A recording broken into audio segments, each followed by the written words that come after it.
On Wednesday, the Americans locked up a playoff berth as they picked up a win over the Muck Dogs while the Pios lost in Jamestown. However, the Pioneers are still fighting for the final playoff spot, and the Americans are looking to secure themselves a home playoff game, putting high stakes on this final matchup between these squads this season.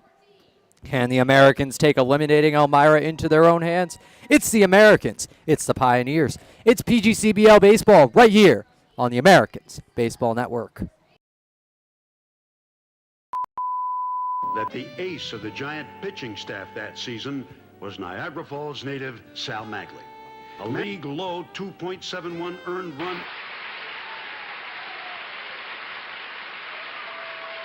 They chose Niagara Falls because of the stadium, because of the history, because they believe in Niagara Falls.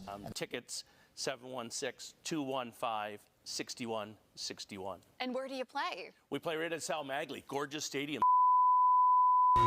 Set the 1-0 to Boyle. Is hammered to right field. Go, baby, go, baby. Go, Come baby, here, go, fence. Baby. That ball is way out of here.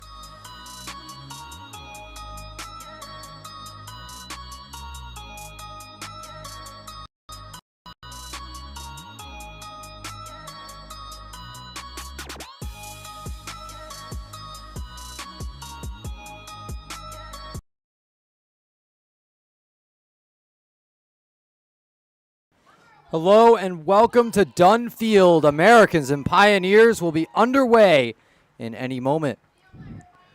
We'll have all the action right here on the Americans Baseball Network. I'm Andrew Roberts, your play-by-play broadcaster for the entire American season.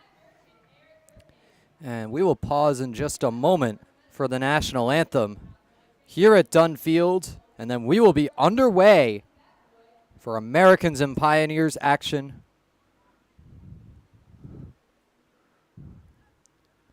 But first, a quick look at the PGCBL standings.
Thank you very much to our anthem singers. We'll be underway here soon. Bring you back to those PGCBL standings real quick. Americans, Tarp Skunks, and Muck Dogs are locked into the playoff field. The Pioneers need to win out and have Auburn lose out this weekend if the Pios want to make it into the playoffs. They're currently 2.5 games back of Auburn. And tonight's game, the Americans with the chance to eliminate them once and for all. We'll give you a look at their starting lineup. Alan Ramos at shortstop leads things off. Ian Huang, the second baseman and switch hitter, batting second. Gavin Boyle and Graydon Miller, the 3-4 spots, the returnees from 2024. Carmen Panaro in right field bats cleanup. Chris Gazaldo, bats 5, excuse me. Chris Gazaldo, the 6th hitter at third base. Shane Prey DHing, batting 7th. Nick Pass doing the catching and batting 8th. And Connor Kiefer to round things out. They'll be facing Pioneers starting pitcher Bobby Boeing. Boeing is 2-4 with a 4.20 ERA, 26 strikeouts. Comes from the Barry Junior Varsity team.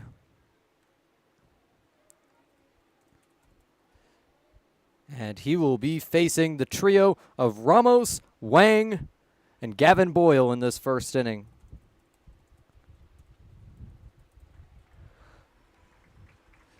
And my apologies for the technical difficulties, a little bit of difficulties with the Wi-Fi here in Elmira, but we'll stay on for the entire game here and do our best to paint the picture, regardless of the video on your screen. But starting things off is Alan Ramos. Ramos, a .250 hitter with a .650 OPS, 0 homers, and 13 RBIs. Quick ceremonial first pitch out on the bump, and now the mound will belong to Bobby Boeing.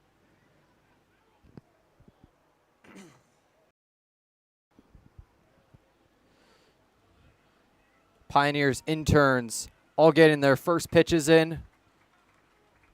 And then Boeing will take over. There's Farrell Hudson, the Pioneers broadcaster. Big shout out to Farrell, as he has been a big help in providing all the necessary information on the Pioneers. Both go to Ithaca College together, and just really grateful to have this opportunity together here in the PGCBL to broadcast baseball games alongside the Muck Dogs broadcaster Nikita Lohman. A big thanks to Mark Witt, Robbie Nichols, and all of Can USA for bringing the three of us aboard this summer. And once the regular season games are through, the Pioneers, 50-50 if they'll make the playoffs, but the Americans have clinched their playoff spots, so there'll be at least one more game on Tuesday evening, the first round of the playoffs. If they win that, they move on to the West Finals. That'll be on Wednesday, July 30th.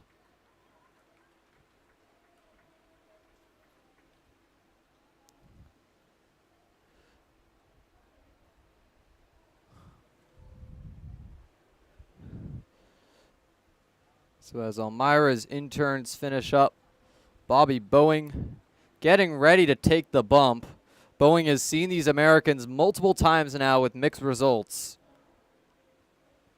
The last 2 times he pitched against the Americans, took on C.J. Hurley in those matchups. The Americans and Pio split those 2 games, winning. The second one was the Americans. The first one went to Elmira.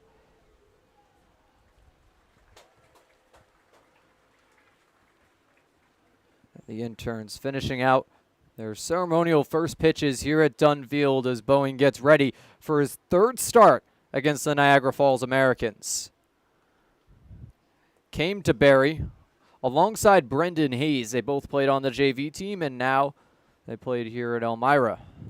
We'll give you the full Pioneers lineup a little later, but a fun coincidence for all of us Bombers here in the PGCBL. Cam Levesque of RPI, recently joining the Elmira Pioneers roster, will be in the lineup tonight. And Levesque not only was in an RPI Skidmore Liberty League semifinal game that I had the chance to broadcast alongside Morgan Spriggs, who we had here on the call on the 4th of July on the Americans Baseball Network, but Farrell Hudson, the Elmira broadcaster, had the chance to call the championship in which RPI took down Ithaca with help from Levesque.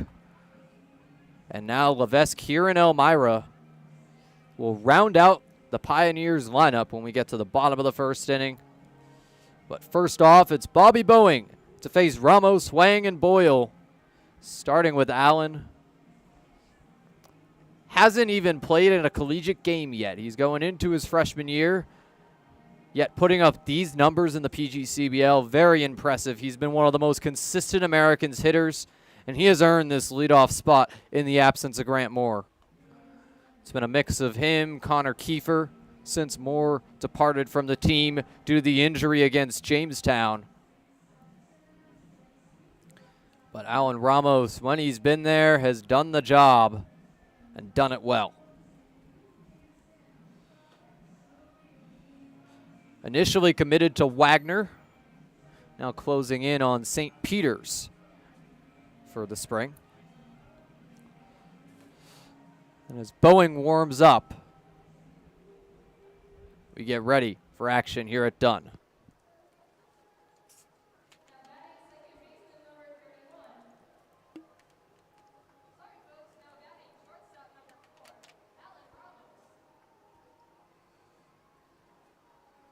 And here is Alan Ramos. Ramos, a .250 hitter. We're going to keep up that consistency in today's game. First pitch from Boeing goes down and in for ball 1. And we are underway from Dunn Field.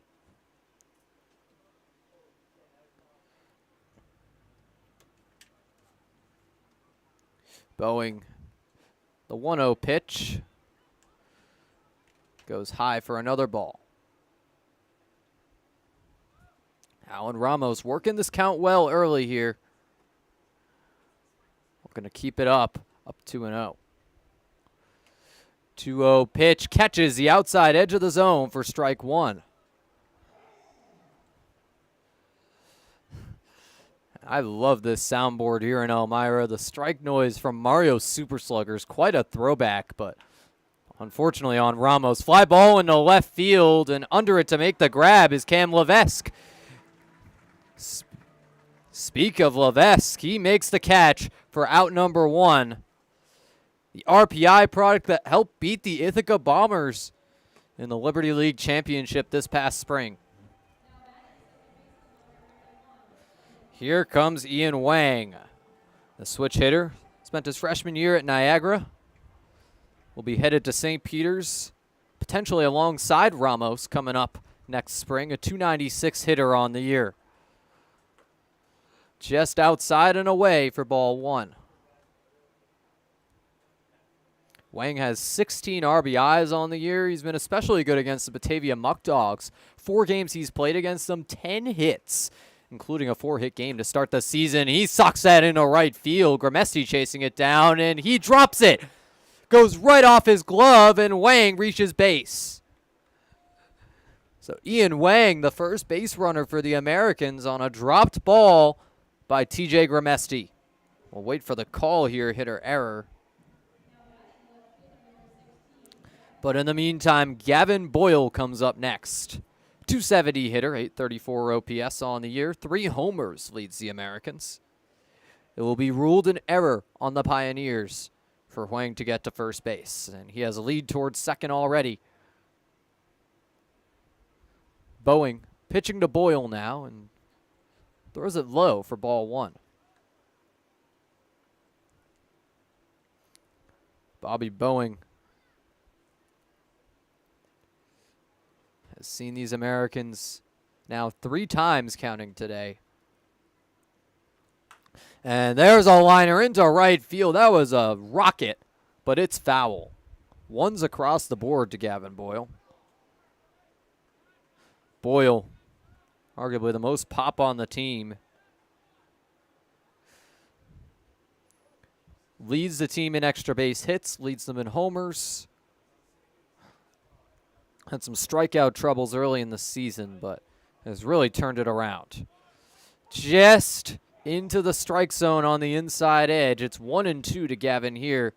He has to be careful with 1 on and 1 out. Now 2 strikes on this count. Can Boyle get the first hit of the day for the Americans?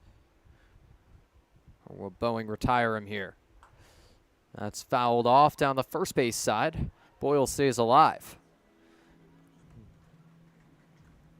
And I've had a lot of strikeout calls here on the broadcast of Gavin Boyle. Boyle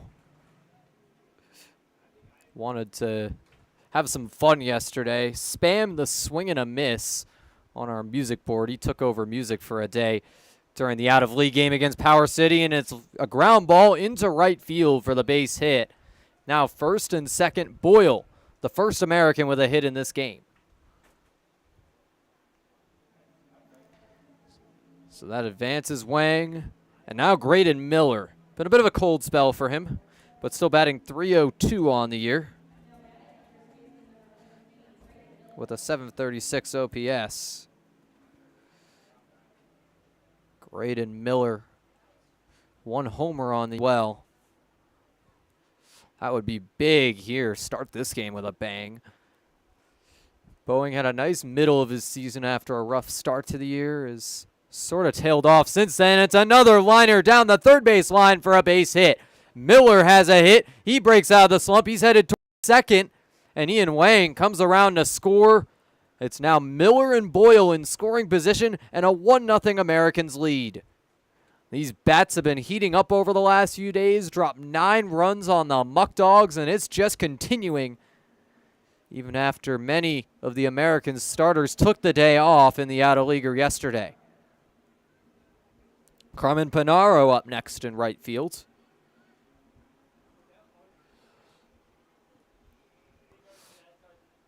There's word that Panaro may get a try in center field before the season's end. Connor Kiefer been playing there since Moore's absence.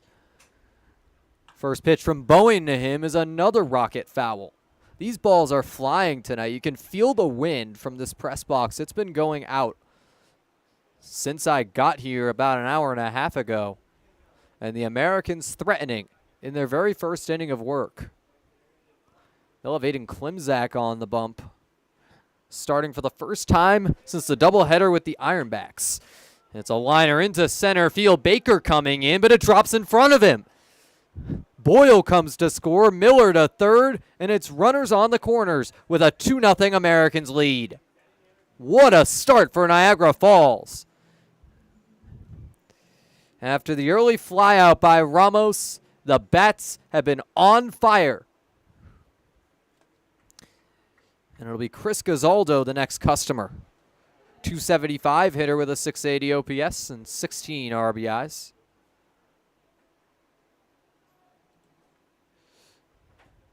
Gazaldo, a product of Panola College alongside American starter/reliever Hudson Boring. 1 down, runners on the corners for him. Low and away for ball 1 to Gazaldo. The Americans making quick work in this first inning. Will be ruled an error on Brett Baker, so no hit for Carmen Panaro. And the Pios have 2 errors, and there's a wild pitch. Flies right by the catcher Carl Wagner. Panaro to second. Now Miller scores.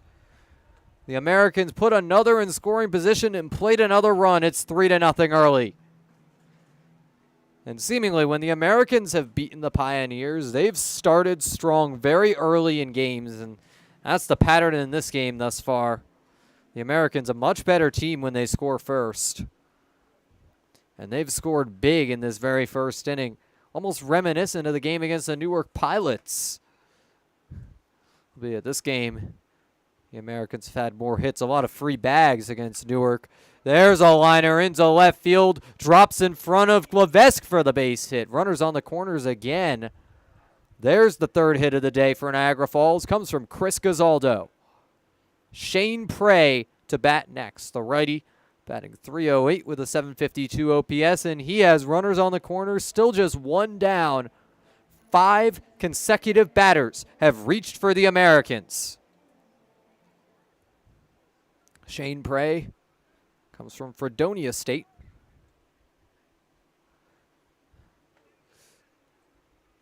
Up with 1 down and 2 on. First pitch from Boeing, taken just outside for ball 1. Prey started the season with a lot of time at third base, has settled into the DH role down the stretch with Chris Gazaldo playing more third. And Alan Ramos becoming an everyday shortstop. Upstairs for another ball, and it's 2-0 in the favor of Prey. Americans have 3 hits and 3 runs early on these Pios. Elmira has also committed 2 errors in the very first inning. Prey. Swings and misses. A big cut for strike 1. Now Panaro on third and Gazaldo on first. Wang, Boyle, and Miller have all come around to score in this inning.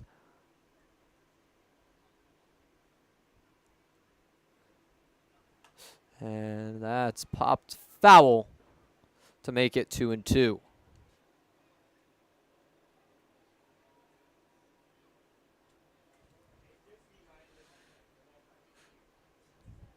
Prey.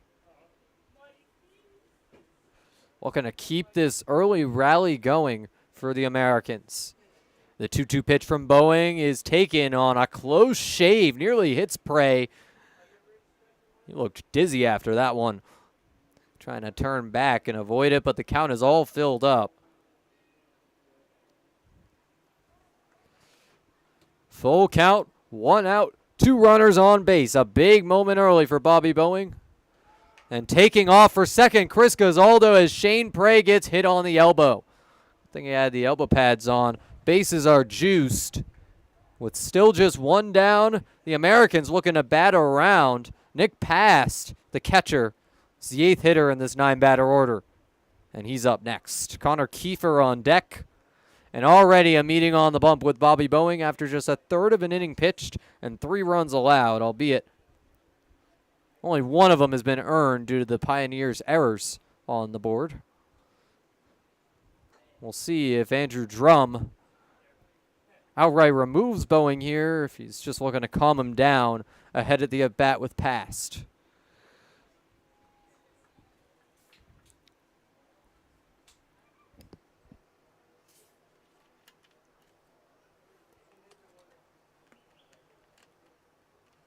And Boeing will hang in there for now.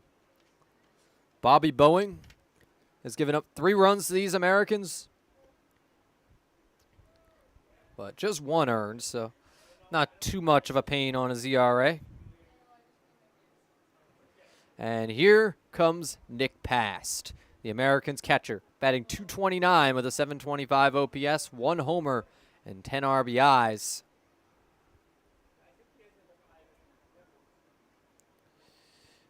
First pitch, big cut and miss for strike 1. There's the stuff that the Pioneers have been waiting for out of Bobby Boeing.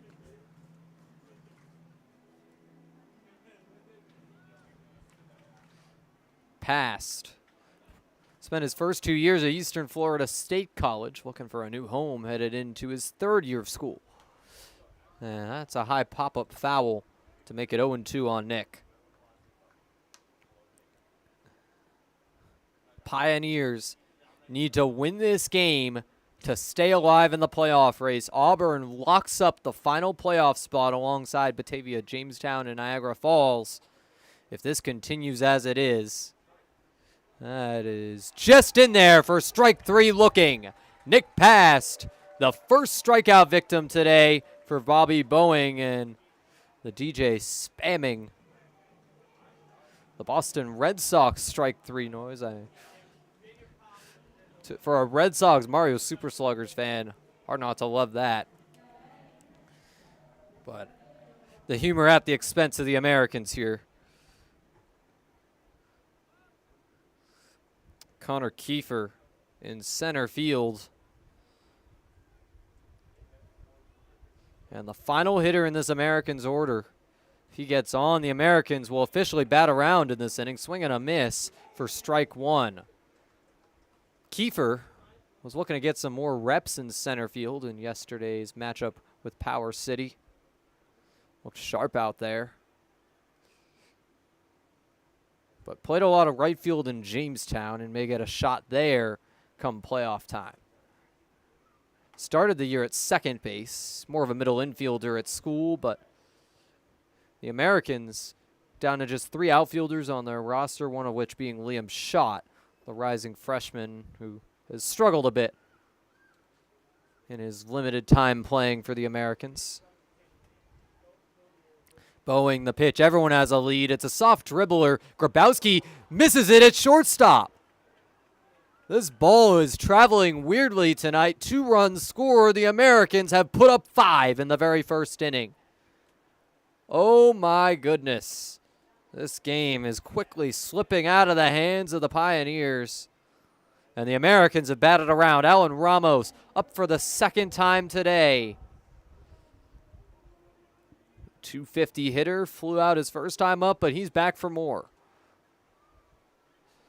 Runners now just on first and second.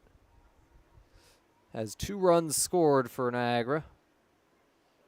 Wait for the hitter error call here. But it's ball 1 to Alan Ramos. It's another error on the Pioneers. So Elmira, the Americans are beating them, but in a way so far beating themselves. 3 errors in the first inning in their final chance to have playoff opportunities. So you just can't have that if you're the Pios. It's a foul ball to make it 1-1.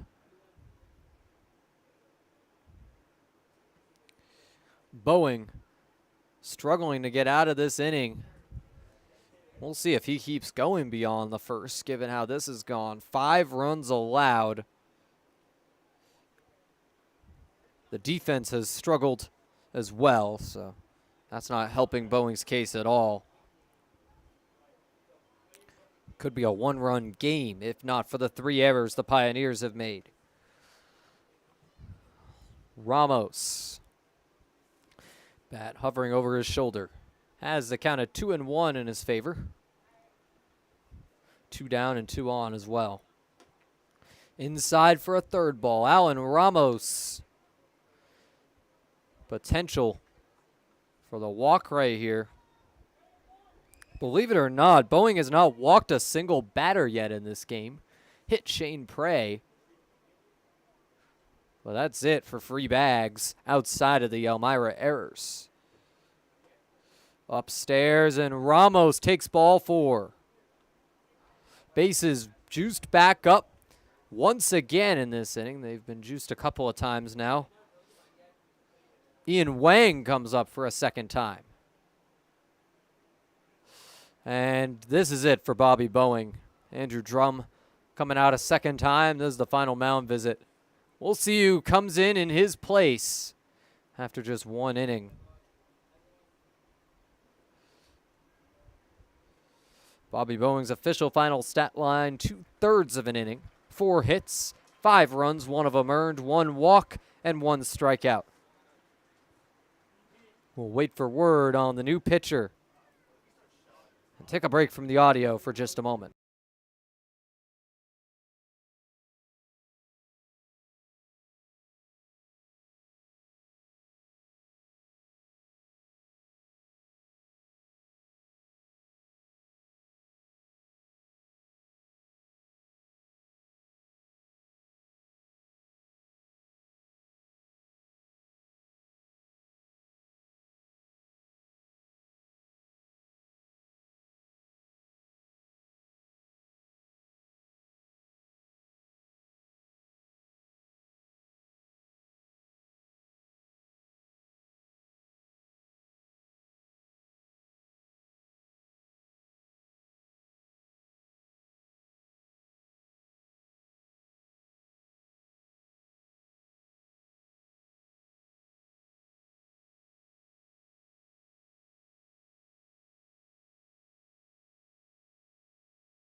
We are back as Garrett Rashawn comes in for Bobby Boeing. Rashawn started just a couple days ago against Jamestown, but also just went 2/3 in that game.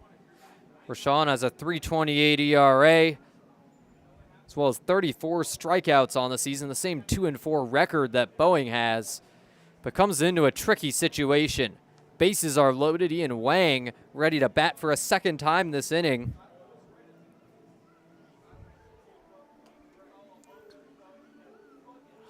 And a correction during the pitching change. One of the errors overturned to a hit for the Americans.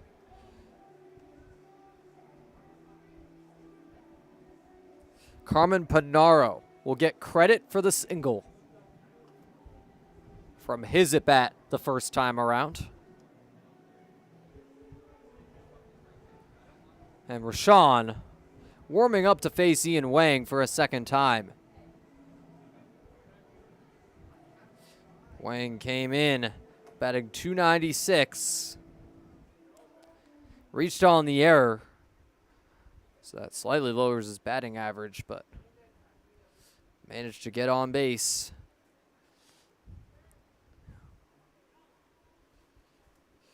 The switch hitter will remain batting from the left side against a second consecutive right-handed pitcher in Rashawn. Lefties on the mound are far and few between in the PGCBL. It's a righty-dominant league. Rashawn throws the first one up and away to Wang for ball one.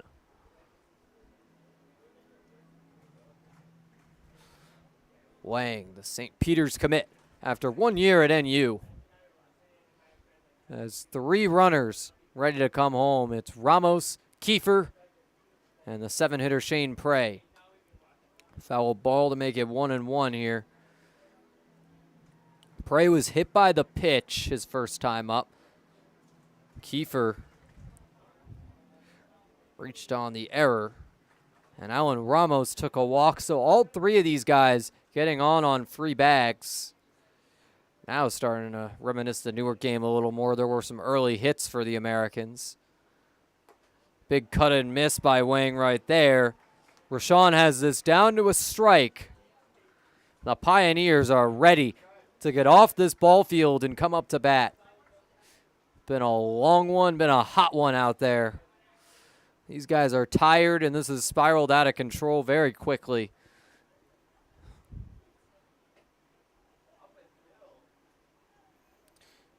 Rashawn.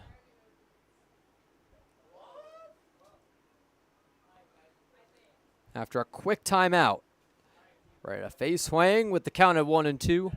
2 down, and the base is juiced. Stakes could not be higher. Here's the pitch. It's just outside. 2's across the board now. Americans at Dunn Field for just the second time this season. They came back in June when they lost 5-3 on the back of some controversial calls.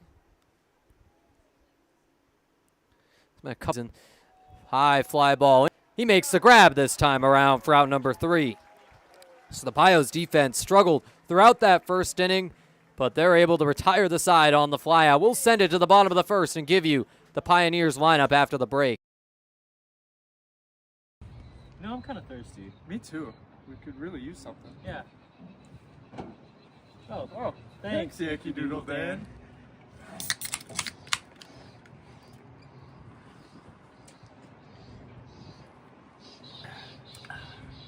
That's better.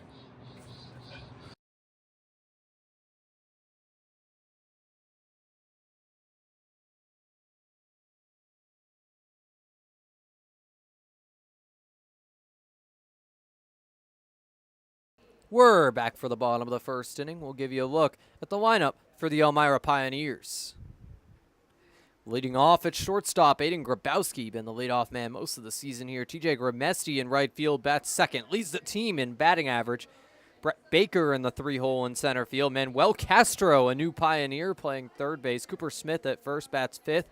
Benjamin Rohde played outfield most of the start of the season. Pulled a reverse Connor Kiefer and moved to second base. Brandon Dubek, the extra hitter, bats seventh. Carl Wagner doing the catching, batting eighth. Michael Palmer, the DH in the 9-hole. And Cameron Levesque, another new Pioneer since the last time these teams faced off, rounding out this lineup and playing left. They'll be facing American starting pitcher Aiden Klimzak, making his second start this season. He's 3-1 with a 1.08 ERA and 9 strikeouts. Seen a mix of starts and relief appearances for this team. But in his sole start, came in a doubleheader against the Ironbacks on July 6th. Pitched a complete game shutout in that one. Had a no-hitter going into the 7th inning. This guy has been one of the most consistent Americans pitchers this season. Looking to continue that against these Pios.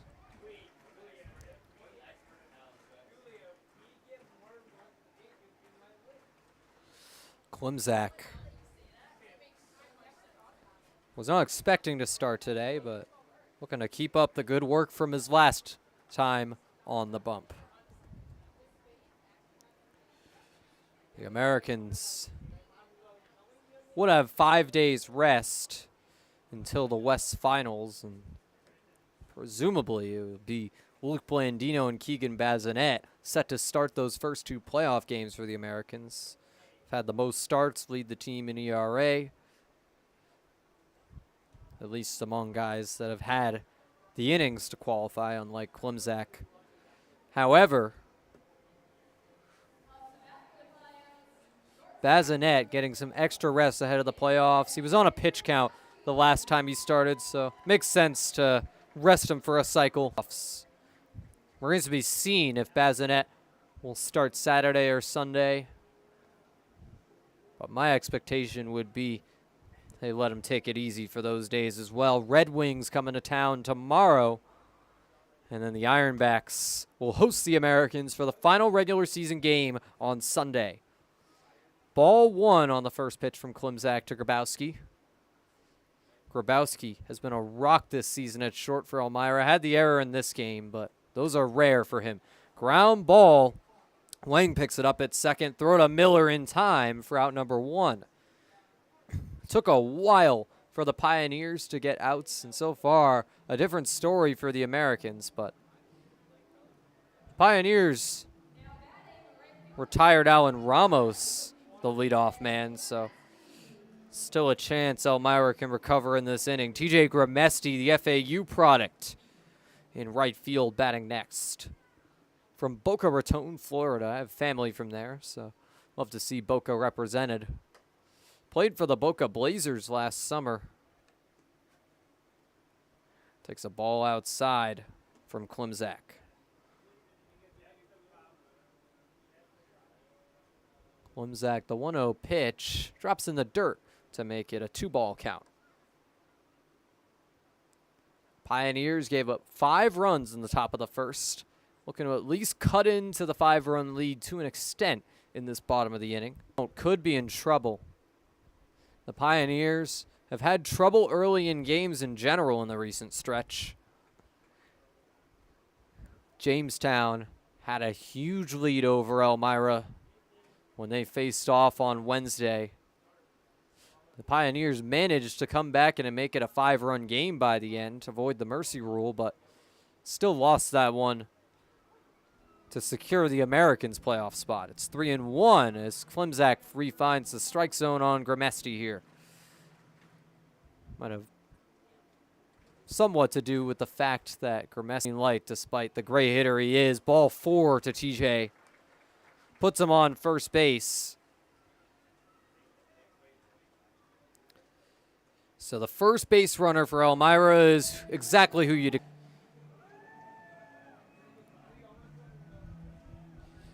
And Brett Baker coming up next for Elmira. The center fielder and left-handed hitter out of UMass Dartmouth, with Gramesti on base and Grabowski retired. It's fouled off first base side for strike one.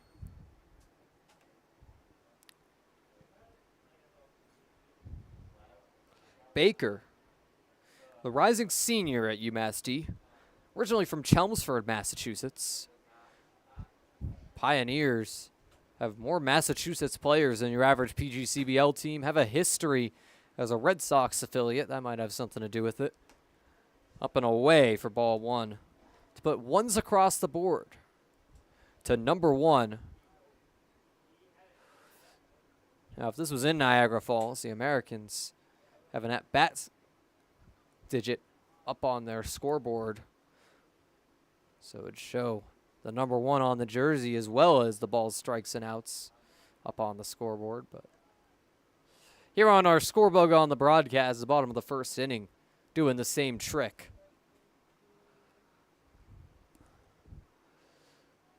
Klimzak in an opposite-handed matchup with Brett Baker. Big cut and miss for strike two. Baker with a home run swing right there. He hit a home run with these Pioneers since the last time these teams faced off. Signed about midway through the season with Elmira. And has been a staple ever since. Has helped the Pios stay alive in the playoff race, but they're down to their final straw here. Gramesti was ready to take second, but he has to go back on the foul ball. The silver lining here is Baker stays alive with 2 strikes. Brett Baker has 10 extra base hits on the season. Meanwhile, TJ Gramesti, a base stealing master, looking to add to his high total in that department. Gramesti taking off again, and this time he'll get there on the ball 3 call. Or ball 2, excuse me.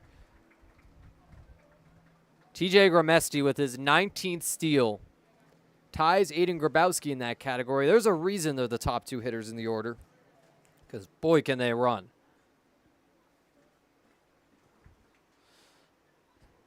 But now Gramesti in scoring position for the 3-hitter Brett Baker.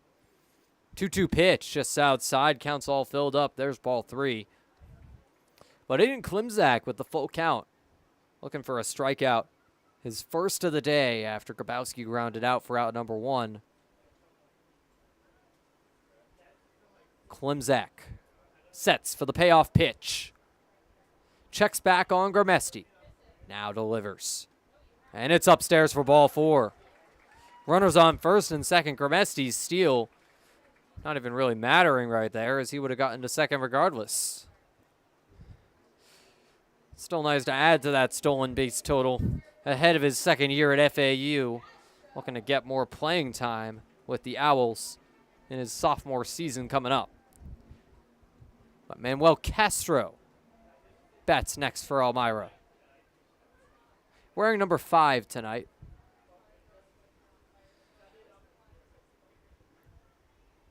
First pitch from Klimzak goes just on the inside edge of the zone for strike 1. 1 down, 2 on.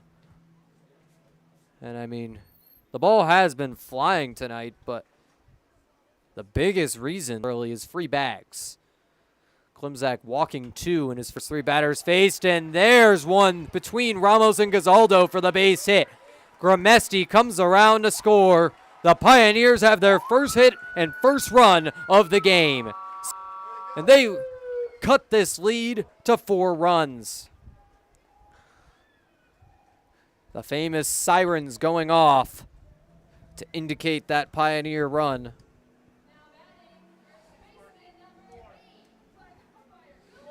And now, Cooper Smith, the 4th-year Pioneer. The fans love him here. He bats next and plays first. Klimzak checks back on second. That's a line shot into right field. Panaro coming in to grab it, but it drops in front of him. These balls have been going all over the place today, and the bases are juiced on the base hit. Pioneers up to 2 hits on the day. And that's half of what the Americans have, despite the 5 runs. But these bases are juiced for Elmira, so Aiden Klimzak has to be careful here. Be a good time for the pitcher's best friend. Ben Rohde playing second. Gazaldo and Miller both playing closer to the middle of the infield. That's down the pike for strike 1 to the new batter, Rohde. 6th hitter in this order. Also on the Barry Junior Varsity team alongside Bobby Boeing and Brendan Hayes. All came to the Pioneers together. Batted .516 with the JV team. Now .357 in Elmira. A 1 pitch. Foul tip for strike 2. So Rohde down to his final strike with the bases juiced. This would be a big strikeout for Aiden Klimzak. Already gave up a run here, and as the base is all loaded up behind him.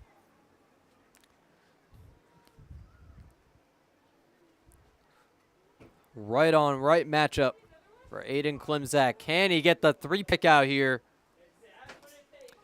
Yes, he can. just on the outside edge, and Ben Rohde punched out looking. 2 down as the Pioneers look to score some more. The tying run up to the plate in Brandon Dubek, the extra hitter, has 1 home run on the year. But tall odds for a grand slam here. Pioneers would be happy simply to get Dubek on base and avoid stranding the bases loaded in this bottom of the first inning with a 4-run deficit. The first pitch from Klimzak is right up the middle. Ramos there, throw to first in time for out number 3. And we will send it to the top of the second after the break.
We bring you back for the top of the second inning here on the Americans Baseball Network. Top of the second, brought to you by Bully Hill Vineyards, a great place to grab lunch and taste over 40 different wines. Go to bullyhillvineyards.com for more. Bully Hill Vineyards, a big sponsor of the Americans and Can USA Sports at large. It's an all Can USA matchup here in Elmira. Possible the same will happen in the playoffs if the Americans and Muck Dogs face each other. Muck Dogs and the Tarp Skunks are in a tight race for the top spot in the West Division. We'll give you a look at the current playoff picture in the West Division. Auburn and Batavia set to face off if the season ended today. The Americans would head to Jamestown for a first-round matchup. Those taking place on the 29th of July. That's this Tuesday. West Finals will be on Wednesday, July 30th, and the PGCBL Championship as the West champion takes on the East, likely Amsterdam, but we'll see what happens from August 1st through August 3rd. Gavin Boyle kicks things off for the Americans this inning. Boyle came in batting .270, his second time up here, as he's 1 for 1 on the day. He had the first of the... And after Bobby Boeing was pulled early, Garrett Rashawn looking to settle in out of the pen. Strike 1 down the pike to Boyle. Rashawn and Boeing both pitched against Jamestown, but Rashawn was the starter in that game. He was the one pulled early, and Bobby Boeing went 2 innings out of the pen. We'll see if we need whatever it takes to stay in that playoff spot. They are using those best arms as much as they can.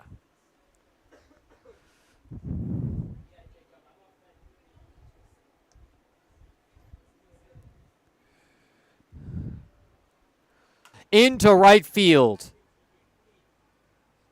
And Gramesti makes the grab near the warning track for out number 1.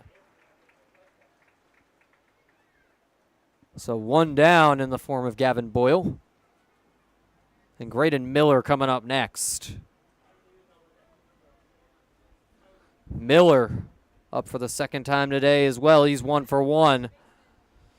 We're going to keep that batting average of season.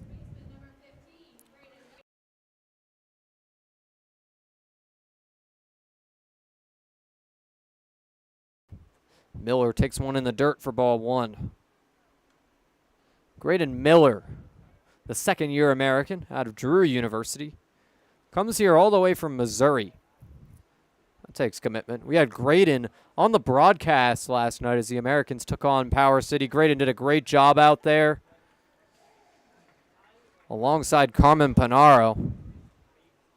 Panaro's on deck, so this duo together in the broadcast booth and now back-to-back in the batting order as it's ones across the board to Graydon. Boyle was retired on the fly out, and it's a foul ball for strike two. Graydon Miller looking to get something going for the second consecutive inning. The Americans got to Bobby Bowen. Can they get to Garrett Rashawn as well? And that's two of the three Pio's best pitchers. Brendan Hayes, the other, went 6 2/3 yesterday, but a swing and a miss for strike three on Graydon Miller. And Garrett Rashawn is starting to settle in here.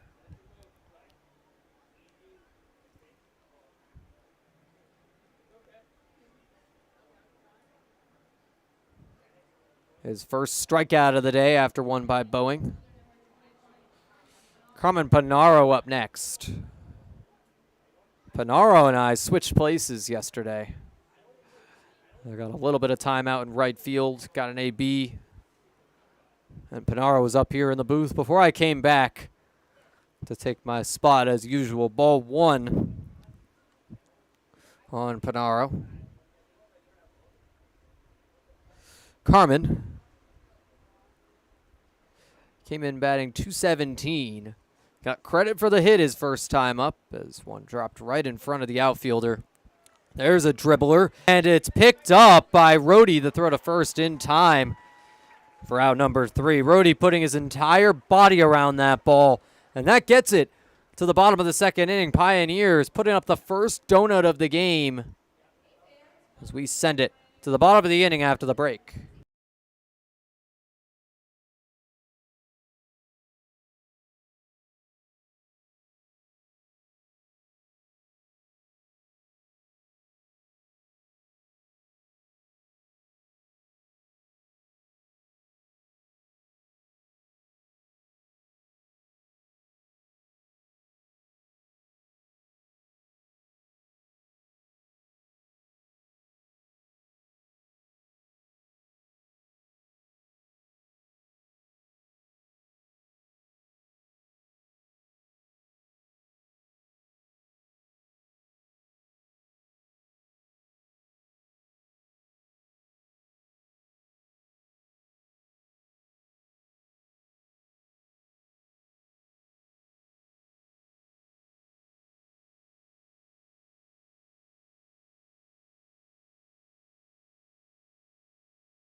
We bring you back for the bottom of the second inning here on the American.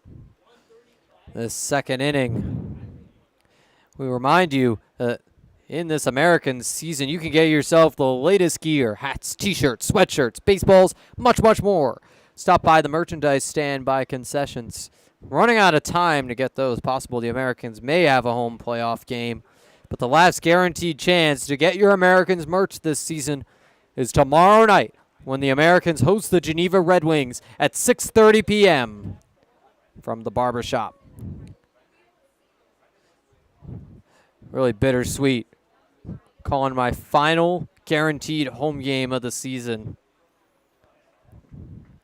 It's been a pleasure in the Doug Smith press box all season long to be your play-by-play broadcaster. The Pioneers kicked this inning off with Carl Wagner, the catcher.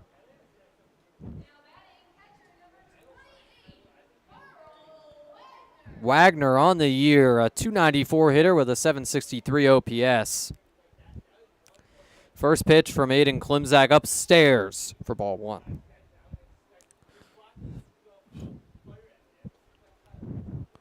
Wagner, a product of Washington and Jefferson University. Didn't play all that much there, but proven himself here in Elmira as that ball nearly hit my camera. Bit of a scare up here. Goes right above the press box window. Holy moly, that was a close call.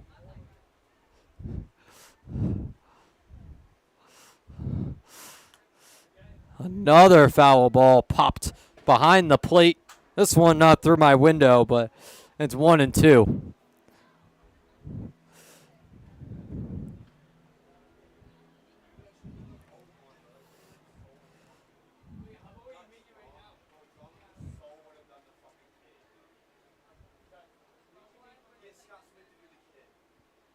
Wagner down in the count. Pitch from Klimzak is just outside to even things up.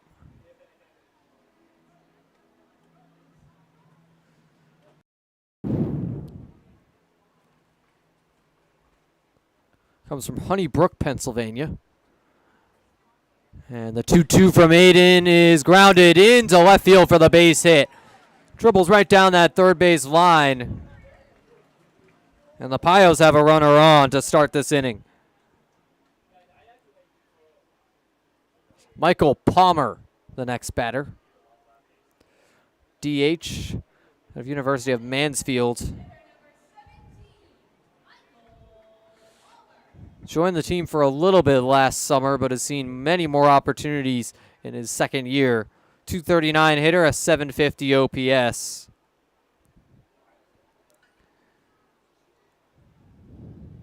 First pitch swung on and missed. Michael Palmer goes chasing on the low away, strike one. Klimzak, before today, had not given up an earned run in the start. Looking to keep it to one earned run here in this second inning. The 0-1 pitch is a soft grounder. Wang throws to second. Americans trying to turn the double play, but the throw gets away from Graydon Miller. Will remain a fielder's choice, but an advance on the error. The Americans with one retired, but also an error. And the runner on second is Palmer after Wagner was retired on the throw from Wang to Ramos. 4-6, and an attempt to get 3 involved, but the throw errant and allows Palmer to get all the way to second base as it heads right towards the Pios dugout. Cameron Levesque, the final hitter in Elmira's order, in left field. Klimzak, the first pitch, goes right down the pike for a strike. Levesque, a slow start to the season, batting 167. However, a 777 OPS, shown plenty of ability to get on base, and when he does get hits, go extra bases. Was a force for RPI as well, batted 281 when at 815 OPS in the Liberty League title run. Ones across the board to Levesque. And even though it's my first time broadcasting him as a Pioneer, not my first time broadcasting him altogether. First time I've been able to say that about any PGCBL player. Up and away, or up and in rather, for ball 2. Klimzak turns around and gets set for the 2-1.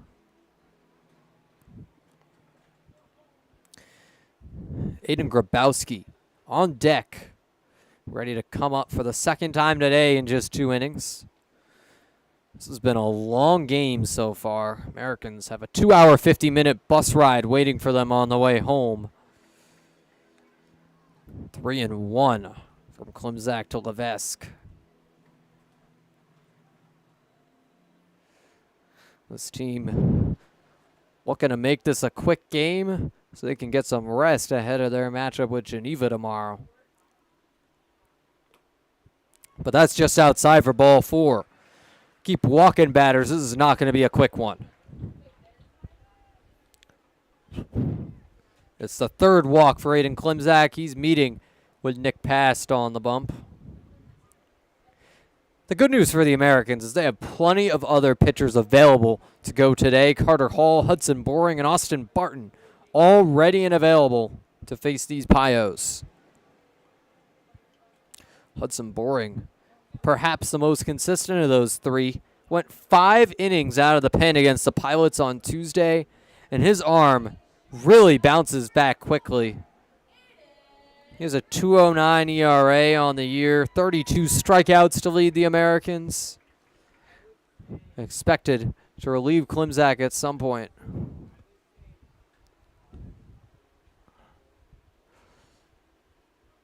Carter Hall, it seems, maybe the first reliever, though. Klimczak checks back on second, now delivers. It's a foul ball by Grabowski for strike one.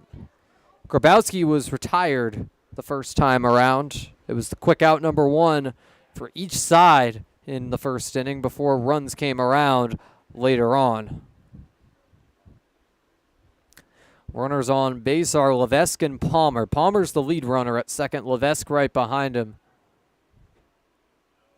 0-1 pitch is upstairs to put ones across the board again. Bit of deja vu for Aiden Klimczak. A chance to turn the double play again here for the Americans D. If Grabowski puts it in the right spot. Yeah. Let's try this again moment for Niagara Falls after the error on the last attempted double play. It's a breaking ball outside for ball two. Was looking to get Grabowski to chase, but that pitch just goes a little too far out for a chance at contact. Klimczak set for the 2-1. Now delivers, and it's another one. Breaking ball outside. Ball three. Klimczak. We're going to get back in this at bat.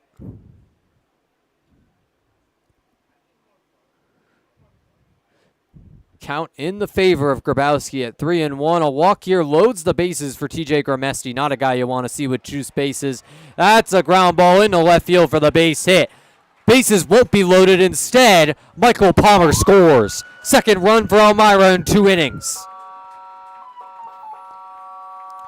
Also their third hit of the day.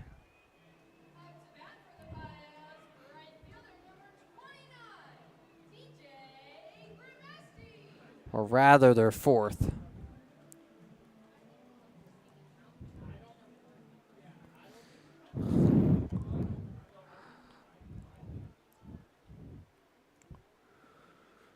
TJ Gramesti bats next for Elmira.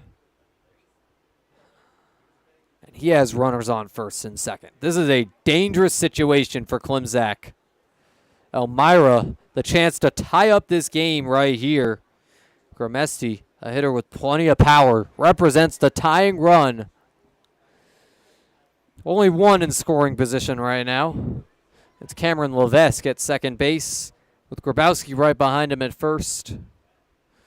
And now meeting on the mound between Past and Klimczak after another ball, this time to TJ. The FAU product, ready to get on base for the second time today. Was the first batter that Klimczak walked. Now Will Cordero comes out to meet with Aiden. Klimczak, this is his first time pitching in Elmira. Faced the Pioneers, but that was at home, and he will leave this game. New pitcher for the Americans after just an inning and a third. Both starters pulled very early in this one. Get you word on the new pitcher in just a moment.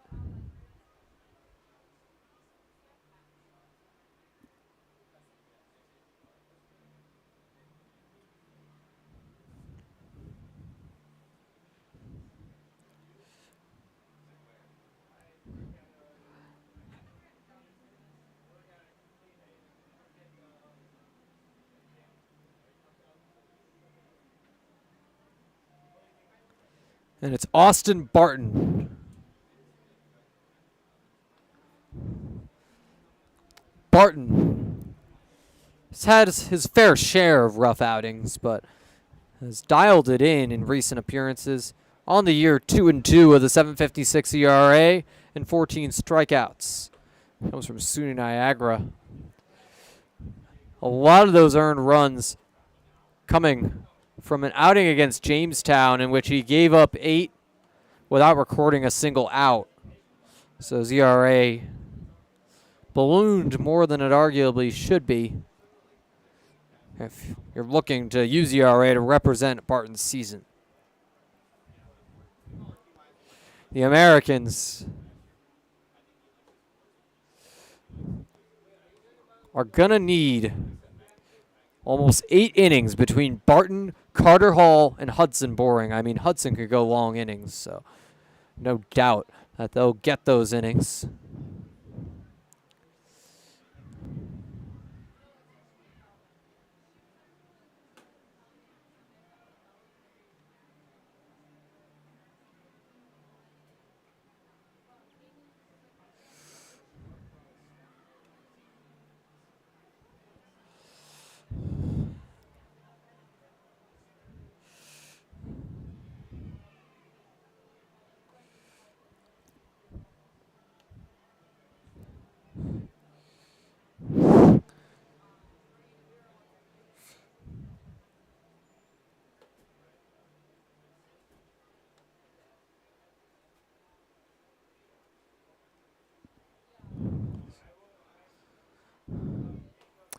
Barton warming up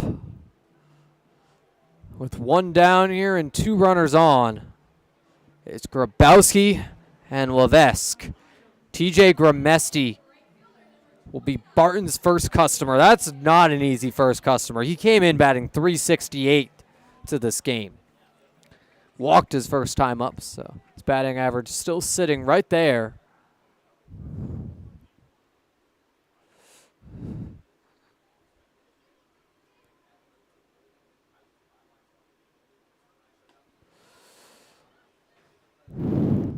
That goes for ball 1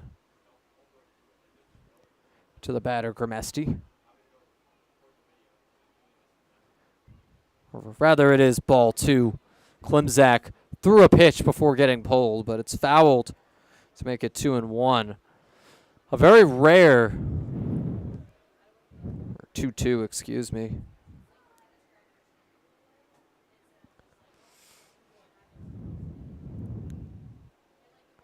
It is indeed 2-1. Check that. Some confusion with the count here with Aiden Klimzak starting that at bat. My apologies.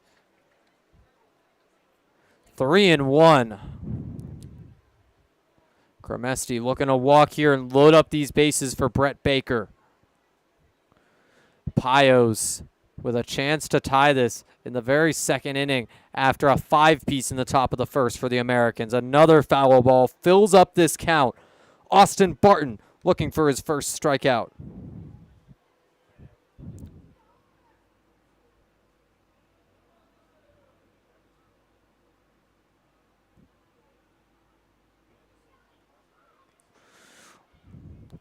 Bart leans forward.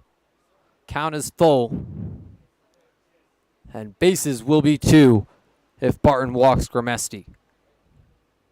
Swing and a miss instead. TJ Gramesti, the first strikeout victim of Austin Barton. And that is not an easy player to strike out. It's 2 down and 2 on for the Pioneers with Brett Baker up next.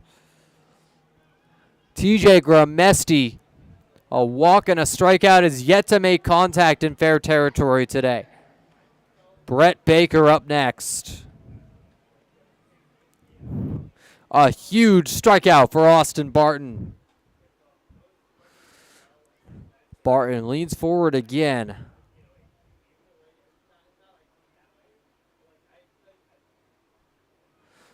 Barton checks back, now delivers right down the pike on the outside part of the plate. Strike 1 to the new batter, Baker.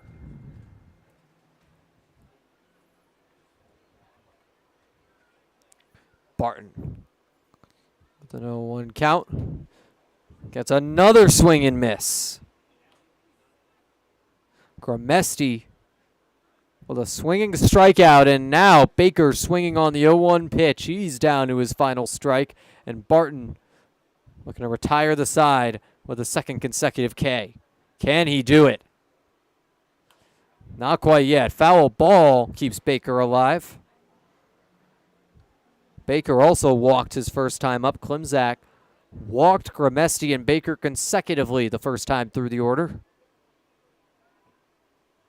Now the second time through, Barton looking for better results.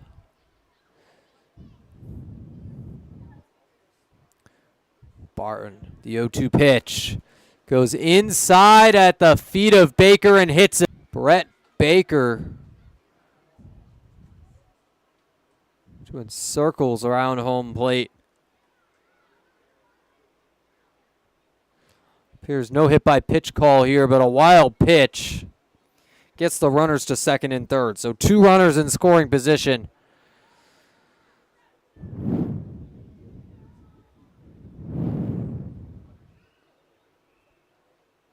Barton ready for the 1-2. It's fouled off again. Baker's fighting here, trying to avoid being a second consecutive strikeout victim. The .339 hitter has been one of Elmira's best this season.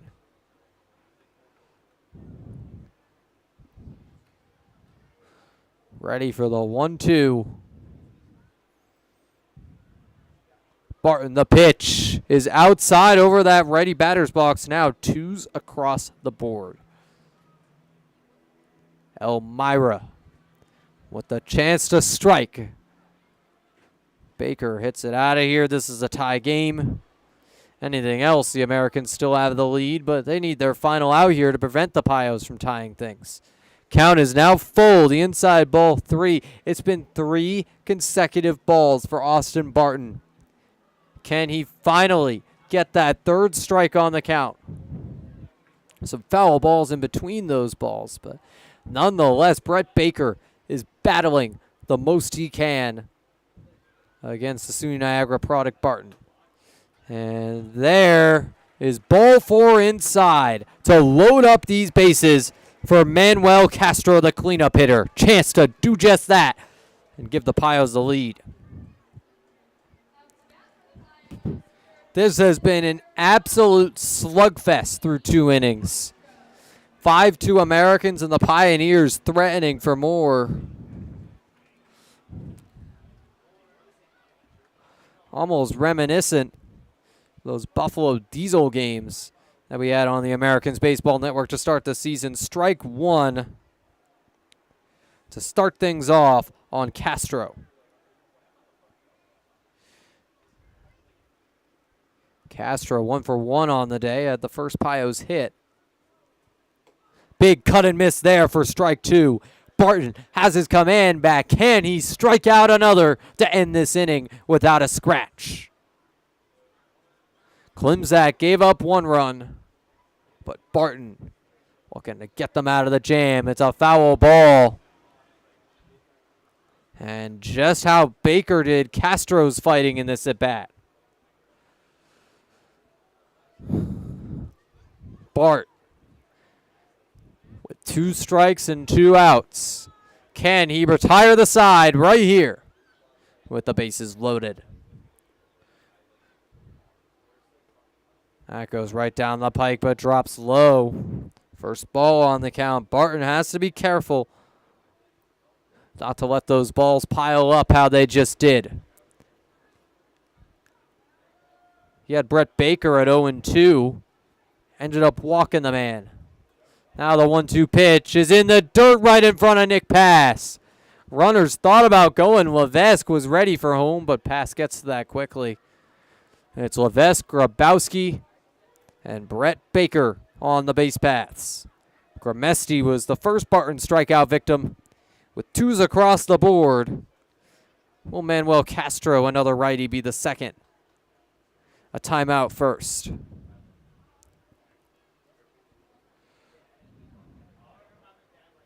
Austin Barton does not want to add to his earned run average.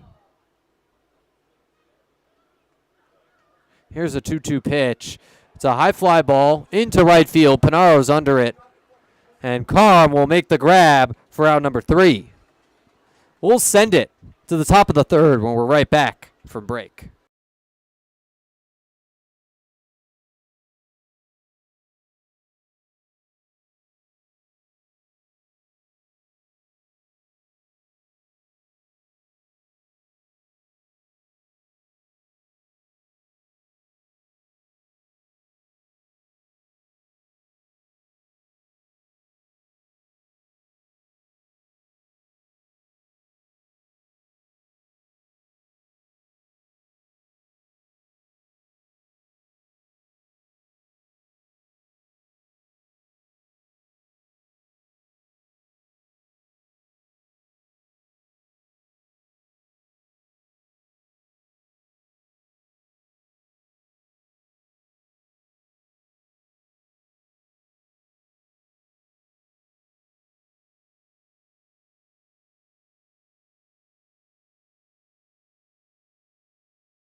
for the top of the third inning here on the Americans Baseball Network. Chris Gonzaldo, Shane Prey, and Nick Pass due up to face Garrett Rashawn. Rashawn came out of the pen for Bobby Boeing, who was pulled after 2/3 of an inning. So Rashawn, an inning and a third into this game. So we give you our third inning sponsors here on the Americans Baseball Network: the Greater Niagara Federal Credit Union, Geico of Buffalo, Sammy's Pizza, and McDonald's. At every Americans home game, if the Americans score, you score. Fans in the stands can get a free McCafe frappe with 3 Americans runs in a ball game. Sammy's Pizza, the official pizza of the Americans, another big food sponsor of Niagara Falls. Looking to get myself one more snack wrap before the season out in Niagara Falls ends. I'm not a big frappe guy, so as our fellow Americans interns go for free frappes, I've been getting my fair share of snack wraps. Chris Gonzaldo takes the ball up and in to make it 1-0. 4 hits apiece for these teams, but the Americans done a better job directing traffic, getting out of a couple of jams, and holding the Pioneers to 1 run in each of the first 2 innings. It's 1-1 to Gonzaldo now. Chris is 1 for 1 on the day.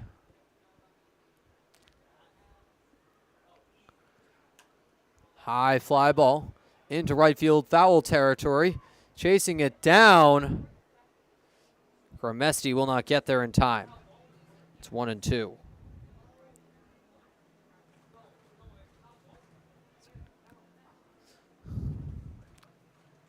Gonzaldo steps back in.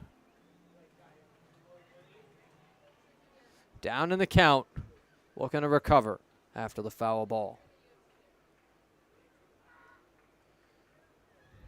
Gonzaldo came in batting .275.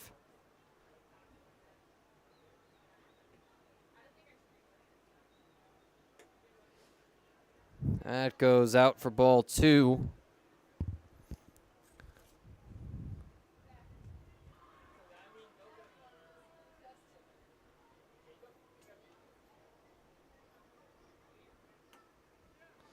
It's down the pike, but a little high. Gonzaldo thought that was strike 3, but it's called for a ball. Count's all filled up. Gonzaldo with the chance to get on for the second time today to start off this inning. A chopper foul to stay alive in this at bat.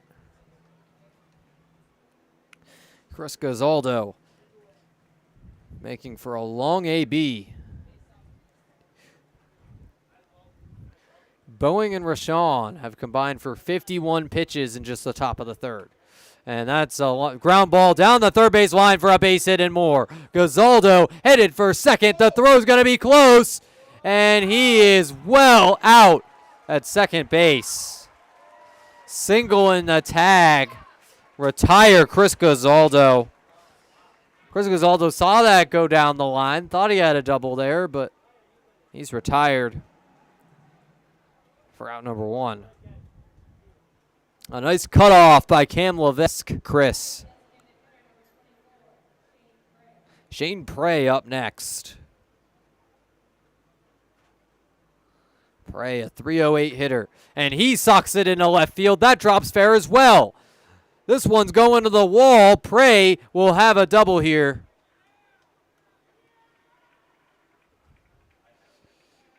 Doesn't even have to worry about the throw on that ball.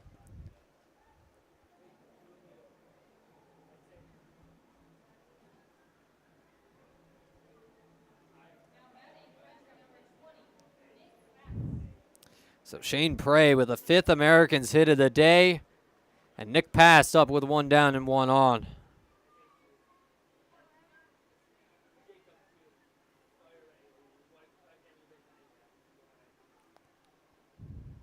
Nick passed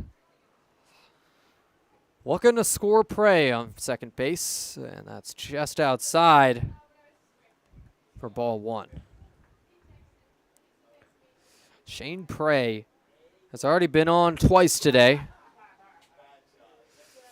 Little rhyme there. I tend to rhyme all the time here on the Americans Baseball Network. Prey was stranded on third base the first time he was on. The 5 runners in front of him scored, and it's strike one to put ones across the board on Nick Past.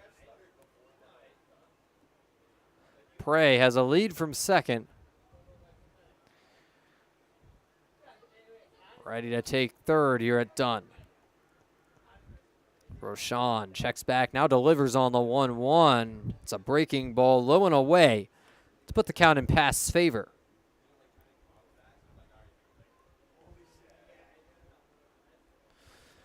Past. There even sings up.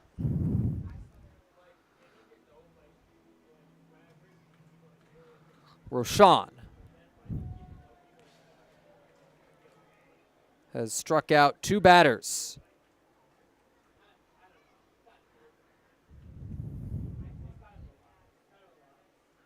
Or rather, 1 batter. Looking for a second. Just outside, and the count is filled up. Fast. Gazaldo had the full count. Got on before being tagged out at second. Shane Prey took his place there on a very line. And there's another one that way. This one cut off by Manuel Castro. The throw to first in time. Strands Prey at second, and it's 2 down. Now Connor Kiefer, the final hope to drive in Prey.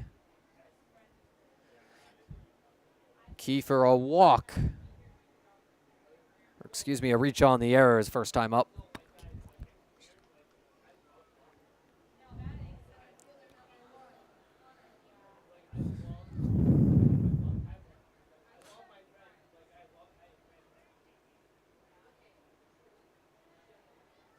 Kiefer. Looking to advance Shane Prey.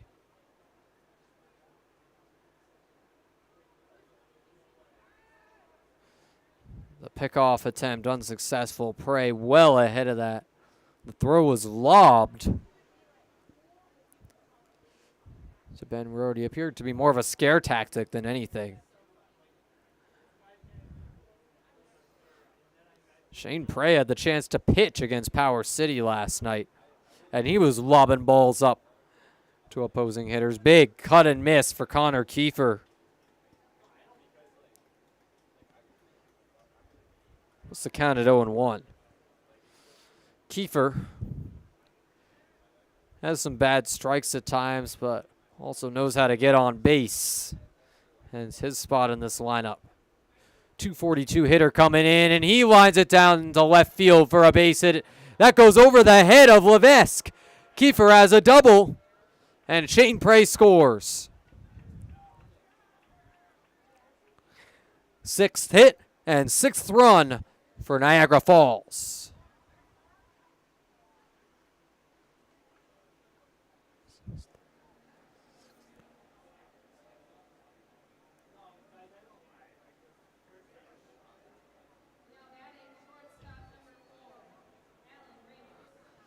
Alan Ramos up.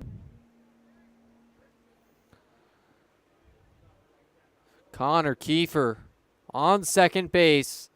Now he's the man with a lead towards third, with Ramos up for the 3rd time today in 3 innings. Takes a strike down the pike.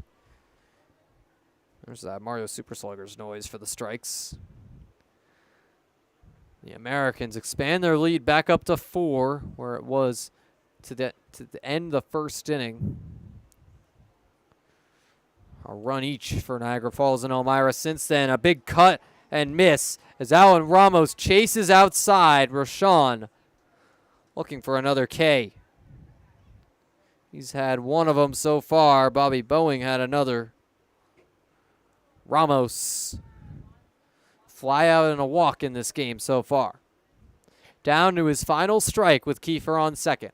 Can he knock in another for the Americans in this top of the third inning? It'll be a timeout before we find out.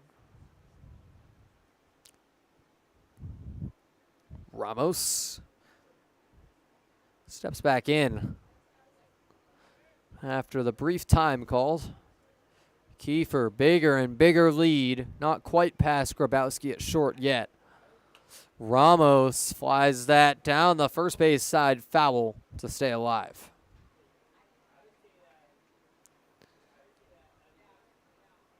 Americans now out-hitting and outscoring Elmira. Ramos. We're going to keep it that way and expand upon the Americans' leads in those categories. Rashawn. Another one fouled off by Alan Ramos.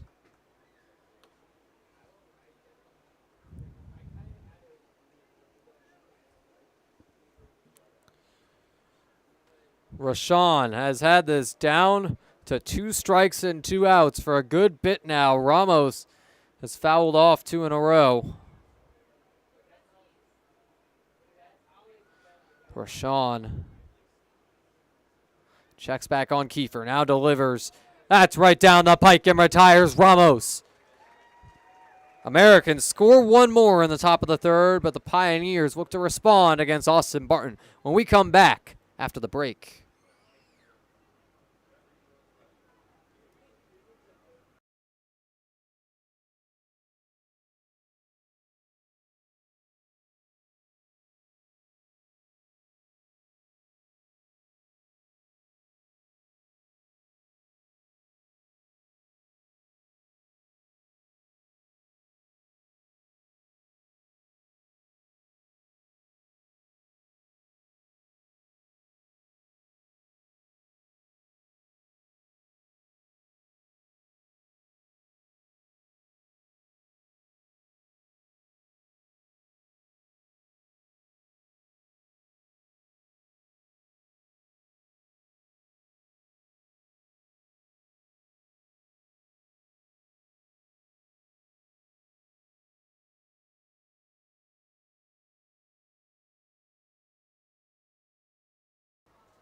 Back for the bottom of the third inning. We'll give you the first PGCBL update of the night here on the Americans Baseball Network. Tarp Skunks lead the Ironbacks 2-1 in the top of the fifth inning. Doubledays up on the Pilots 2-1 in the top of the sixth inning over in Auburn. And the Muck Dogs up 6-0 on the Red Wings. The 4 teams in the playoff picture all taking on the 4 teams on the outside looking in. And all 4 playoff teams have a lead. That bodes well for the seeds in place right now to stay intact.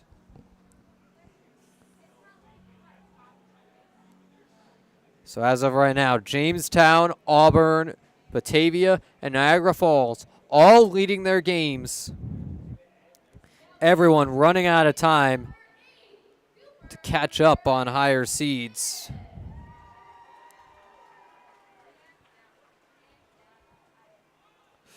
Bunt shown and pulled back for Smith. It's ball 1. So the Muck Dogs and Skunks very tight in the standings right now for those 1 and 2 spots. The Americans need the Muck Dogs to lose 2 and tie 1 if they want the 1 seed.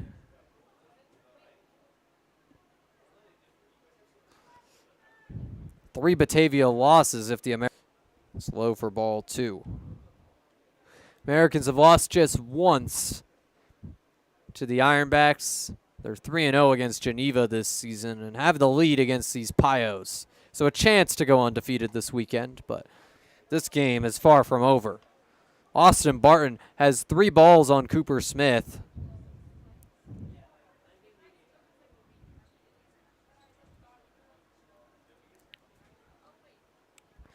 Smith takes one on the shoulder. Austin Barton beans him. And Smith trots to first. Here comes Ben Rohde with the runner on base and nobody out.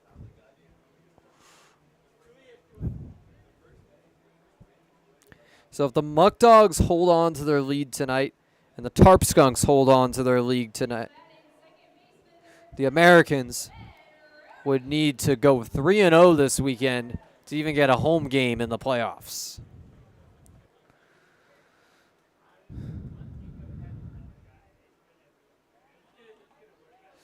And that goes right past Ben Rohde, but bunt shown. Austin Barton takes it back. Looking to get ahead here and stay ahead.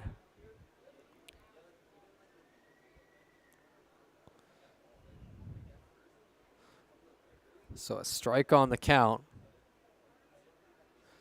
Barton, another bunt shown and laid down this time around. Getting to second is Cooper Smith, and now an error will allow Ben Rohde to stay at first base. Runners on the corners. That's the second error of the day for Niagara Falls. 2 errors apiece for these teams. This game has dragged on. Free bags, a big part of that. 4 total errors between these two teams. Brandon Dubek up next. Takes one down the pike for strike one. Austin Barton has good command of the strike zone here. The issue, errors, as well as some hit by pitches. Cooper Smith was hit to get on. And then Rohde reached on the air, and now he takes off for second on the swing and miss. Not even a throw from Nick Past. 2 runners in scoring position for Elmira, but Austin Barton has the current batter Brandon Dubek down to his final strike. I argue the best strategy is just attack here, get that strikeout regardless of the runners on. Don't pay attention to him until the next batter comes up, given this count. Throws one right on the outside edge. It goes just outside for ball 1. Barton looking for strike 3. He's had so many 2-strike counts in this game that have balls later on. Swing and a miss. A giant cut from Brandon Dubek. That was a home run swing, but it retires him.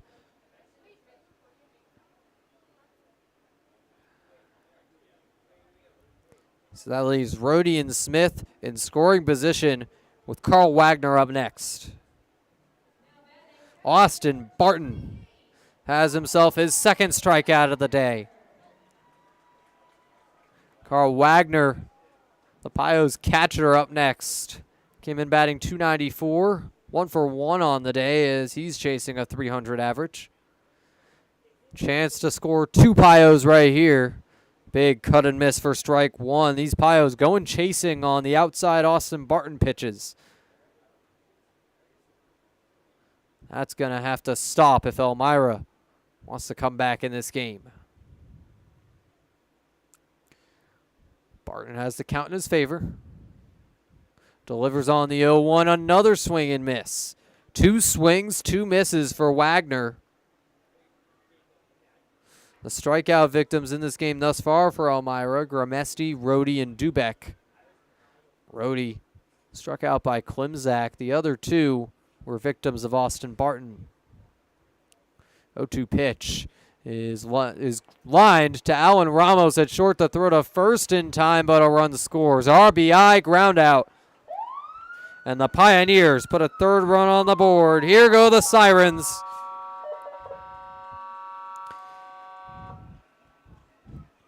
And Ben Rohde remains on third base with Smith coming around. Michael Palmer, the DH, up next.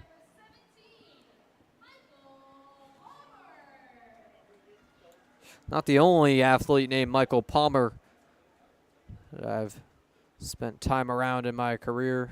Boston Marathon runner and Dougie's team captain, Mike Palmer, a good friend of mine. Mike, if you're listening tonight, I say hello, but it's 1-0. to Michael Palmer here. It's a soft dribbler fouled, but one's across the board. 0 for 1 day by Michael Palmer. Did come around to score as he reached on the error. And there's a softly hit ball to Gazaldo at third. The throw to first in time for out number 2, but another run comes around. Elmira with RBI ground outs. Excuse me. That'll be the final out of the inning. Scoreboard up there was wrong, so nobody scores. Pio's still down 3 as we head to the 4th inning after the break. Fans, if you've been to a game, you know that I give away pizza to a lucky fan in the middle of the 3rd inning. But what you might not know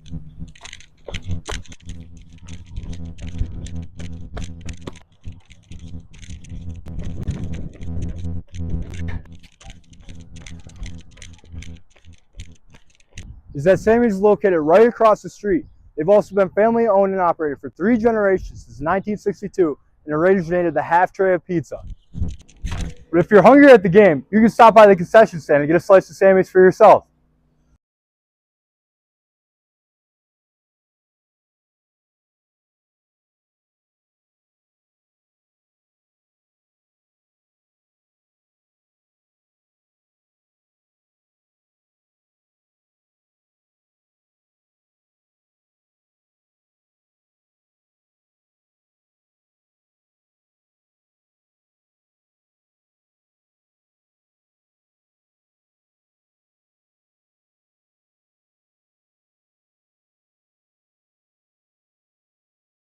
Back for the 4th inning here on the Americans Baseball Network. And this 4th inning is brought to you by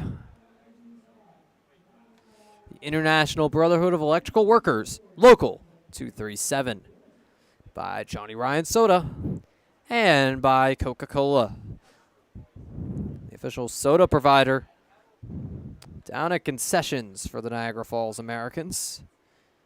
You can get your favorite Coke products at concessions every home game. The last regular season home game is tomorrow when the Americans host the Geneva Red Wings. But the partnership with Coca-Cola runs through the Can USA family. Here in Elmira, I was able to get my hands on a Sprite before the game. Ian Huang, the first due up for the Americans, and this 3rd time through the order. Huang will be followed up by Boyle and Miller. This is the true heart of the Americans' order here to face Garrett Rochon.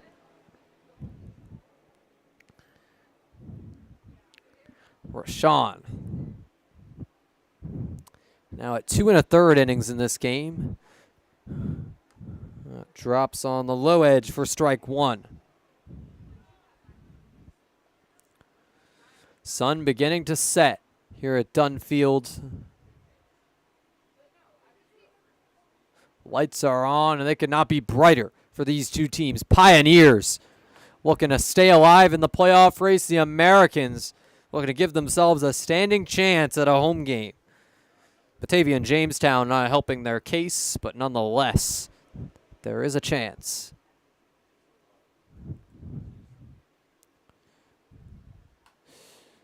That's a high pop-up.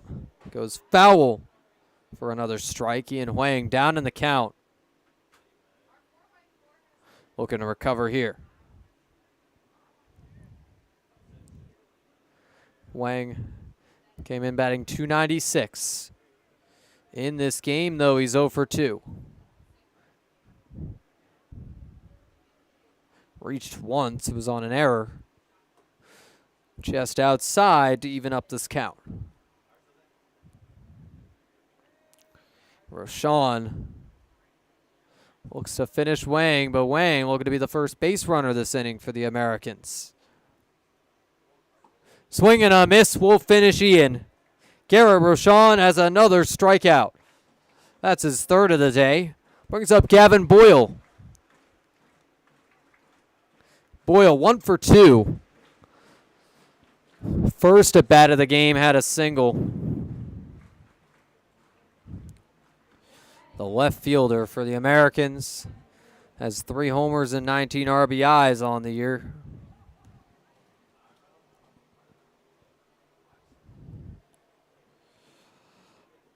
Boyle.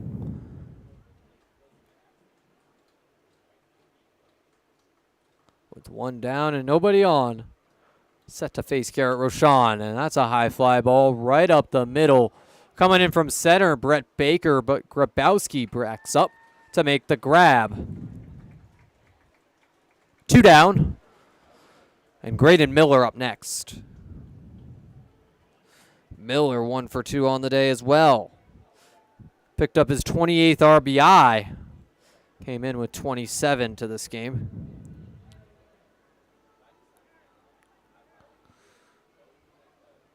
He steps in to face Rochon. 2 down, nobody on. Graydon Miller looking to avoid the 1-2-3 inning. Goes outside, gets past Wagner for ball 1, but the bases are empty, so no worries about the wild pitch right there.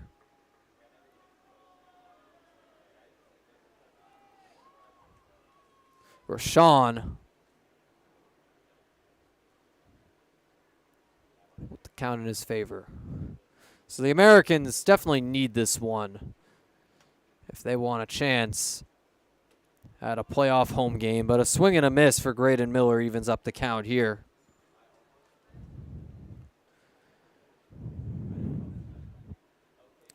A Batavian Jamestown win tonight would mean that the Skunks have to lose out to give the Americans a home game regardless of what happens here in Elmira. Americans would need a win as well. But it's 1-2 to Graydon here.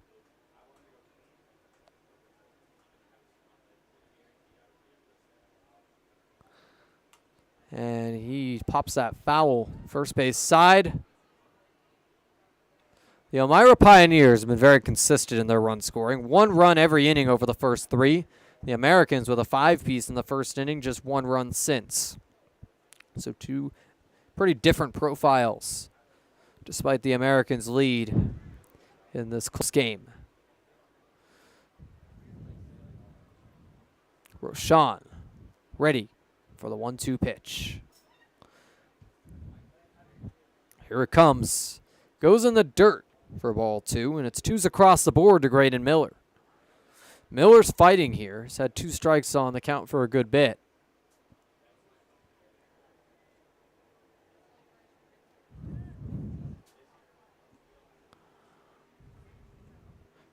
Now the 2-2 pitch.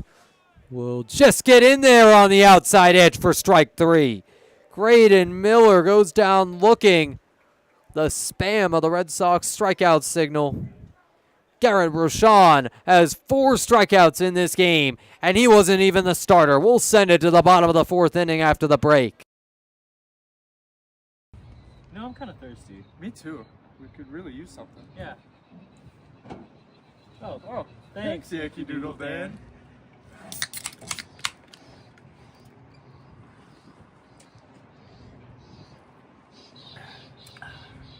That's better.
We bring you to the bottom of the 4th inning, and a reminder, to follow the Americans on all their social media platforms this season. You can connect with the Americans like never before with exclusive content on social media. Make sure you follow them on Facebook, Instagram, TikTok, and Twitter. Austin Barton set to pitch to Cam Levesque to start off this bottom of the fourth. The Americans retired 1, 2, 3. Huang, Boyle, and Miller all retired in the top of the fourth inning by Garrett Rashawn, and it's upstairs at the head of Cameron Levesque for ball one. Levesque came in batting 167 in limited time with Elmira. He walked his first time up here and now has 2 balls again. Little MLB update for the Red Sox fans. The Dodgers lead 3-2 over the Red Sox, but Boston is rallying. It's now 3-0. Barton looking to avoid the 4-pitch walk here.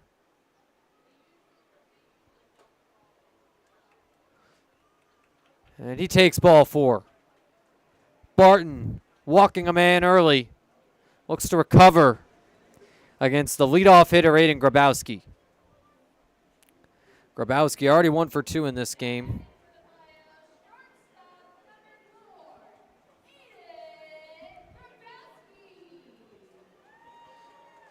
Grabowski, a 297 hitter with a 752 OPS coming in.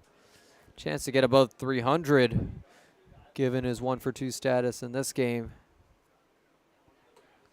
Bunt shown and pulled back. That's 1-0. Grabowski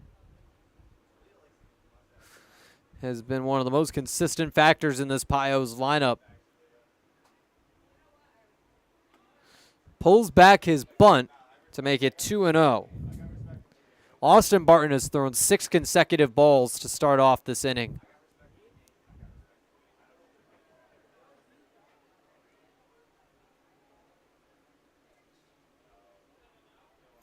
Barton throws another one high for ball 3.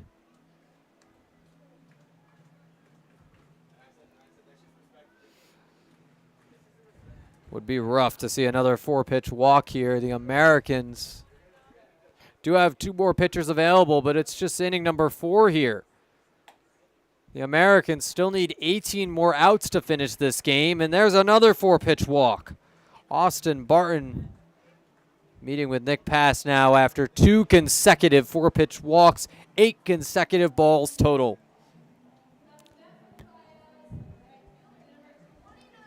TJ Gramesti up with 2 ducks on the pond. And here comes Will Cordero.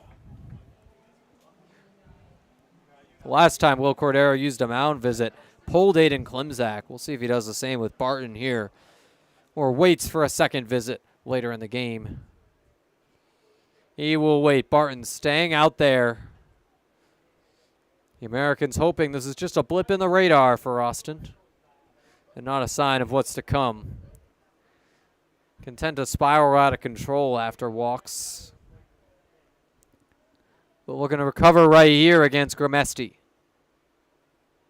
The Boca Raton native. Looking to knock in the runner from second. That's Cam Levesque with Grabowski behind him. First pitch is bunted and popped up. Pass makes the grab in foul territory for out number 1. Runners hold. Americans catch a nice break there. So Gramesti now 0 for 2 with a walk. That was his first contact outside of foul tips, foul balls. Albeit that was a foul ball, but one that was caught by Past. Brett Baker, a pair of walks today. Barton looking to avoid walking him a 3rd time and loading these bases. It's an inside ball 1. And outside of the pop-up to Pass, it's been 9 balls in this inning for Austin Barton.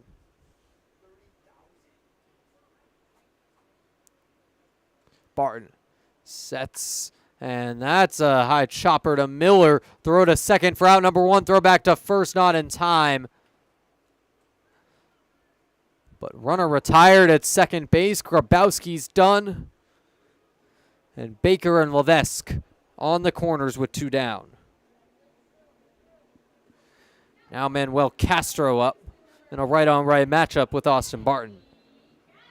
Austin Barton with 2 quick outs after the walks to start this inning. Levesque on third base after the leadoff walk.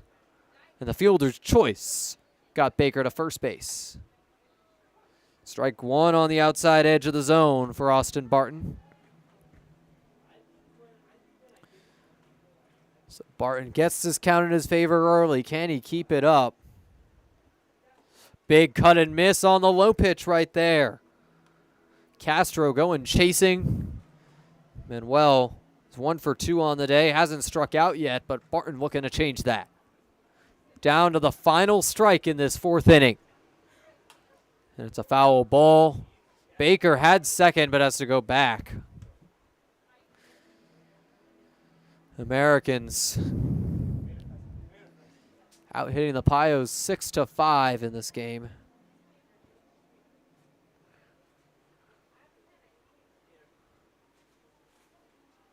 Barton the pitch as Baker takes off again. This time he'll get to second base. These Pioneers base runners have been bullying Nick Past. Now 2 runners in scoring position. And the only easy force out here is retiring the batter. And there's a grounder right to Miller. Barton coming over to cover, but Miller has got it himself. Out number 3. We'll send it to the top of the 5th after the break. The Pioneers left scoreless for the first time in an inning today. We'll send it to the 5th after the break. My fellow American fans, my name is Frankie Morris, your social media manager. You can join us all summer long with many promotional nights and tickets just as low as $10. You can call and get tickets at 716-215-6161 and take a crack at the action.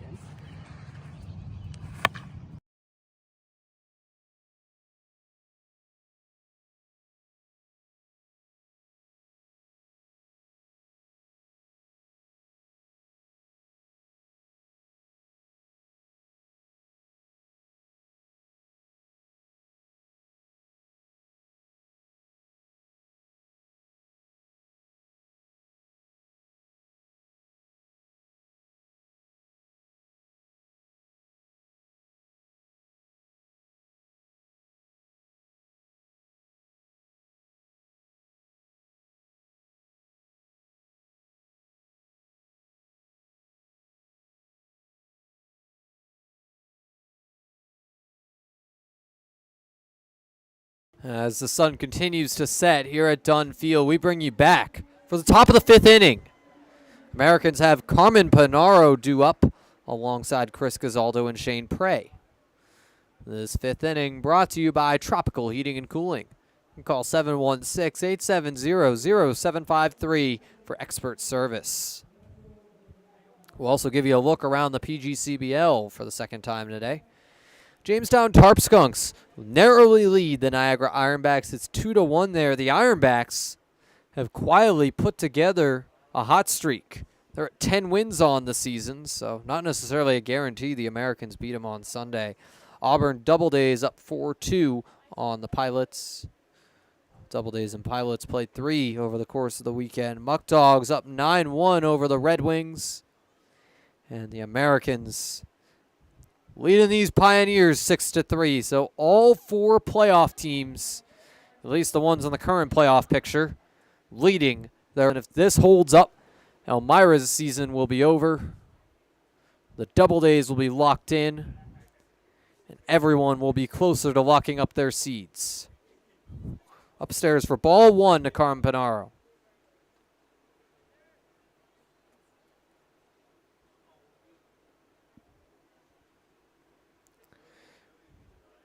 Rashawn, the 1-0 pitch is right up the middle. The comebacker to Garrett. Throw to first in time for out number 1. Panaro retired on just 2 pitches. And it's the comebacker that gets him. Chris Gazaldo up next. Having a 1-for-2 day so far.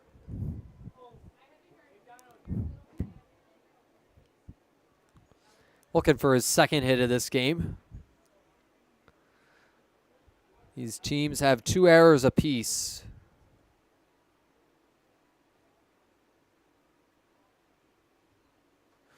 First pitch goes down and in, but finds the corner for strike 1. Down and out, rather.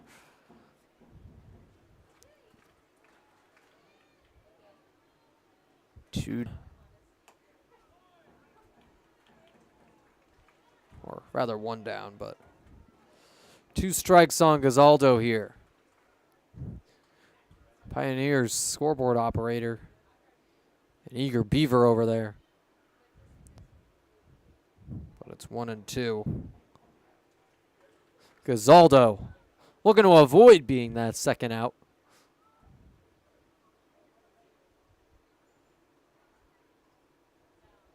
The 1-2 pitch from Rashawn drops low to even things up. And our scoreboard here on Elmira is showing 2s across the board, but only 1 down in this inning so far. Pinaro on the comebacker.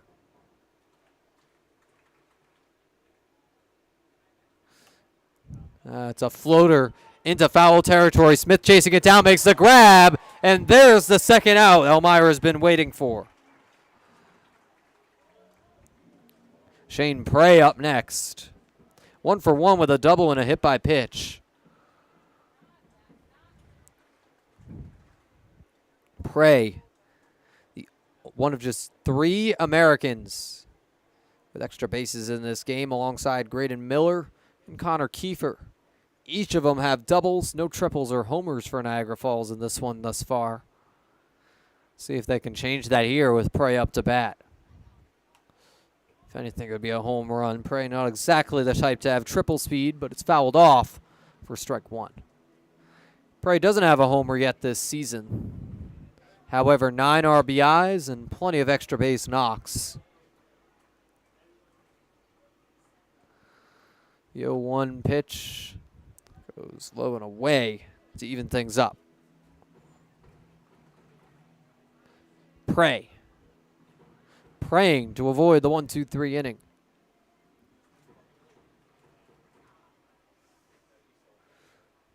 The 1-1 is socked down that first base line. Foul. Prey down in the count. Looking to avoid being the final out of this inning. Nick passed on deck if Prey can get on. Connor Kiefer in the hole. Kiefer has 3 RBIs in this game.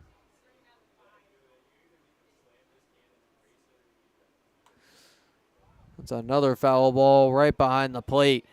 Pops into the stands. Another close one. Not the closest we've had up here in the press box, but just a little bit to the right of our view here on the Americans Baseball Network, right behind home plate.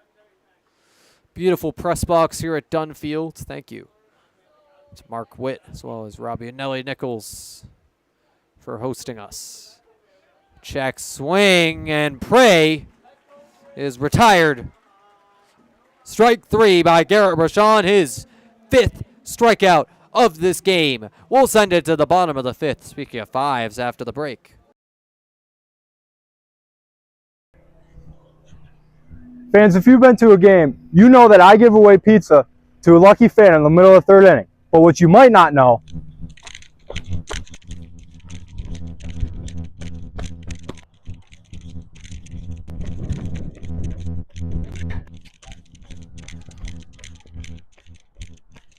is that Sammy's is located right across the street. They've also been family owned and operated for 3 generations since 1962 and originated the half tray of pizza.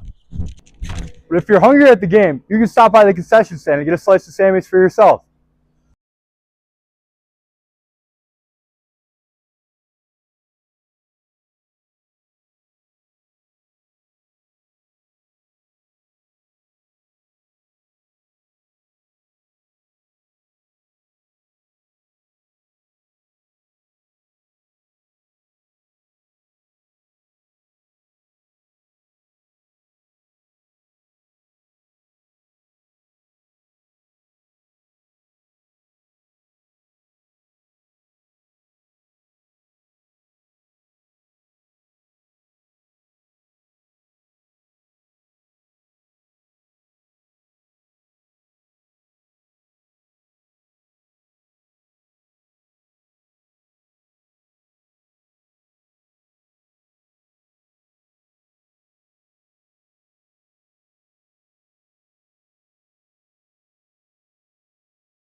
We're back for the bottom of the 5th inning here on the Americans Baseball Network. And fans, do you or someone you know have a birthday coming up?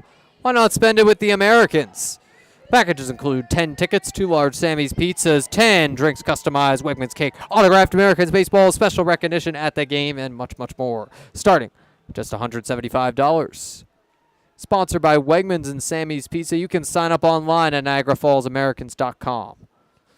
It's Cooper Smith to kick things off for the Pios. In this bottom of the 5th inning, strike 1 from Barton.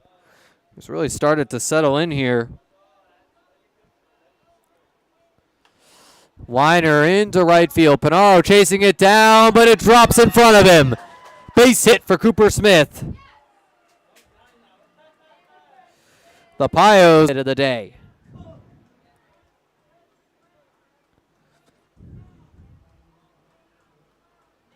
Barton returns to the bump. Looking to keep his strong day going. But a leadoff single not to find a start. 2 2/3 innings, 1. That is the first hit that Austin Barton's allowed to Elmira. The other 4 given up by Klimzak. Down the pike for strike 1 to the new batter, Ben.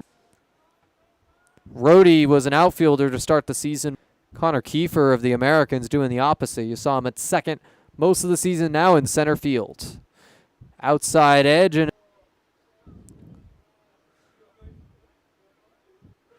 Barton on the runner on first. The 1-1 pitch goes outside. Is in the favor of Ben Rhodey. Brandon Dubeck on deck. Carl Wagner in the hole. The Pioneers looking to get something going in this bottom of the 5th inning. Narrow the Americans' lead. Niagara Falls leads by 3. It's a swing and a miss. May have gotten a piece of that one, but it's strike 2 either way. Barton.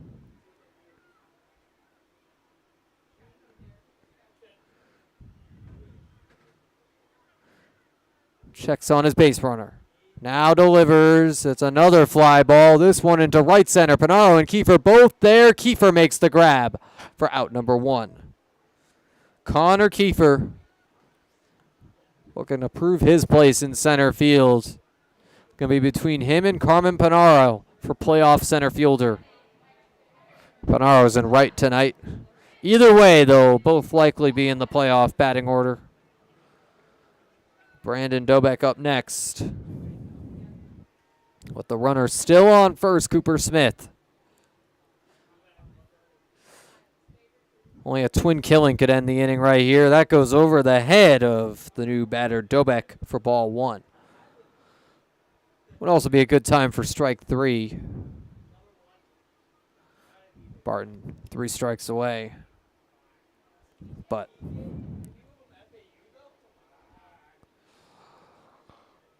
a strikeout here would be a good time for Austin. It's another upstairs ball as of right now. The count in Dubeck's favor. Dubeck came in batting .311 with a .959 OPS. 0 for 2 in this game.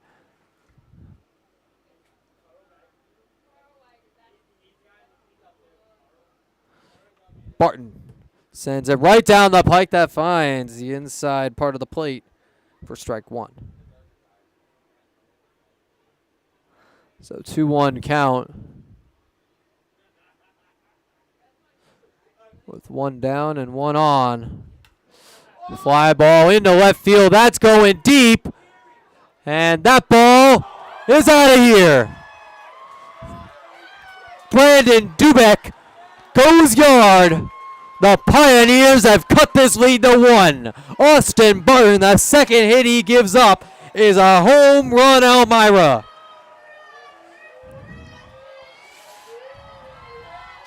Brandon Dubeck, his second home run of the season. RBIs number 19 and 20 for Brandon.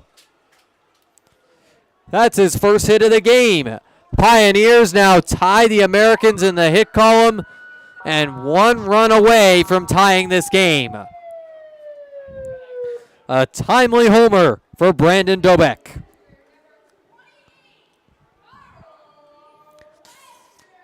Carl Wagner up next.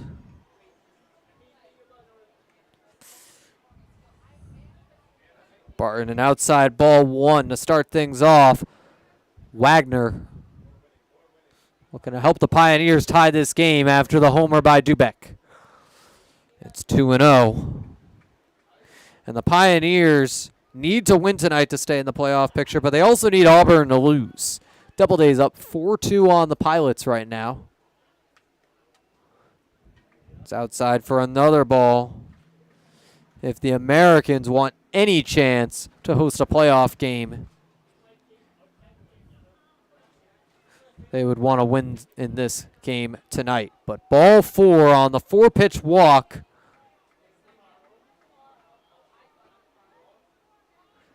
Not coming yet. A late strike call. And they send Carl Wagner back. 3 balls, 1 strike. Barton looking to turn this around. It's a liner in the right field. That's hit hard. Foul territory. Drops next to Panaro, but out of play.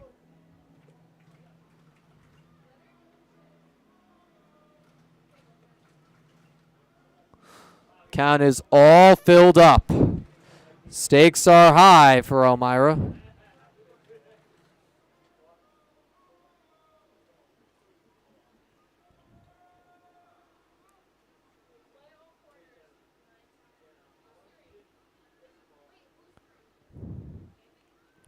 Barton delivers, and it's fouled off.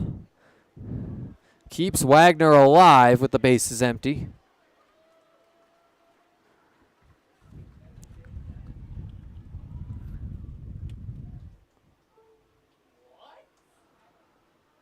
Barton ready for the payoff pitch. Ball, Ramos sends it to first. Miller misses it again. Graydon Miller having a rough one at first base today. 2-base error. Carl Wagner takes second. That's the 5th total error in this game between these teams.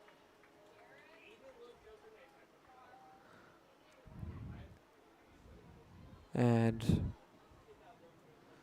my apologies, but we're having some errors right now as well with our score bug on the broadcast. We're going to try and get that figured out while we continue the call here. Michael Palmer is up next, the DH for the team. I'll take the score bug away for now, but should have that back soon.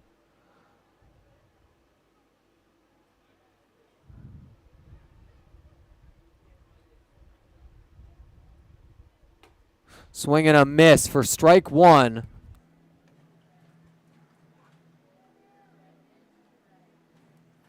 So runner on second, 1 down.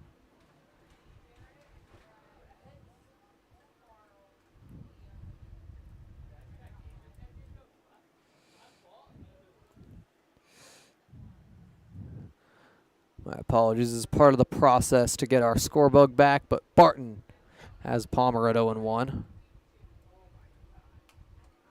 And it's fouled off.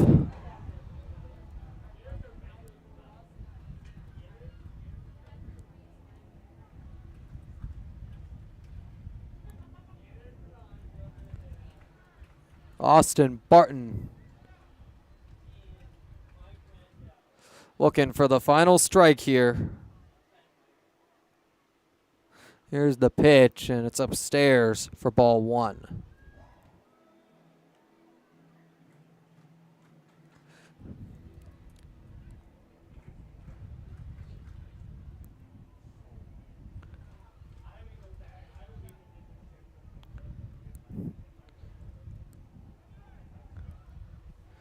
That ball gets away from pass briefly. It's 2-2, and now taking third base is the base runner, Carl Wagner.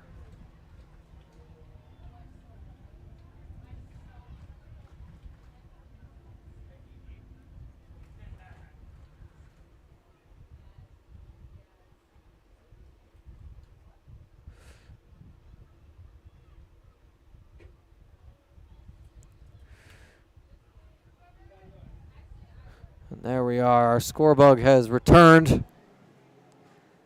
Foul ball keeps this count at 2-2.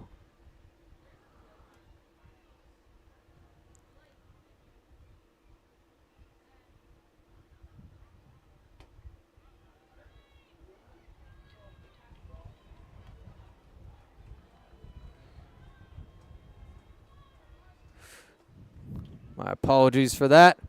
But runners now on third base. Count is now full. Barton looking to retire another here. Swing and a miss. Michael Palmer strikes out at the mercy of Bart. And it's 2 down with the runner on third, Carl Wagner.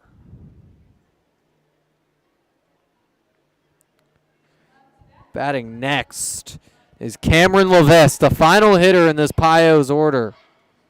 Elmira already on their third time through in this fifth inning. Both of the runs in this inning came from the Brandon Dubek bomb, but the tying run is now on third. The go-ahead run now at the plate for these Pioneers. Americans scored 5 runs in the first inning, just 1 run since. That came in the third inning. Garrett Rashawn has settled in. Just 1 earned run for Garrett in this game. Upstairs for ball 1.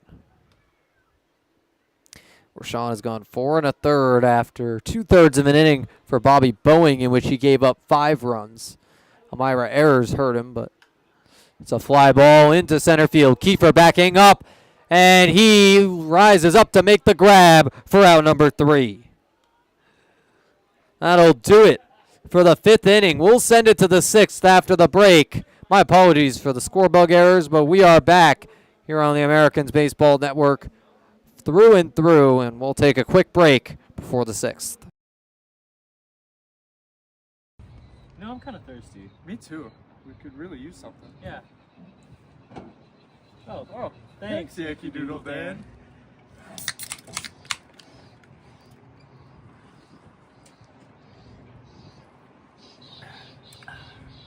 That's better.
Top of the 6th inning. Here, from Dunfield. The Pioneers have cut this lead to 1 with a 2-run shot from Brandon Dubek. And the Americans back up to bat now. They'll start things off with Nick Pass, the catcher. An outside ball. The 6th inning brought to you by Niagara County Legislator Chris Robins, Laborers Local 91, and Wegmans. A strike on pass there to even up the count.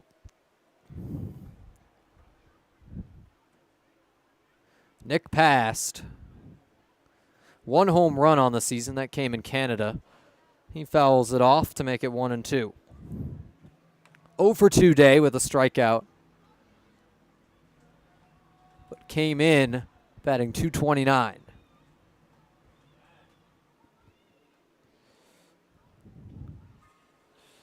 Count is at 1-2 with nobody out.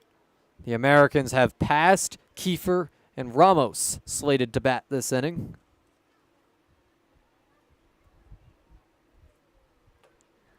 And that is just outside to even up this count.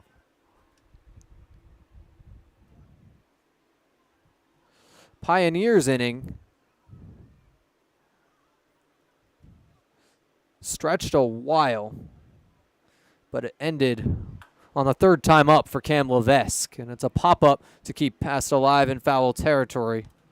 Aiden Grabowski, the true leadoff for Elmira, will be up for a 4th time in the bottom of this frame. 6 hits apiece for these teams, but the Americans with a narrow lead up by a run. Some close games between these teams over the course of the season, and Nick Pass has just been beamed for the 16th time this season. There is no American that has taken more of a beating in this season than Nick Pass. I mean, yeah, there's been some serious injuries on the squad, but Pass, the amount of times he's been hit by pitches this season, it's a miracle that he's hanging in there. 16 beanballs is not usual in any baseball league, even the PGCBL. Pitching not quite as sharp as the pros here, obviously, but 16 times to be hit, that's just bad luck at that point. Connor Kiefer is a base. Swing and a miss. Connor Kiefer, a big cut for strike 1.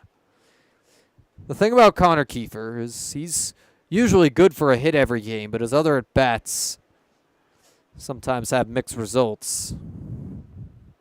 Frequent strikeouts, frequent pop-ups as well. But when his swing is working, it's really working. He's had a handful of extra base knocks this year. Picked up his 5th in today's game. There's a pop-up, speak of the devil. And the catcher Wagner running back for it. Grab is not made, but it's 0-2. That pop-up going in foul territory, at least for Kiefer. So he stays alive as he gets it far enough away from Wagner.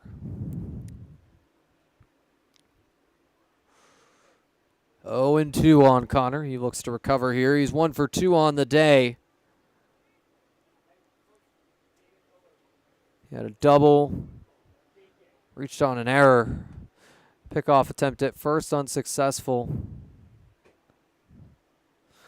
It's the 3rd time through the Americans' order. Alan Ramos, who's due up, will start the 4th time through. Kiefer's been on base twice. Can he make it 3 times today? Despite being in an 0-2 hole here. Most impressive thing, perhaps, is the fact that Garrett Rochon, after coming out of the bullpen for Bobby Boeing, is still going for these Pios. Pop up. This one, foul territory. First base side, caught by Cooper Smith for out number 1. Connor Kiefer retired for the first time today. And here comes Alan Ramos.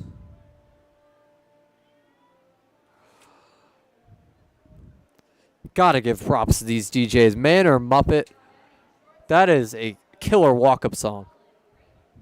I wouldn't take offense to that one bit. I would use that as a walk-up song. Alan Ramos with a great honor, as it's the 4th time through the order. Nick passed on with 1 down. Inside for ball 1.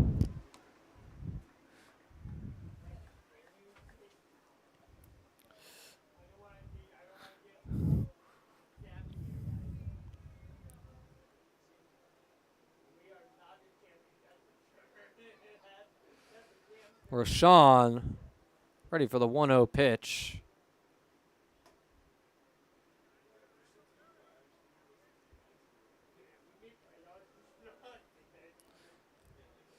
Garrett Rashawn looking to refine the strike zone. Retired Connor Kiefer on a pop out, but that's his only out this inning. Pickoff attempt on first, unsuccessful.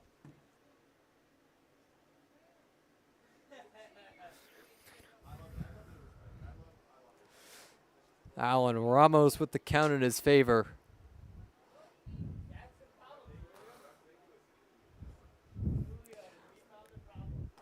And I mean, Man or Muppet brings back plenty of memories for me, because one time we were staying in a New York hotel, needed to get up early, whole family. My sister wakes us up to Man or Muppet.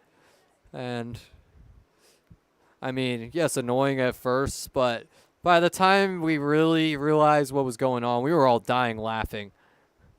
So, just making me think of my sister back home. Marie, if you're watching, excited to play some Mario Kart with you when I return, but a liner down the right field line, foul to even things up.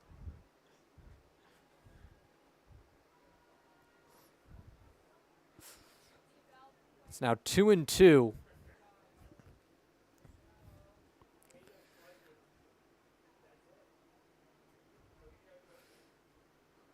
Nick passed, has hung on to first base since he got whacked for the 16th time.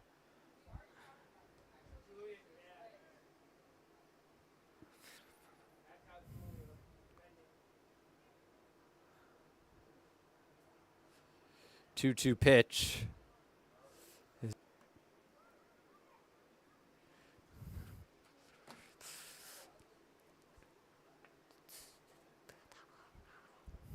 Alan Ramos ready for the payoff pitch, looking to be the second base runner for the Americans this inning.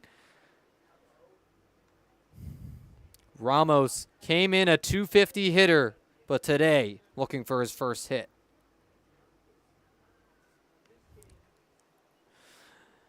Rashawn, the payoff pitch is tipped foul down the first base side.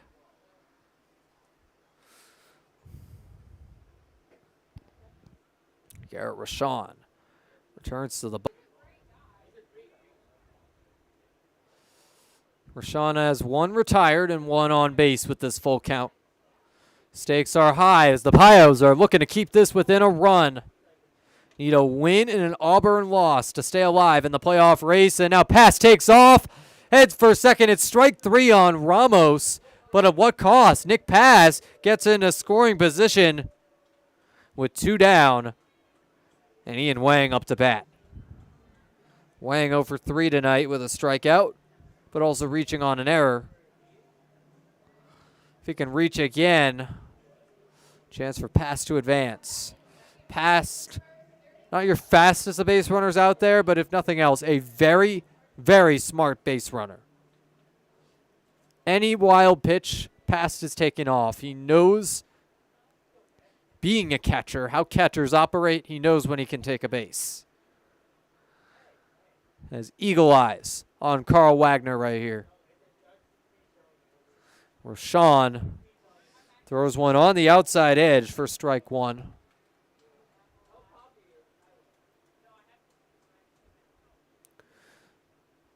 Dunfield full with dirt. You can barely see home plate at this point. In dirt clouds much of the game. Wang down 0-1. Rashawn, the pitch just outside to even things up. Rashawn, a chance to go 6 or 7 here. He's already gone 5 innings into the game. Only went 2/3 a couple days ago when he faced Jamestown. So his arm pretty fresh as well. There's the 1-1. Huang takes it outside for ball 2. And Rashawn has only thrown about 16 more pitches than Bobby Boeing. When Rashawn's going 5 innings and Boeing went just 2/3, the difference is the fact that Boeing gave up 5 runs to Rashawn's 1. It's 3-1 on this count. If Wang walks here, it's 2 ducks on the pond for Gavin Boyle. And if the ball flew for Brandon Dubek, it certainly would have the chance to fly for Gavin, who already hit one to the warning track today.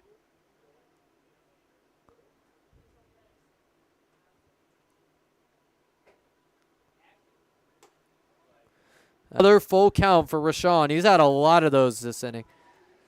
Must be tiring out there, but still only 63 pitches on the day in his 5th inning of work. Pio's looking to get out of this inning scot-free. And that drops low for ball 4. Ian Wang, the second runner on base for the Americans, joins Nick Past. Gavin Boyle coming up to bat. The Americans with a big opportunity. Gavin Boyle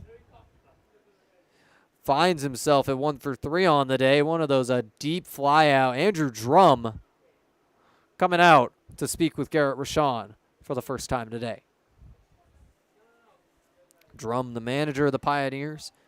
He's been around a lot longer than the Americans manager, Will Cordero. Cordero's coached in a number of different places, including in his home country of Puerto Rico since his 14-year Major League Baseball career. Played for the Expos, the Red Sox, among other teams. Fun fact, 30 years ago today, Will Cordero, or not 30 years ago today, but 30 years ago opening day, Will Cordero was the leadoff hitter for the Red Sox. If you go on Sporkle and fill out an opening day lineups quiz for the Boston Red Sox, which as an avid Red Sox fan, I love to test my Sox knowledge all the time, Will Cordero's name is on there, and I found this out pretty recently. More knowledgeable about recent Red Sox teams, of course, as I was born in 2003, but it's a low and away ball 1 to Gavin Boyle.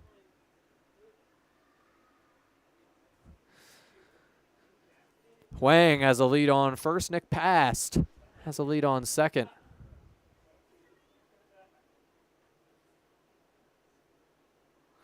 Rashawn sets for the 1-0 pitch.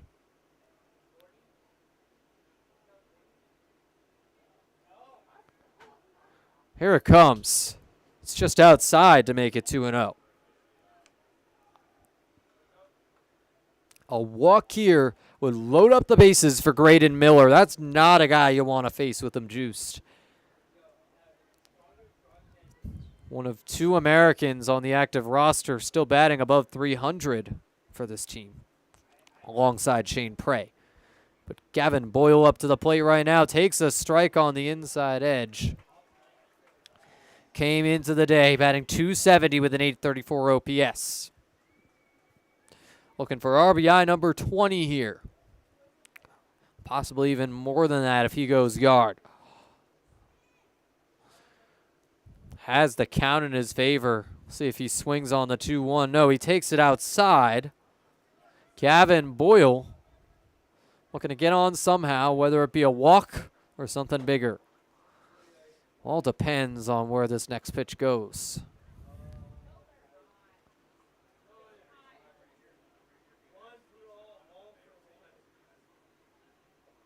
Rashawn, the 3-1 pitch is up and away. Gavin Boyle takes it for ball 4 to load these bases. So Boyle on first, Wang on second, Past on third, and Graydon Miller up next. And this will be it for Garrett Rashawn. Bases loaded. The Pioneers turn to the bullpen as they look to finish out this inning. Garrett Rashawn finishes his day with 5 innings. So far, 1 earned run on 2 hits and 2 walks, but also 6 strikeouts. Chance that more runs will be charged to him if this Pioneers reliever allows these base runners to score.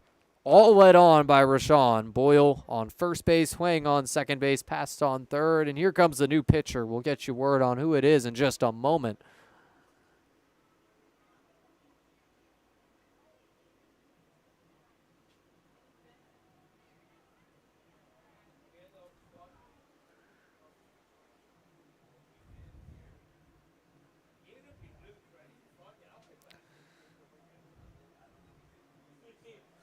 It's been a tight game between the Americans and the Pioneers.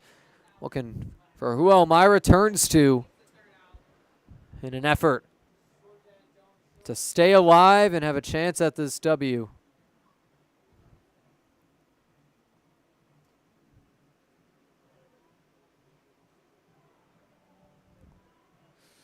Elmira also needs Auburn to win. As of right now, the Doubledays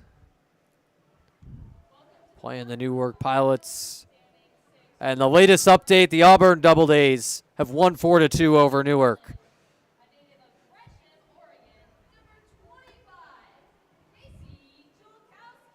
So the Pioneers are officially eliminated from playoff contention, but they'll still look to win this one, playing for pride against their Can USA rivals. Casey Jolkowski, the new pitcher for Elmira. He's 2-0 with a 1.35 ERA and 12 strikeouts, one of the most dominant relievers for this Pios squad. Another Elmira player coming in after facing Jamestown. He went an inning against the Skunks 2 days ago.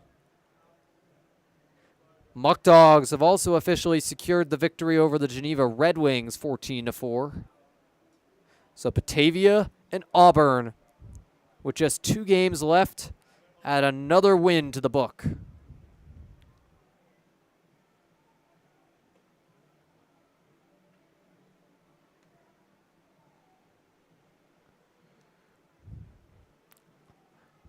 The Americans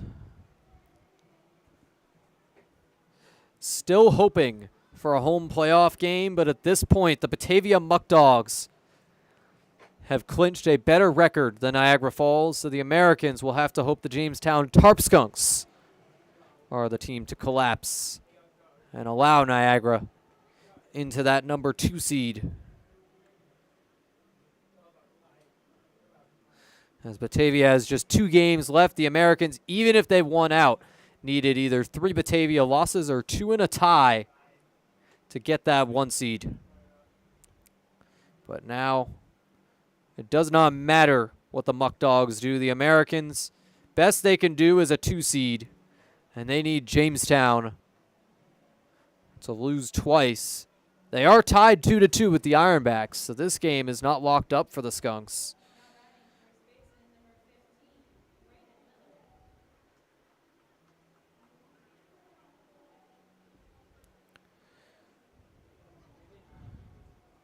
Graydon Miller up to bat to face the new pitcher, Jolkowski. Big cut and miss for Graydon. Gavin Boyle heads back to first base safely on the pickoff attempt.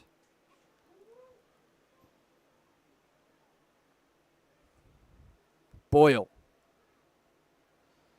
has another lead on second. Miller looking to knock him in, as well as Hwang and Nick passed with the 0-1 count.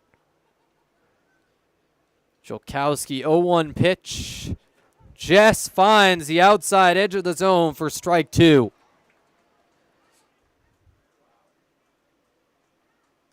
Casey Jolkowski down to 1 more strike to hold these Americans without a run despite the bases juiced. Here's the 0-2 pitch. It's just outside for ball 1 as Miller stays alive.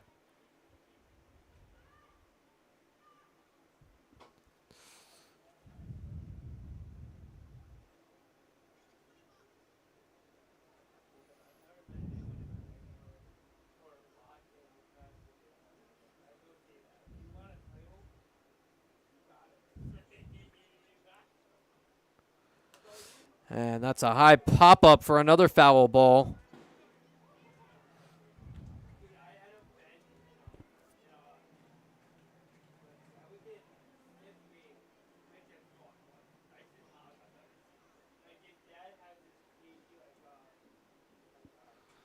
So an update on the playoff picture when we come back from break, when this inning goes to break. But a wild pitch on ball 2, and a run comes in to score. Nick Past comes home and gives the Americans a 2-run lead, as Boyle and Huang are now both in scoring position.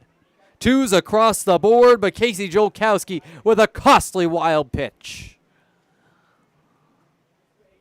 Americans tied with the Pioneers in the hit column, but they lead by 2 in the run column, even after the Brandon Dubek 2-run shot. If Graydon Miller hits his own home run here, it would be his 2nd of the year, and the Americans would be doubling up the Pios. That drops low for ball 3. Count is all filled up. If Miller walks here, it reloads the bases for Carmen Panaro. It's been a messy game, 5 total errors. Already 9:10 p.m. after the game started at 6:30. It's only the 6th inning. And that one, a high fly ball in the right field foul territory. Smith chasing it down, but it goes out of play. Full count, 2 outs, 2 runners in scoring position. Casey Jolkowski in one of his highest pressure situations of the season. Not sure he even knows the Pios were just eliminated from playoff contention, which puts even more pressure on. Payoff pitch. Swing and a miss. Graydon Miller strikes out. Casey Jolkowski clutches up in a big moment. We send it to the bottom of the 6th, and when we are back, we'll have you all the updates on how this playoff field is shaken out.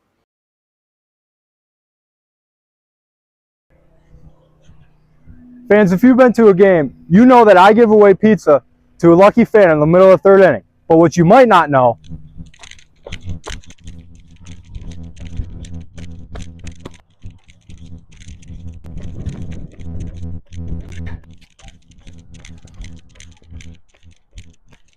is that Sammy's is located right across the street. They've also been family owned and operated for 3 generations since 1962 and originated the half tray of pizza. But if you're hungry at the game, you can stop by the concession stand and get a slice of Sammy's for yourself.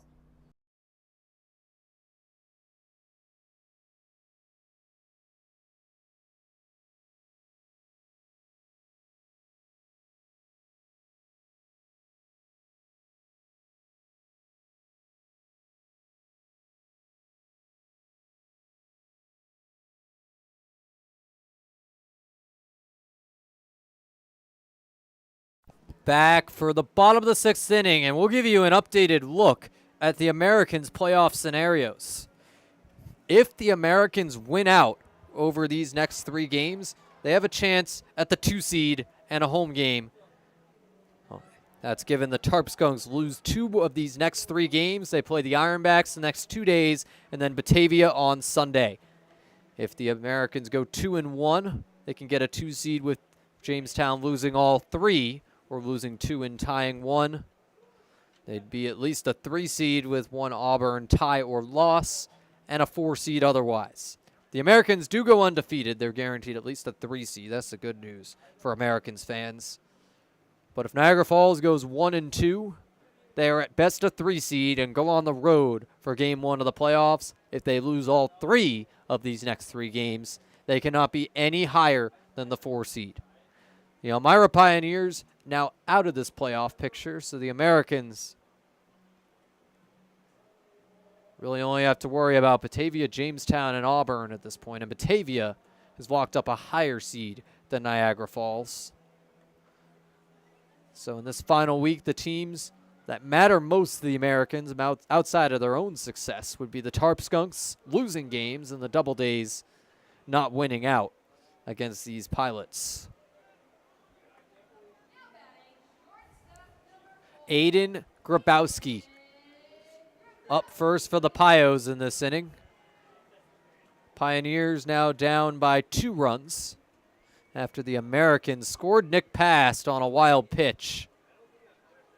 Carter Hall, the new pitcher for Niagara Falls, to replace Austin Barton. And there's a liner into center field, and it's caught by Alan Ramos, the shortstop. Kiefer wasn't going to get there from center. Ramos comes in from short and makes the grab. So one down on Elmira. Carter Hall on the year, a 1-0 record, 6.35 ERA, and 9 strikeouts. Was injured for a good part of the middle of the season, but the Niagara University product is ready to go. Ahead of the playoffs, TJ Gramesti and Brett Baker, the final hitter, due up in the city. Americans had 6 batters up in the top of this frame, and that's an inside ball 1 at the head of Gramesti. Carter Hall.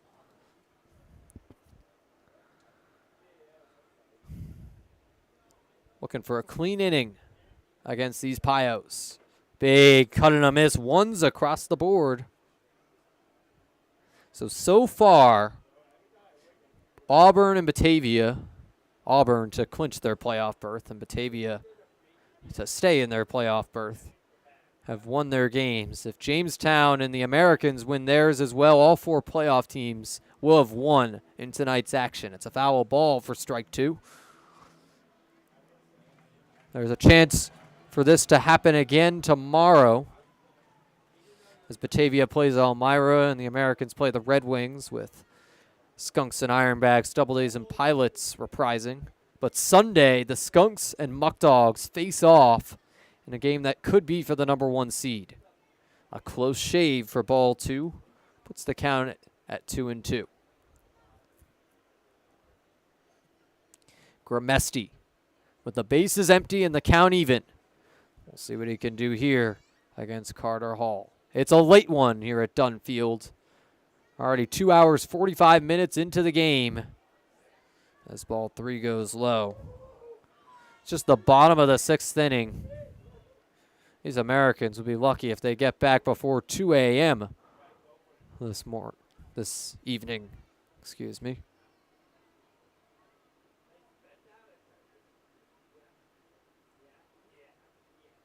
Hall ready for the payoff pitch. And it's a high pop-up over the press box this time. And hops on the roof. Hall looking to retire his 2nd consecutive batter. And at this point, quite frankly, looking for a quick game with a 2-run lead. This game has dragged on for the Americans, and that's in the dirt for ball 4. Gets away from Nick Pass. Gramesti going to try for 2 here. Headed towards second. Ramos, the tag is in time. Gramesti out at second as he takes off on a wild pitch, ball 4. TJ Gramesti caught by the throw from Nick Pass just in time. The Pioneers have 2 down. And Brett Baker, their final hope to avoid a 1-2-3 inning. What a tag by Alan Ramos. One of the plays of the game for these Americans. And there's a liner into left field. Caught by Gavin Boyle to wrap up this 6th inning. We'll send it to the 7th after the break as the Americans look to end this game cleanly. 3 frames to go. We'll be right back. You know, I'm kind of thirsty. Me too. We could really use something. Yeah. Oh, thanks. Yankee Doodle Dan.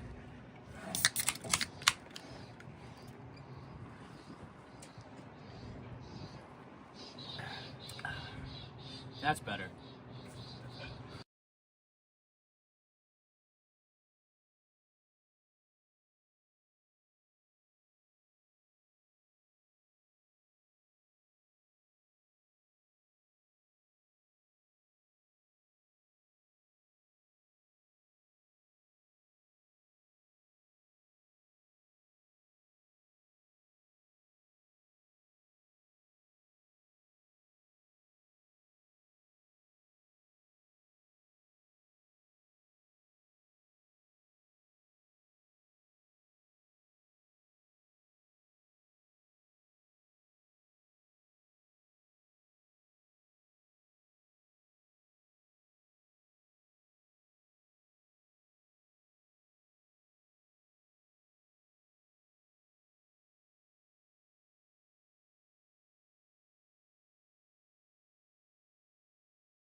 We're back for the top of the 7th inning.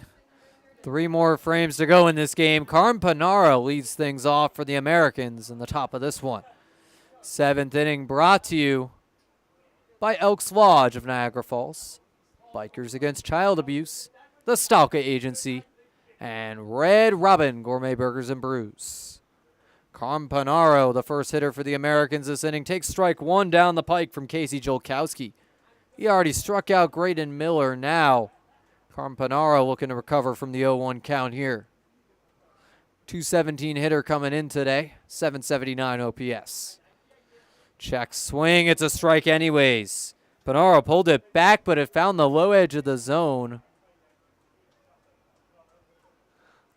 It's 0-2.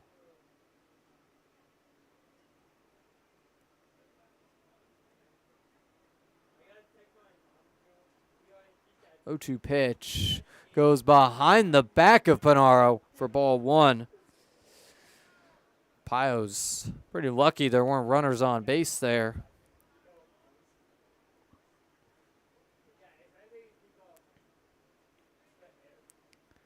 The Americans looking to secure this victory and secure their chances at a playoff home game. The 1-2 pitch is sucked into right field foul. A little too much hook on that one. Panaro stays alive, though. He's 1 for 3 today. Has an RBI as well. Panaro ready for the 1-2 pitch. Thrown outside over that righty batter's box to even up the count. Panaro found himself in an 0-2 hole. Now it's ball, foul, ball in the last 3 pitches. Another one inside. Counts full. Jolkowski had sharp command at the start of this inning. Now wavering a little bit.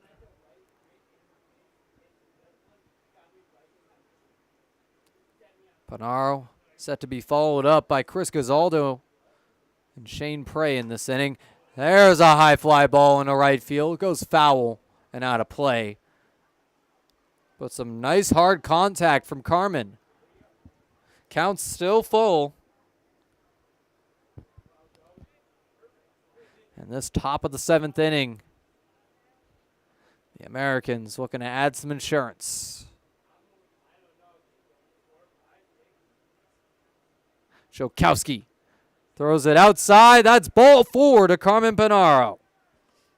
Between foul balls and takes outside and inside, Carmen Panaro takes a walk and gets on base for Chris Gazaldo. Gazaldo's 1 for 3 as well today, looking for his 2nd hit to advance Carm. Shout out to Carmen Panaro and Graydon Miller. Great job on the broadcast yesterday, filling in for me. The out-of-league game against Power City. Panaro is a lead at first, and it's strike 1 down the pike to Chris Gazaldo.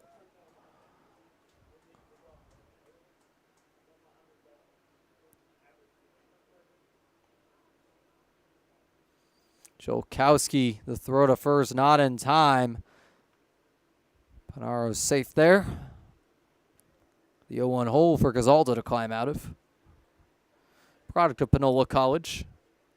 370 hitter at Panola. And an all-star here in the PGCBL. Swing and a miss. Makes it 0-2 on Chris. Gazaldo, bit of a cold spell of late, but he has 9 multi-hit games this season. Looking to get hot again. Get his 10th multi-hit game ahead of playoffs. The 0-2 pitch is just outside for ball 1. Panaro eager for second base. Can Gazaldo get him there? With nobody out.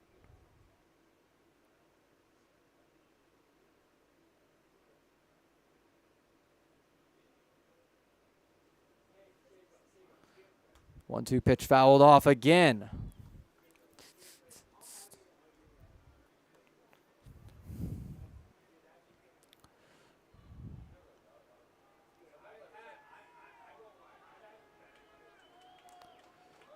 Chris Gazaldo has been down in this count for the entire at bat.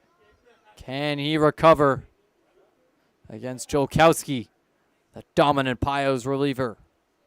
Here's the pitch. Fouled off again. Gazaldo hanging in there, working this count. Been so many high counts in this game.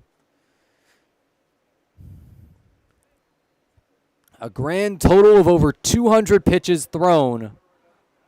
And it's only the top of the 7th inning. In fact, we're over 250. 1-2 pitch is inside. And Chris Gazaldo gets grazed by that one. 2 ducks on the pond. Shane Prey comes up next. And Prey has a double in this game. He's 1 for 2. Also got hit by the pitch and struck out looking. But another extra base knock here could bring in 2 more for Niagara Falls.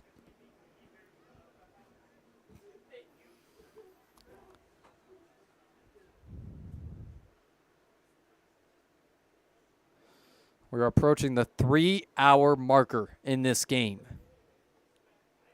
Jolkowski, it's bunted on by Prey, but foul for strike 1. Good situation to bunt in. Lay down a good one here. You can get both runners into scoring position.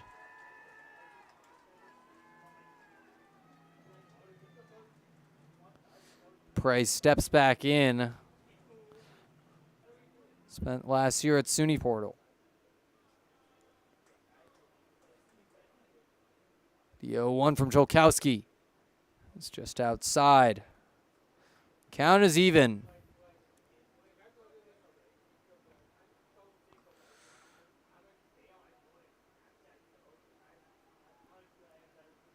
Prey steps back in.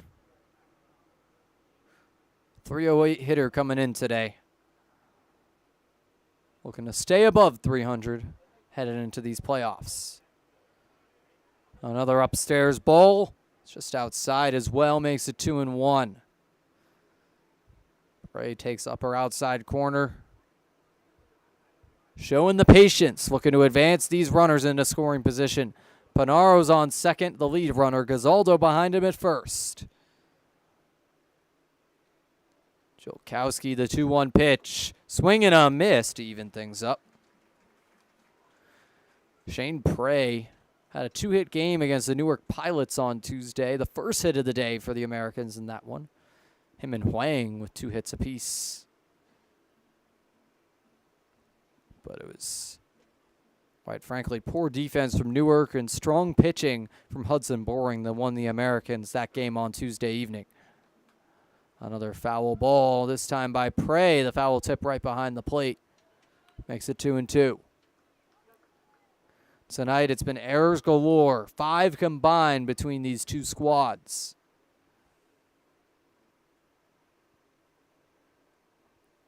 And the Pioneers, back-to-back West Division champions no more, as they're eliminated from playoff contention with Auburn's win against Newark.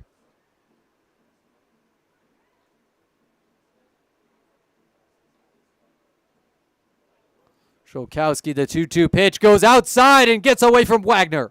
Runners advance into scoring position without Prey having to touch the ball. Count is full.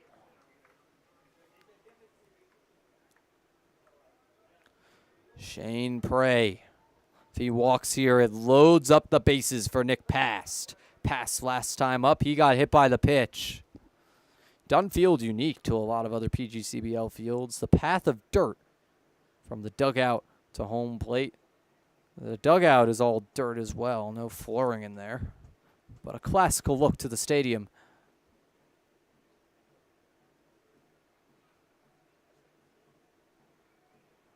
Jolkowski ready for the payoff pitch. High pop-up, foul territory. Smith is chasing it down, goes out of play. Shane Prey has 2 in scoring position. No RBIs yet in this game, but Prey has had 9 on the season. Chance for at least 2 more here with the runners in scoring position. Both have a lead and are taking off as it's a ground ball bobbled by Grabowski. The throw home is not in time, but Panaro tagged out. The throw to second not in time, though. Runners stay on second and third. Panaro retired. 1 down with 2 still in scoring position, but now it's Prey and Gazaldo. Pioneers opt for the out at home over the out at first, and it pays off. Didn't go how they planned as Panaro tried to run away, but the Pios laid down the tag to retire him once and for all. Nick Past up next.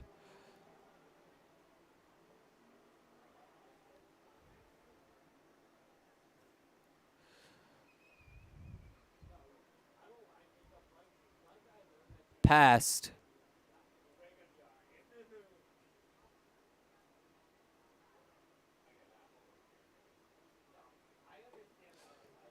Takes one on the inside corner for strike 1. So down 0-1 in the count. With both runners still in scoring position. Now it's Gazaldo, the lead runner, on third, and Prey behind him on second. No easy force play here, so likely Connor Kiefer will come up to bat. Cooper Smith chasing down the foul ball, but to no avail. It's strike 2 out of play.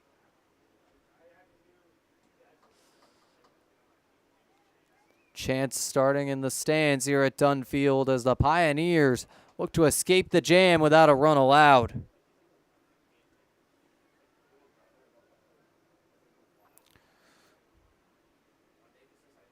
Shane Prey got credit for the double on that weird play. But it's 1-2.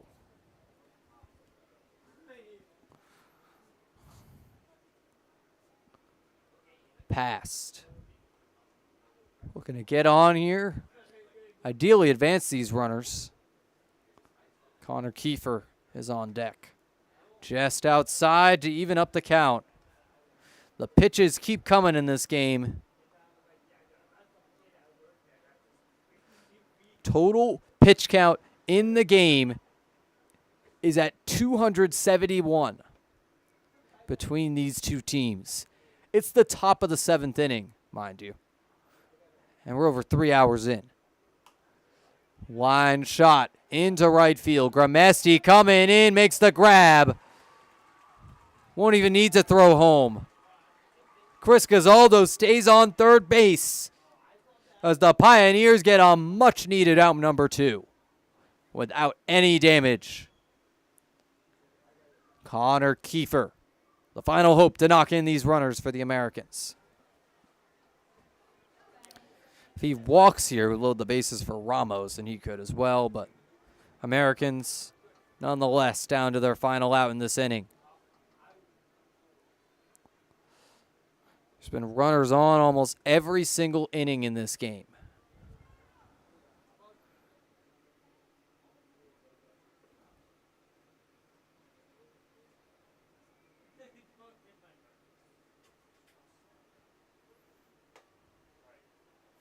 It's just outside for a ball.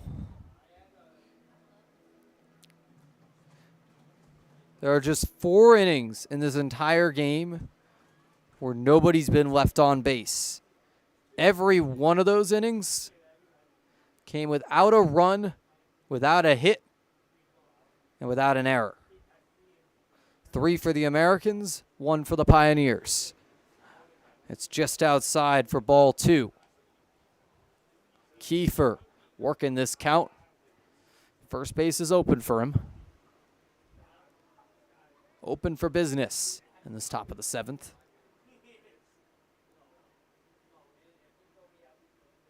This game has dragged on.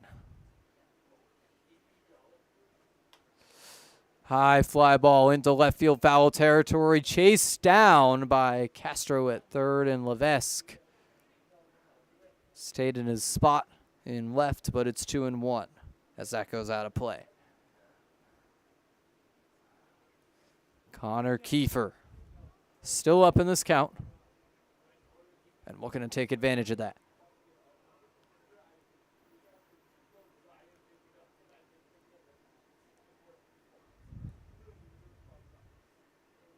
Sun is fully set at Dunfield. Those lights much needed as it's an inside ball, 3 to Kiefer.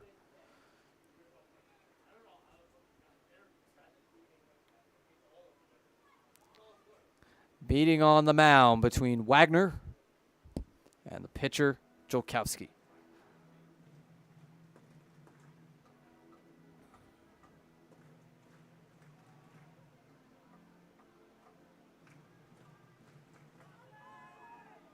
The Americans and Pioneers have played double headers this long, but not single games.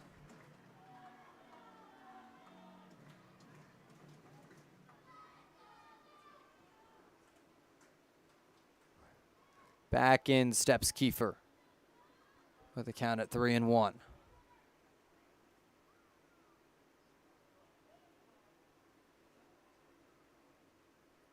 Jolkowski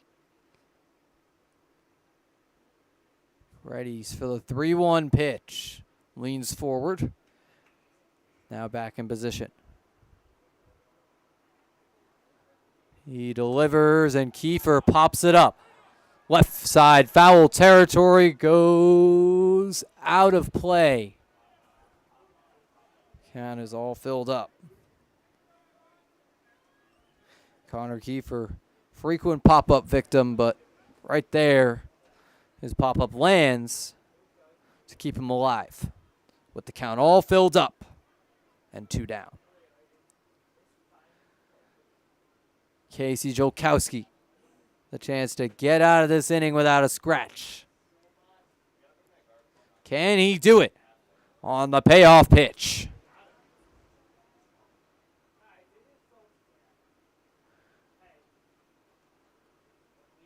Here it comes.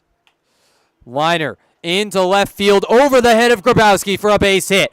1 run scores, and Shane Prey comes around to make it 9-5 Americans. And the Americans with some much longer hours than 9-5 tonight, but it does represent their lead. In this 7th inning, now just the sole runner on first, Connor Kiefer. Andrew Drum in to take out Casey Jolkowski. Jolkowski finishes his day with an inning of work, 2 hits, 2 earned runs, 1 walk, and 1 strikeout. Faced just 6 batters. Connor Kiefer has 5 RBIs today. A legacy game for Connor. He's 2 for 4, 5 ribbies, single, and a double. Have a day. Kiefer now the only base runner as Alan Ramos comes up next. Kiefer the only American with multiple RBIs in this game. Miller and Panaro the others with 1 apiece. Also one of just 2 Americans with multiple hits alongside Shane Prey. New pitcher for the Pios. Get you word on who it is in just a moment.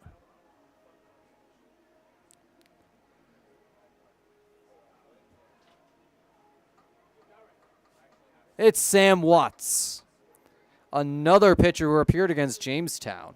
Interesting that the Pioneers have had the same game plan pitching-wise in both of those games, and they've both been long, high-scoring affairs. Watts, a 9.39 ERA, 10 strikeouts, comes from UMass Dartmouth, originally from Rehoboth, Massachusetts. At UMass D went 0-1 with a 12.27 ERA and 2 strikeouts. Slightly better results here in Elmira. One of many Mass natives on this Pios team. The former Red Sox affiliate, drawing Bostonians all across the roster. Was talking to the Pios broadcaster, Farrell Hudson. He says he's It's the first time in his life he's been surrounded by more Red Sox fans than Yankee fans. This whole dugout for the Pioneers, very Red Sox heavy, with all the masked natives joining the team. Sam Watts, Jacob Monis, Cam Levesque among them. Even Manuel Castro.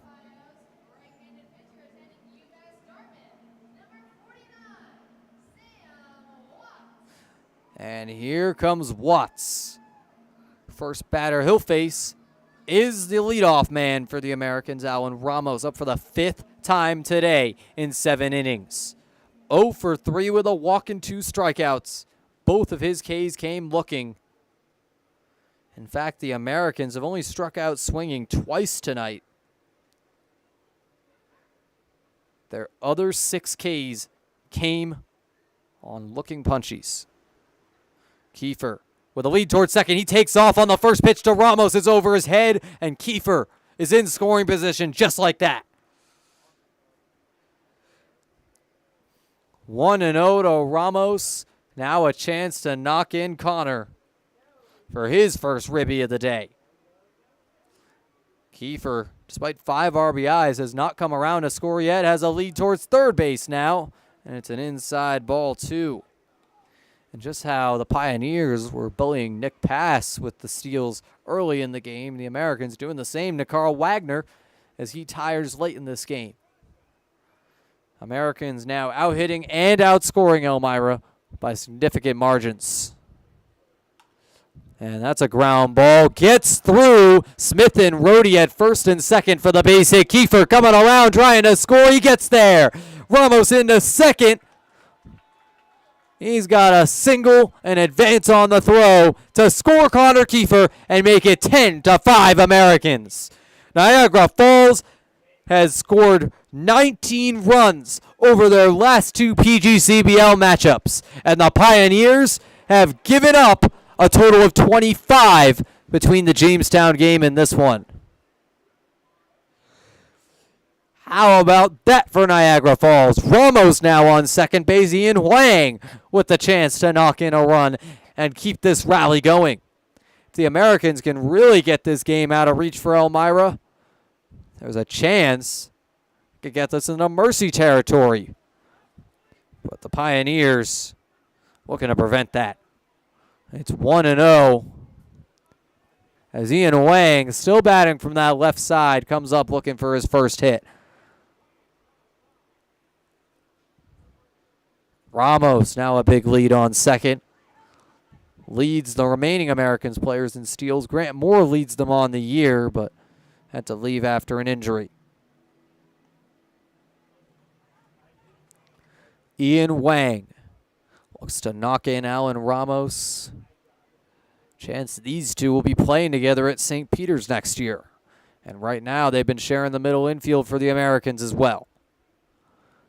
1-0 pitch to Wang coming up. And it's inside to put a second ball on this count. This game is now in its 4th hour. And the Americans are looking to put it to bed and get some sleep for themselves as well. Watts, the 2-0 pitch goes up and away to put a third ball on the count.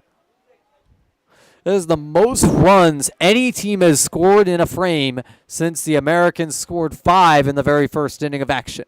Been a 5-5 ball game since then, but Elmira giving up those 5 runs in the top of the first, costly.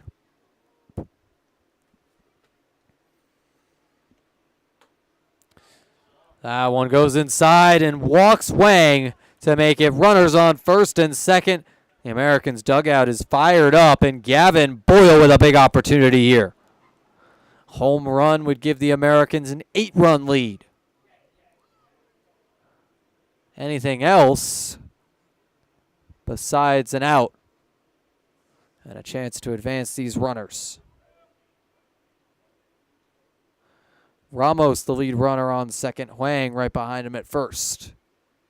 Gavin Boyle has 3 home runs on the season. and came in with an 834 OPS. Takes one at the knees for ball one. Boyle 1 for 3 with a walk.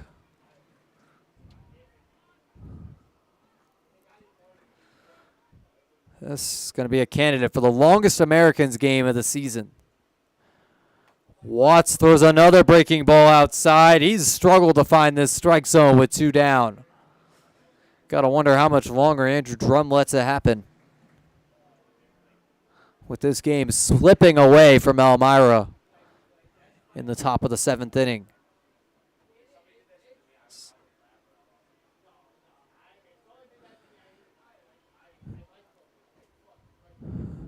The 2-0 pitch goes right inside again at Boyle's legs.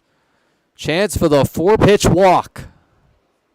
It's been a while since Sam Watts has found a strike on these Americans' bats, and they are picking up on that. Don't expect to see him swing it much if they can just parade around with some walks and really blow this game open.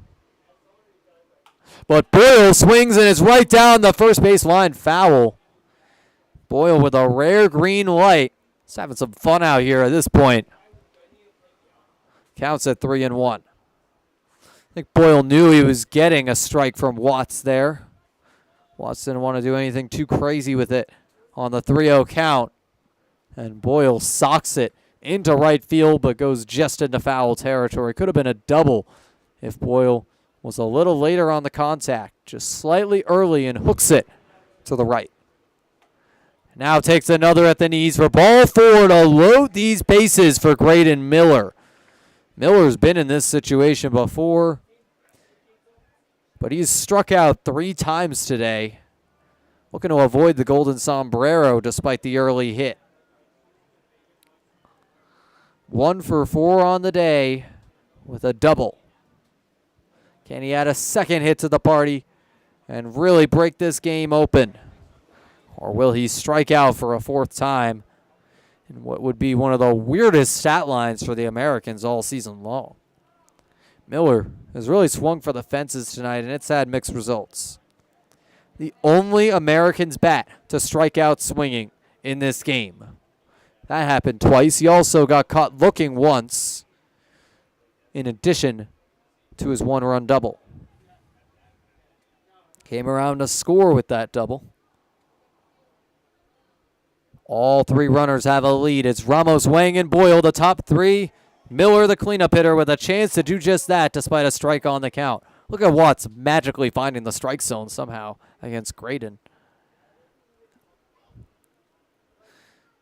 After he walked 3 consecutive batters. It's another one inside to make it 1-1.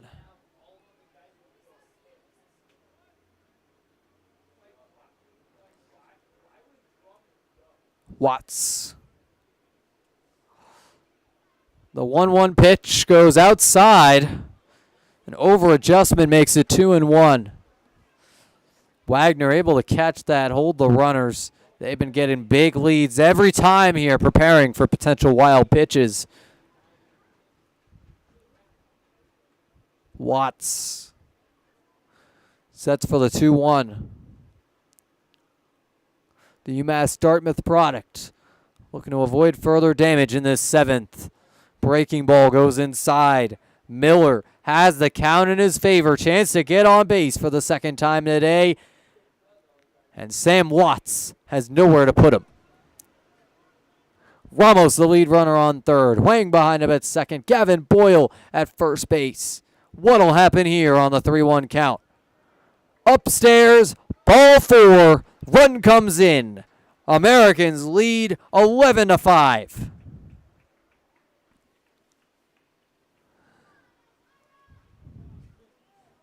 It's a parade here at Dunfield.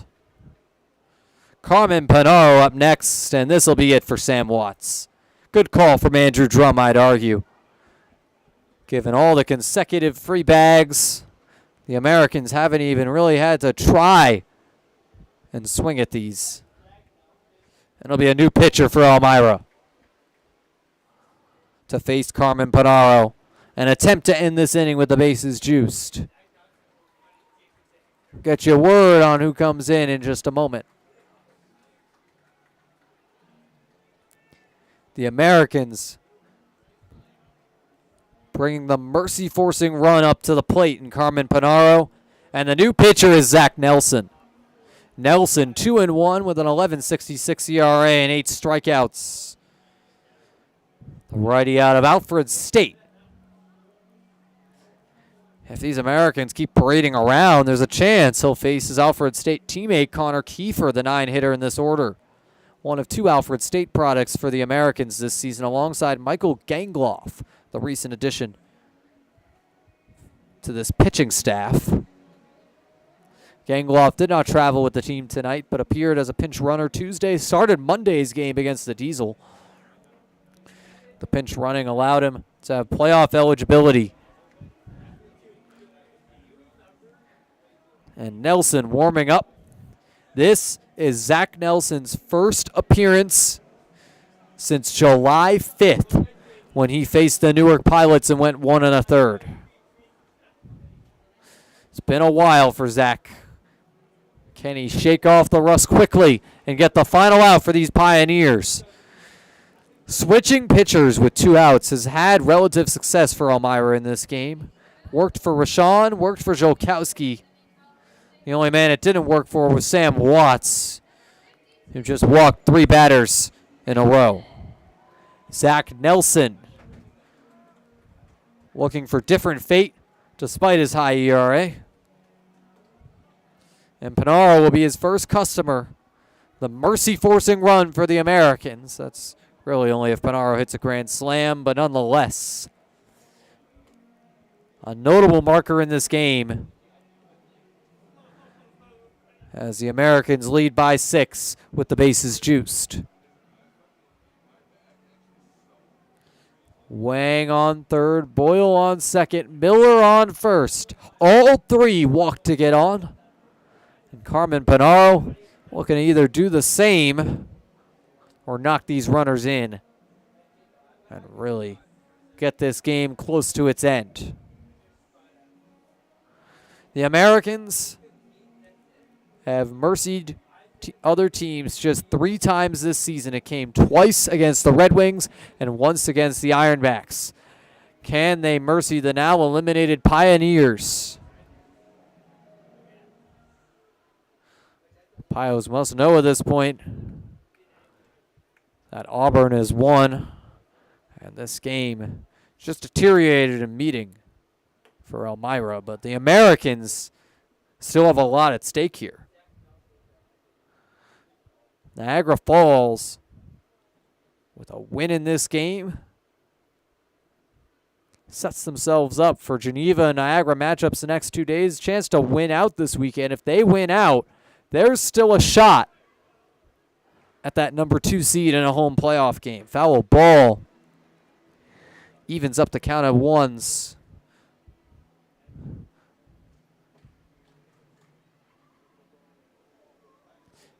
Tarp Skunks and Ironbacks are tied at 2 in the bottom of the 10th. So Jamestown, a chance to tie that game. Count is now at 2-1. Panaro, 2 more balls, and run number 12 comes in as this parade for the Americans continues. Swing and a miss, puts 2s across the board. Nelson having better success finding this strike zone than Watts did. Playing to the benefit of these Pioneers as they look to stay alive in this game, keep it going. We're approaching 3.5 hours in this top of the 7th. Panaro sends that foul third base side, chased down by Castro, but goes out of play near the Americans' dugout.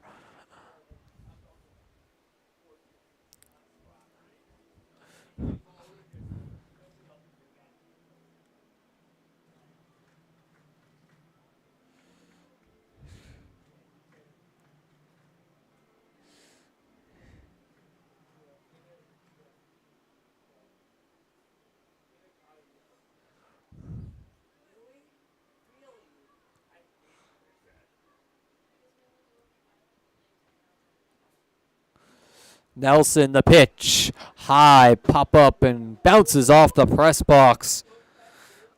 Close call for our friends scoring the game. Twos across the board to Carmen Pinaro.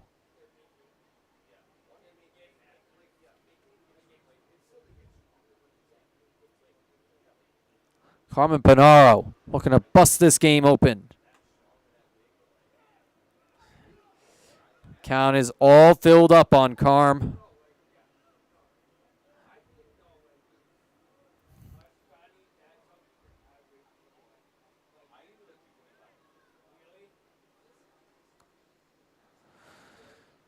Nelson, the payoff pitch. High fly ball into left field foul territory. Castro chasing it down, and he misses this one.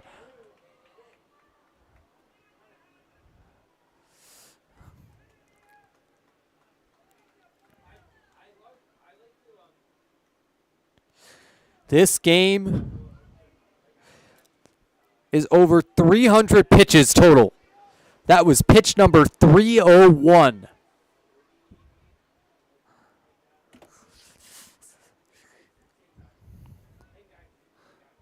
These guys are going to need a good rest after this game. Even the guys who aren't pitching. A long time out in the field. Payoff pitch. High fly ball, center field. Baker coming in, and he makes the grab for out number 3. Keeps this at a 6-run game. We'll go to the bottom of the 7th. The Americans will have to wait if they want to mercy these Pios. But we'll be right back after the break.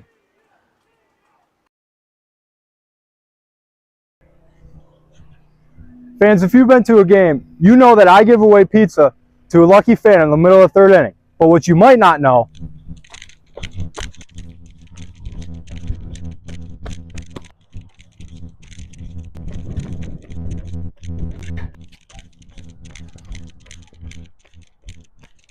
is that Sammy's is located right across the street. They've also been family owned and operated for 3 generations since 1962 and originated the half tray of pizza. But if you're hungry at the game, you can stop by the concession stand and get a slice of Sammy's for yourself.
Back for the bottom of the 7th, Manuel Castro. The leadoff man for Elmira in this inning to face Carter Hall. Be followed up by Cooper Smith and Ben Rohde. As this game drags on with the score 11-5 Americans.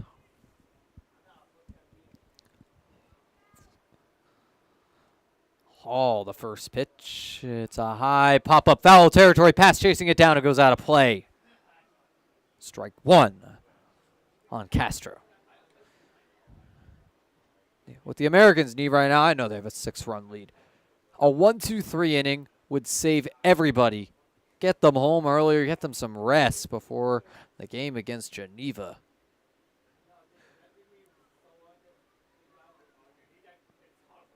And then the chance to win it in the 8th with enough runs. Another high pop-up. This one goes right above my head on the roof. Big thunk above my head. I thought it was going to fall through for a second.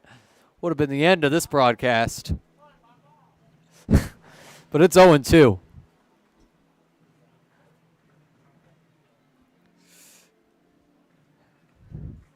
Thank God it didn't. Probably takes me out for the playoffs as well. Hall. One up and in for ball one. That's what happens when there's over 300 pitches in a game.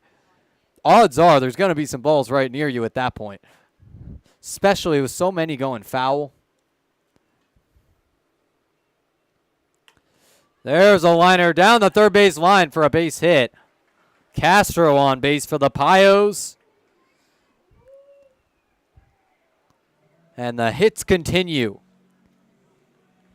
16 total hits, 16 total runs. And Cooper Smith up next.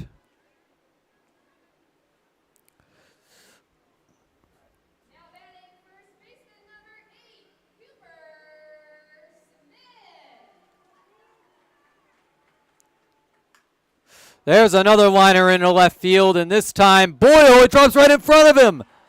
That goes to the wall. Smith has 2 bases. He's headed towards third. Castro coming around to score, and he gets there on the triple. Pioneers add a run. It's 11-6.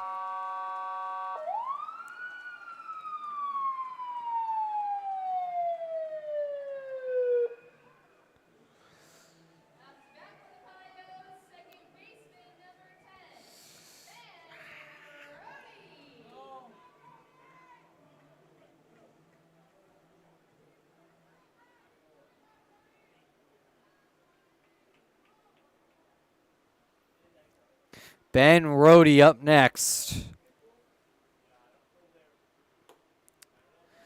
That's a high strike one.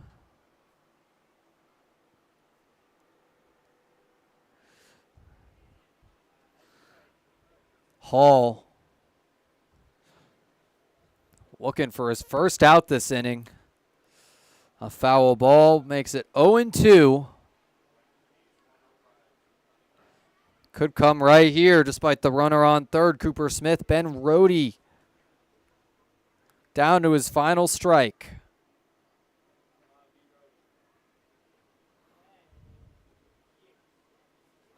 Rhodey. The 0-2 is taken high for ball one. An update from Boston. The Red Sox in their first game of the homestand fall short 5-2 to the LA Dodgers. Get some other MLB scores in here as this game continues. Phillies up 12-5 on the Yankees. It's a high ball, 2 to even things up.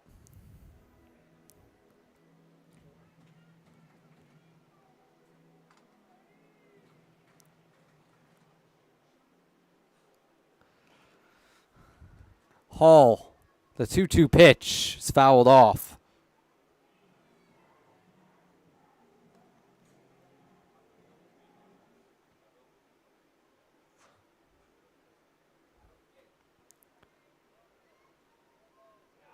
Hall has the count even.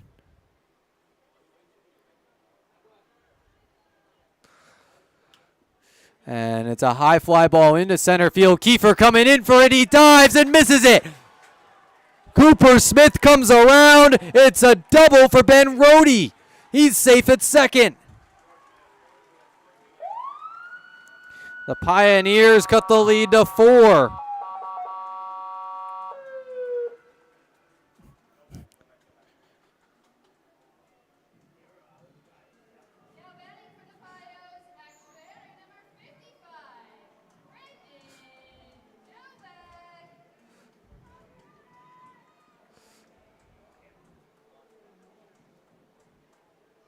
Brandon Dobek up next. As this lead is now down to 4 for the Americans.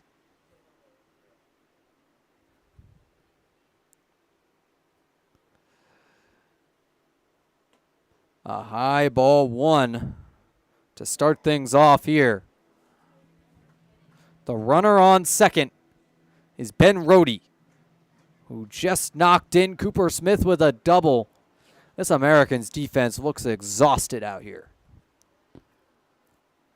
The Americans with 3 errors in the game. A high pop-up down the first base side goes out of play.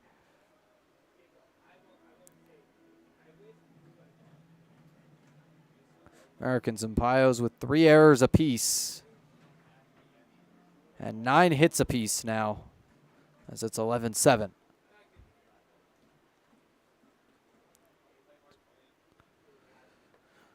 Dubek with the count even. Hall, the pitch, gets in there for strike 2.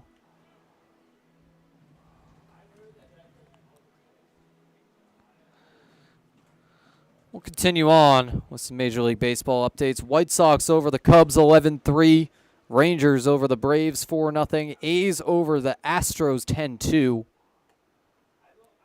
It's outside for ball 2 here.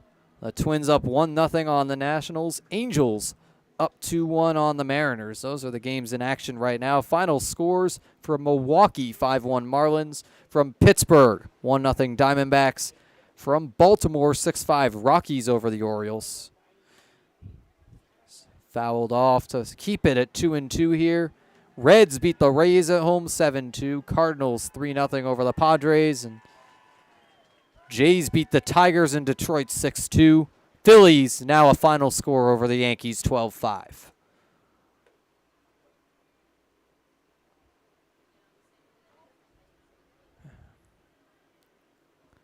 Hall checks back. Now the 2-2 is in there for strike 3. Dubek, the first batter retired this inning after Carter Hall let the first 3 on. Wagner up next with 1 down. 4 runs away from tying this game back up. It's been back and forth all evening. The Americans have had the edge, but the Pioneers have not gone away. Americans scored 4 runs in the top of this inning. The Pioneers responded with 2. Carter Hall. First pitch is a high pop-up in third base foul territory. Gazaldo chasing it down. It drops between Gazaldo and Pass and jumps up into the face of Nick Past. Pass seems all right, but taking one to the face is not going to be easy. His mask went flying. Puts it back on. Let's toughen this out with a strike on the count and 1 down. Americans would now need to score 6 in the top of the 8th if they want to get out of this an inning early. They would also need a clean inning in the bottom of the 8th in addition to finishing this inning clean with a runner in scoring position. So this game looks like it's going a full 9.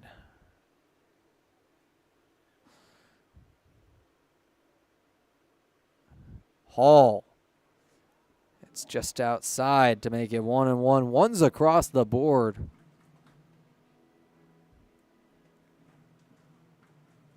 Pitcher pace not even really an issue here. Just the fact that so many pitches have been thrown. Over 310 now. The 1-1 pitch fouled off. Puts the count back in Hall's favor.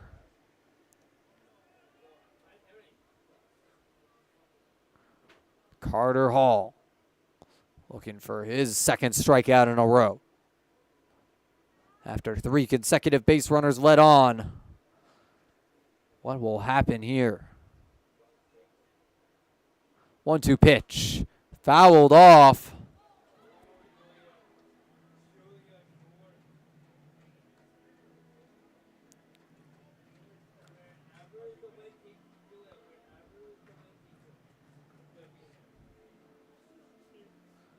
Single, double, and triple this inning so far. Brandon Dobek already went deep earlier in this game.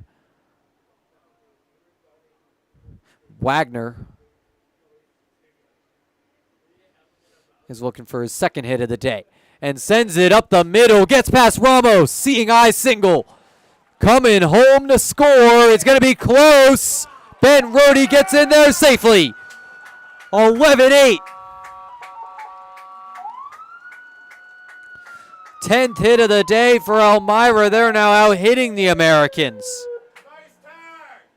Carter Hall unraveling in this 7th inning. 3 earned runs, 4 hits, and 1 1/3. The ball's just been flying all night long. It's still windy out here Michael Palmer with one down and the runner on first, as the Pios have scored 3 this inning to match the nearly match the Americans 4. Here comes Will Cordero. Appears this will be it for Carter. Hudson Boring appears set to come in for the Americans. We'll get you official word in a moment. Boring, with very few other available pitchers, will likely need to finish this game with 8 outs remaining. And just a 3-run differential between the Americans and Pioneers now.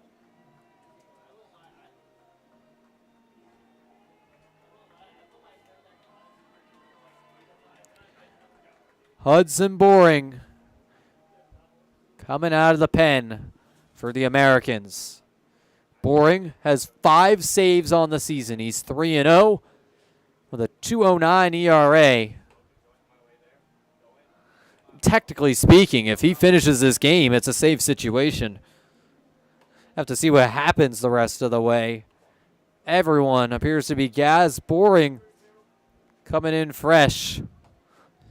Looking to change the narrative in this game. An update from Jamestown. The Tarp Skunks, at long last, have defeated the Niagara Ironbacks in extra innings. They win 3-2. Get you another update on playoff scenarios after the break. But right now, we want to remind you that the Americans would love to partner with your business. The Americans have lots of options to make your presence known in your community. Please visit their website at www.niagarafallsamericans.com to get involved, and go Americans. Go Americans indeed. Pick this pace up if they want to get some sleep tonight.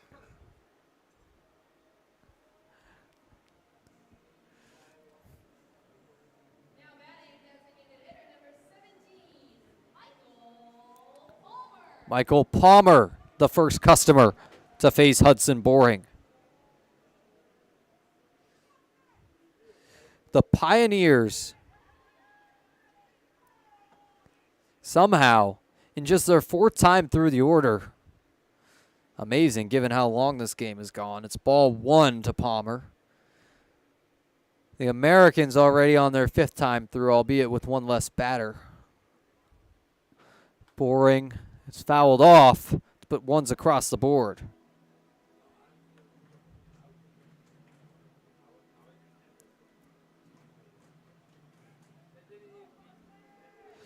The Americans, with Jamestown's win, now have to win all 3 of the games this weekend to have a chance at a home game.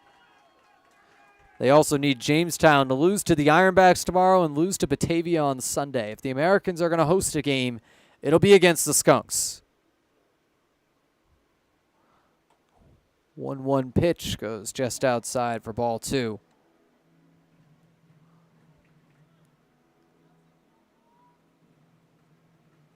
This game, over 3 hours and 45 minutes now. High fly ball into left field. Boyle chasing it down foul territory, makes the grab for out number 2.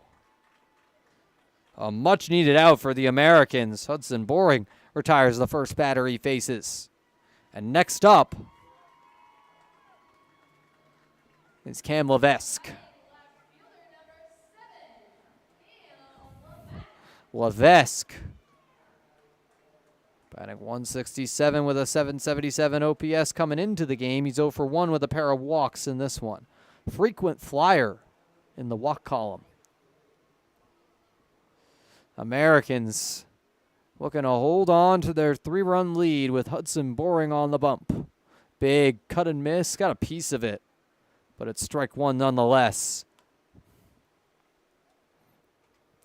Boring looking to make this game less boring to watch.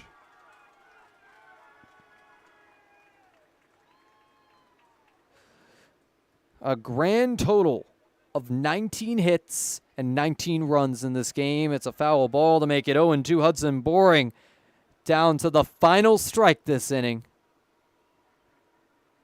Can he strike out Levesque to send it to the 8th and give the Americans a shot to give him some more insurance and potentially parade their way to victory? It's 1-2.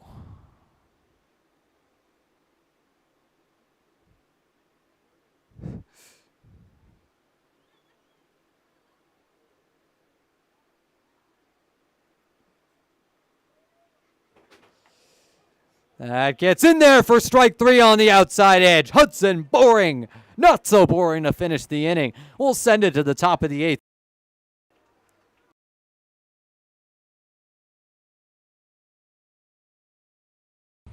You know, I'm kind of thirsty. Me too. We could really use something. Yeah. Oh, thanks. Yankee Doodle Dan.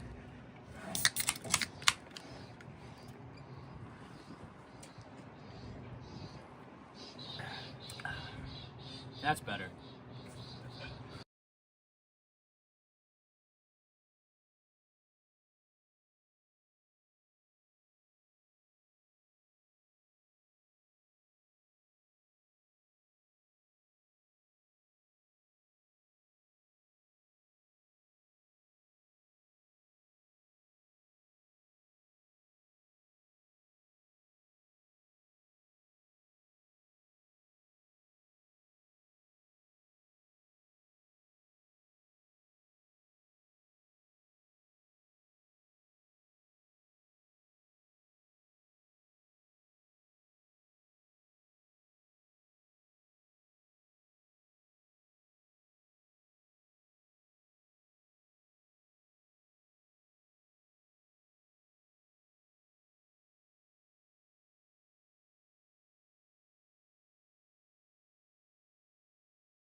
We'll send it to the top of the 8th here on the Americans Baseball Network.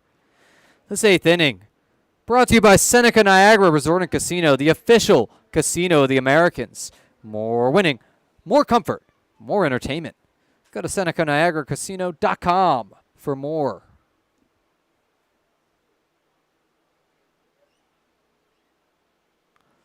Zach Nelson still in the pitch. Chris Gazaldo, Shane Prey, and Nick Past due up for the Americans. And that is lined. High fly ball actually into center field. Caught by Brett Baker for out number 1. There's a first pitch out. Far and few between for those tonight. 11 more and this game's over, but see if any runs or hits happen in between. The Americans do need this win to stay alive for a playoff home game, but it's really a question at what point does the rest take priority with a 3-hour bus ride home? Another liner into right field. Gramesti coming in, makes the grab. 2 pitches, 2 outs. That's what the fans are cheering about here outside of the Elmira chances to win this game. Nick passed. Coming up to bat with 2 down. A 2-pitch inning thus far for Nelson.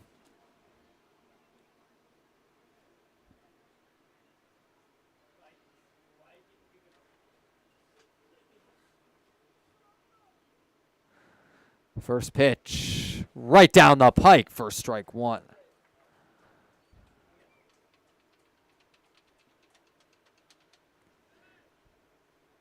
Oh, and 1 on the count. Nelson. It's a line drive into left field. Going back, but goes foul. Nick passed. A little later on the contact, could have had his second bomb of the year.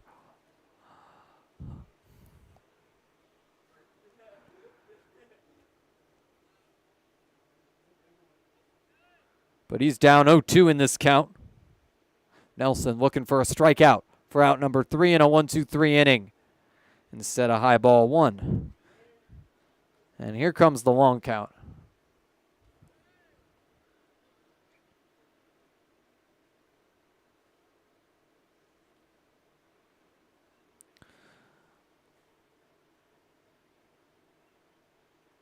Passed. A liner. Right field side this time goes foul again.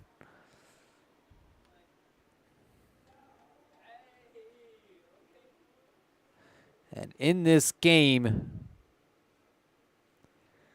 the pitch total is now approaching 340. 1-2 pitch here. Socked into left field. It drops foul. Just barely foul past. Thought he had extra bases there.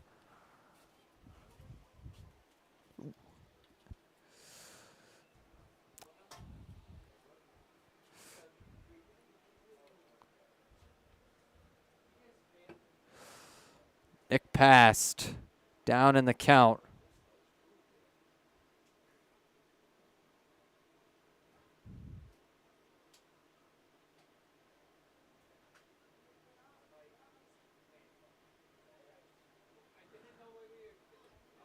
And that gets in there for strike 3 on the inside edge. Nick pass goes down. Look, we send it to the bottom of the 8th after the break.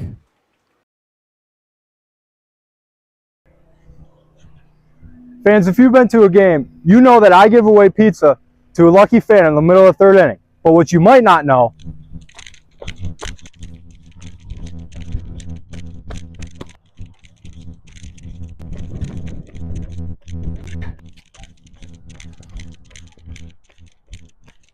is that Sammy's is located right across the street. They've also been family owned and operated for 3 generations since 1962 and originated the half tray of pizza. But if you're hungry at the game, you can stop by the concession stand and get a slice of Sammy's for yourself.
Aiden Grabowski up to face Hudson Boring as we begin the bottom of the 8th inning. Boring retired the final 2 batters of the 7th. Now in for the 8th, and it's strike 1 down the pike to start things off on Aiden Grabowski. Believe it or not, this is Grabowski's 5th time up, despite the long game, and it's outside for ball 1.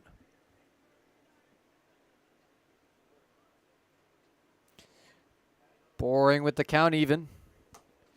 Just outside. And puts the count in Grabowski's favor.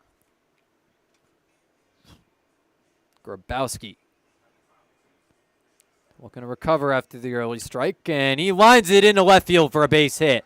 Aiden Grabowski keeps the hit party going, and now Gavin Boyle drops it in left field. Aiden Grabowski coming all the way to third base on the error and hit. 4th error of the day for the Americans, and it's a costly one. Pioneers fighting in the bottom of the 8th inning. The pitching was working, and now the bats are working. TJ Gramesti up with a runner on third.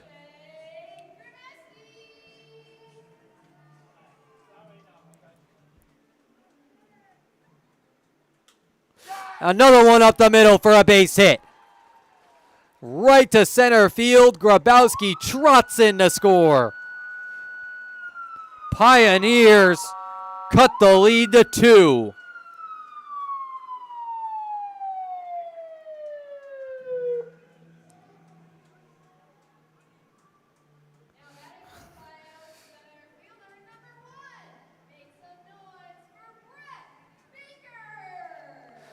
Brett Baker up next.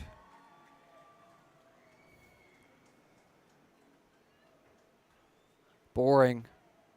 First pitch to him finds the outside edge for strike 1. Baker finds himself at 0 for 2 on the night with a pair of walks. Grabowski's second hit came just now on the hit and error, and Gramesti takes off for second. The throw goes wild past Ramos, but Gramesti hangs on at second base as opposed to going for third. It's 0-2. The silver lining for Boring is the strike call there with nobody out. And now another runner in scoring position. If the Americans lose this game, there is no more chance at a playoff home game. And considering the long travel times tonight, they're motivated to stay alive for the home matchup. Won't be going to Elmira. But appears that Batavia or Jamestown will be waiting. High ball 1. Puts the count at 1-2.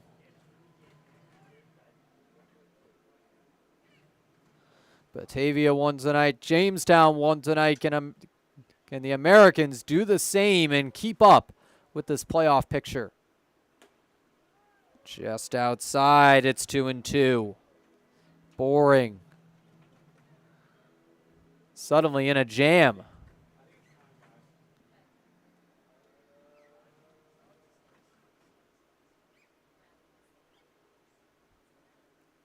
Brett Baker has the count even. Can Hudson Boring get the final strike after too early? Instead, it's a high fly ball. Left center field. Boyle makes the grab. And Gramesti stays on second. One down and a runner on as the cleanup man Manuel Castro comes up to bat. Represents the tying run for these Pioneers with one down. Boring needs 2 more outs to get out of this inning without any more runs scored. Just 1 earned run to him so far. He's had very few over the course of the season. First pitch, socked foul for strike one. Hudson Boring has allowed just 10 earned runs in almost 40 innings pitched. In fact, he will hit 40 with one more out.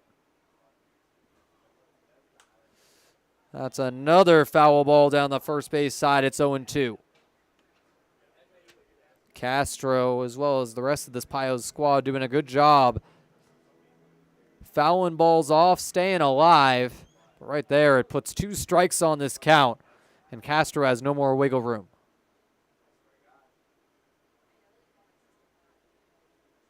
Boring. The 0-2 pitch is just upstairs for ball one.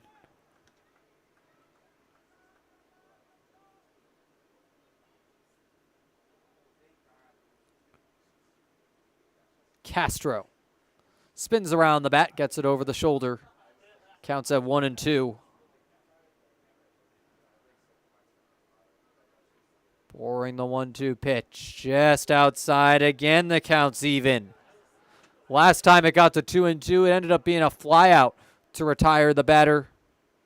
Brett Baker retired on that. Boring looking for the K here on Castro. But he'll take any out. With the runner on second, TJ Grimesti, who's taunting for third. And it's a liner. Into right field, Pinaro coming in, but it drops in front of him. Runners on the corners now. These Pioneers have the tying run on base and the go-ahead up to bat. An incredible comeback effort forming for these Pioneers. In the top of the 7th inning, Elmira looked hopeless. Down 6 runs, Mercy forcing run up to the plate. But now they've cut this lead to 2. The next 2 runs are on base, and the go-ahead up to bat, Cooper Smith.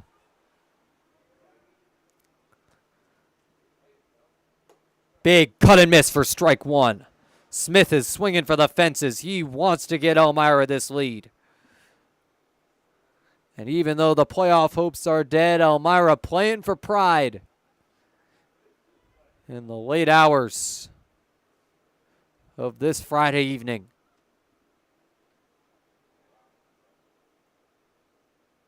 Boring steps off briefly for a timeout. Now back on.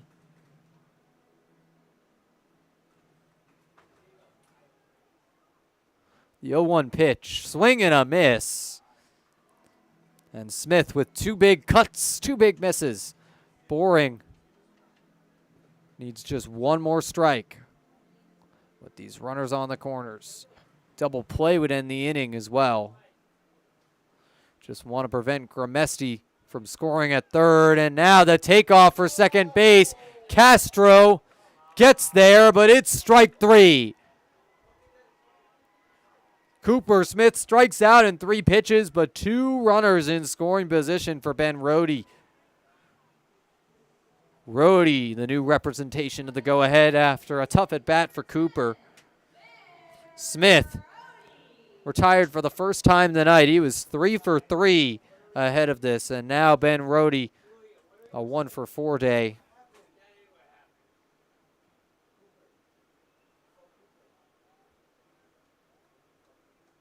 Hudson Boring needs 1 more out to escape this inning. He has officially tossed 40 innings this season.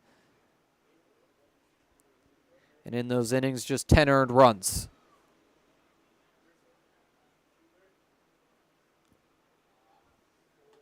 Big cut and miss for strike 1.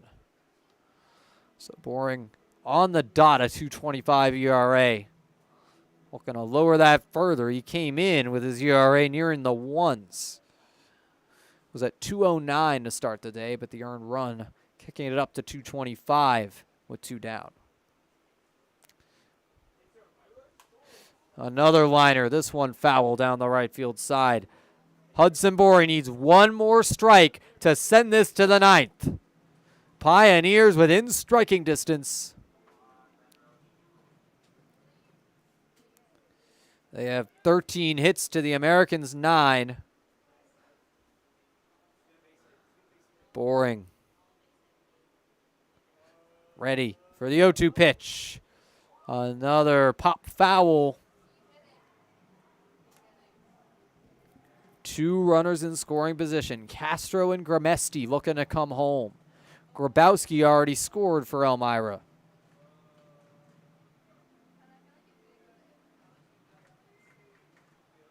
Boring. The 0-2 is upstairs for ball 1.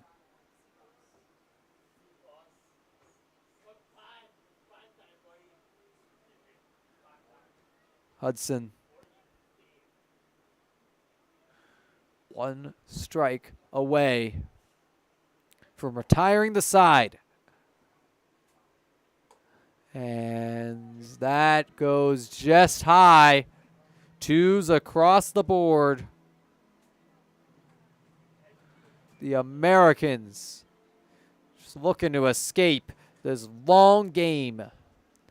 It is now 10:38 in the evening. The Americans unlikely to get home until 2 a.m. at this rate. It's fouled off.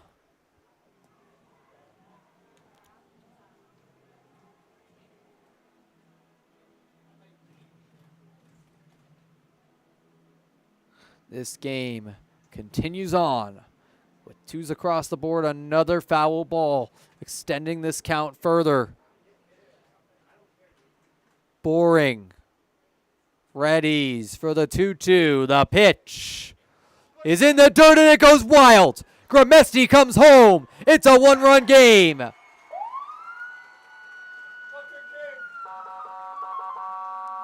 Count is all filled up and Hudson Boring, the tying run, is on third base. The go-ahead still up.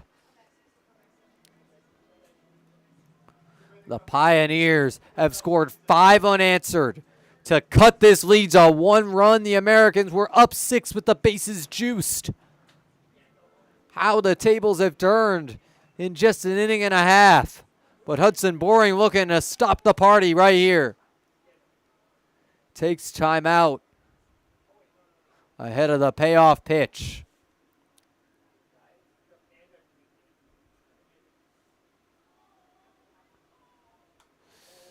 It's foul. This count is all juiced up.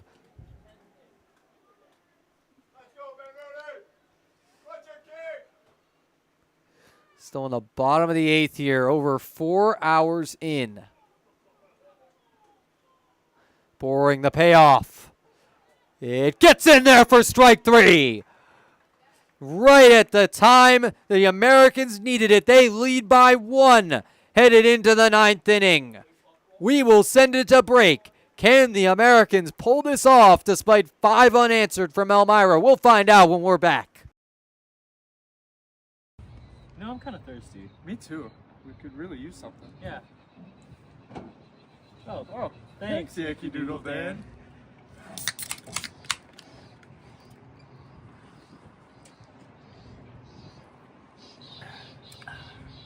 That's better.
we bring you to the top of the ninth.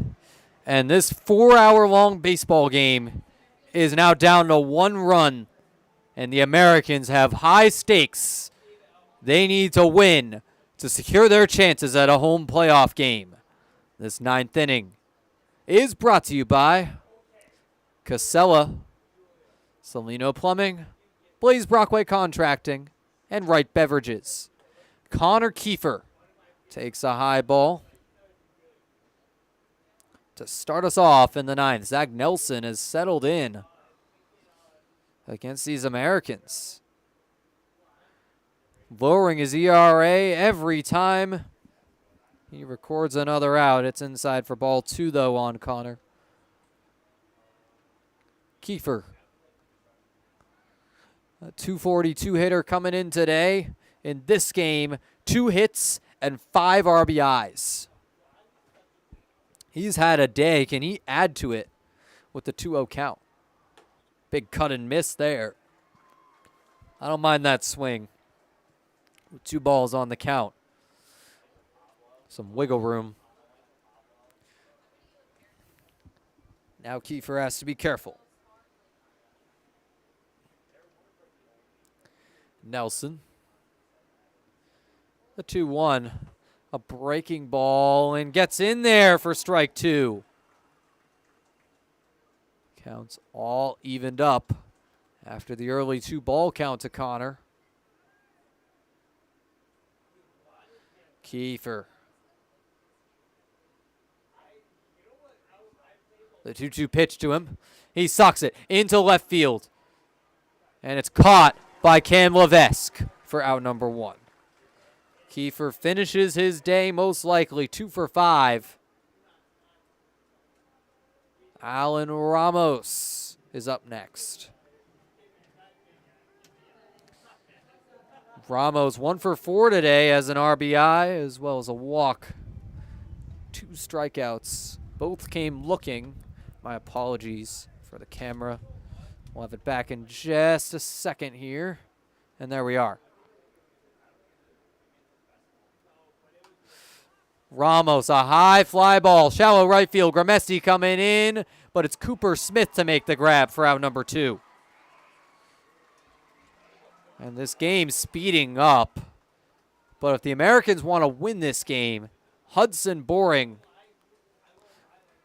needs a clean 9th inning. Just a 1-run buffer. Can Boring collect his 6th save of the season?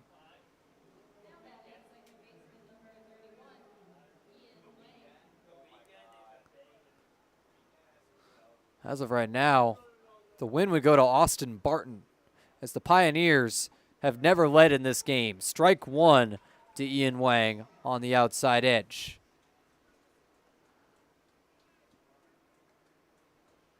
Pioneers out-hitting the Americans, have less errors, but the Americans have cashed in just a little bit more on the scoreboard. Wang right down the first base line. Smith makes the stop, and the tag is just in time. The Pioneers with the chance to walk it off. Can they do it, or will the Americans hold on and stay alive in the chase for a playoff home game? We will be right back and find out.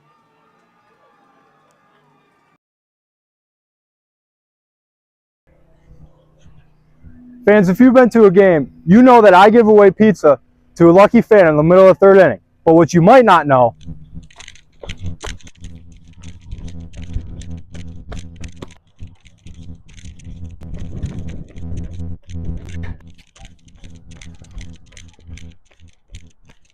is that Sammy's is located right across the street. They've also been family owned and operated for 3 generations since 1962 and originated the half tray of pizza.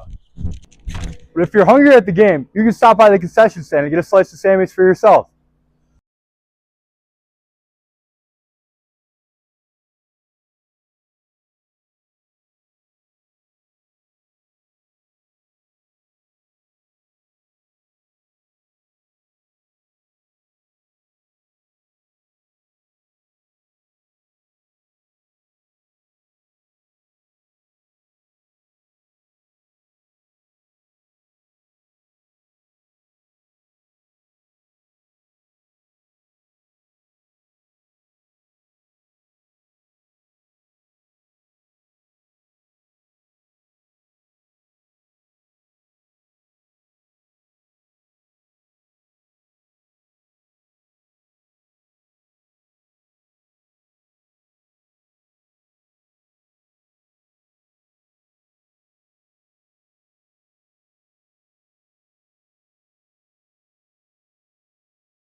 We are back for the bottom of the ninth. Carm Panaro steps on the mound. Liam shot in right field. Panaro has closed a few games for these Americans and gets strike one right down the pike to Brandon Dubek. Dubek hit a home run back in the bottom of the fifth inning. 2 strikes right down the middle from Panaro. Panaro, the lefty, first lefty to pitch for the Americans in this game. And throws one high and in for ball 1 after 2 great strikes on blazing fastballs. But that one came pretty close to hitting the batter Dubek. So this game is droned on for over 4 hours. The Americans will have very different vibes if they walk out of here with a win versus a loss. A win keeps them in position for a potential home playoff game, and in this back and forth battle would be a huge morale booster. A loss, with all the lost sleep to add to it, would be very rough for this team, one of the toughest of the season. Very high stakes with a 3-hour bus ride awaiting. It's a foul ball to keep Dubek alive. Carmen Panaro.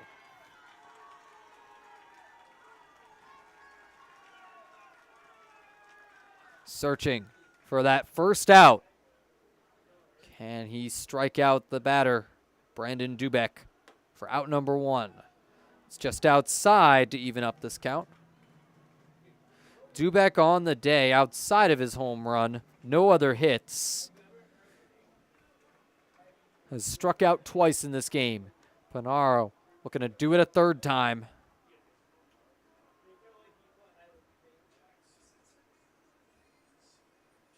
Two saves on the season, looking for his third. Swing and a miss. Brandon Dubek, the first victim of Carm Panaro.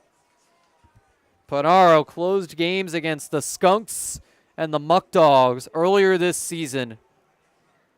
He's getting set to potentially be the playoff closer for this American squad, and a save here would really solidify that.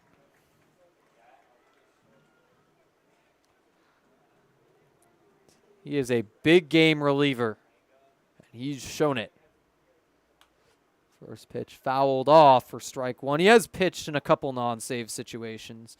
Up big against the Ironbacks and down big against the Doubledays, but in that one, Panaro was looking to prevent mercy, so it was a save in another way, arguably. One's across the board.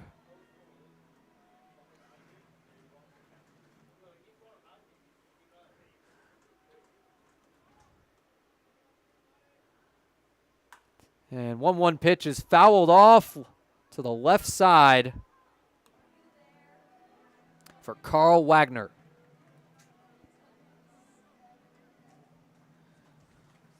Wagner, 294 average coming in, 2 for 4 tonight with a pair of ribbies. No one to drive in but himself here. Panaro, the 1-2, he goes low to even up this count. Couple of even counts in a row for Panaro. He struck out his first batter face. Can he make it 2 in a row? Instead, it's a high fly ball. It's dropping in shallow center. Kiefer makes the grab for out number 2. Connor Kiefer with a nice play. The Americans are 1 out away from Carmen Panaro's third save, and keeping themselves alive in the race for a home game.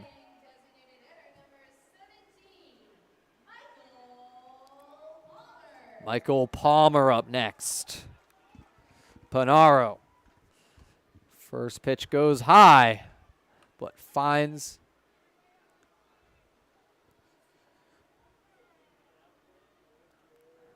that high edge. It's now another ball to Palmer. Count at 2-0.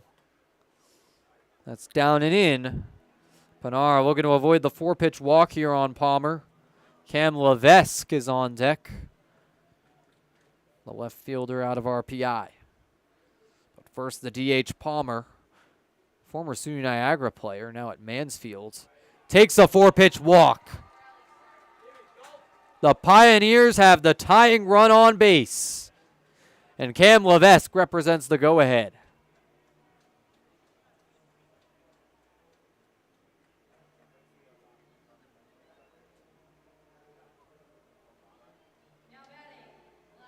Here he is, no pinch hitter, Cam Levesque bats. The Pioneers pretty short on bench guys at this point.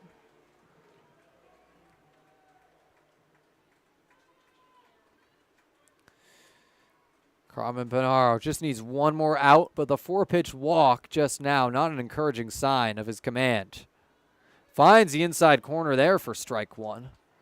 That's that corner painting that these American pitchers have thrived off of all season long. Just 2 more strikes. But an inside ball 1 evens it up. Michael Palmer, the sole base runner for Elmira, is on first base. This game approaching 4.5 hours. It's just outside for ball 2.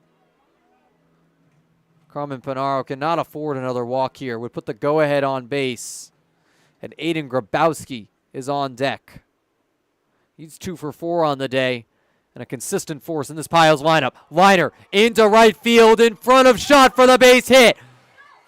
Headed towards third and sliding in safely is Michael Palmer. The Pioneers have the tying run on third base and Aiden Grabowski coming up to bat. This game is far from over, much to the dismay of the Americans.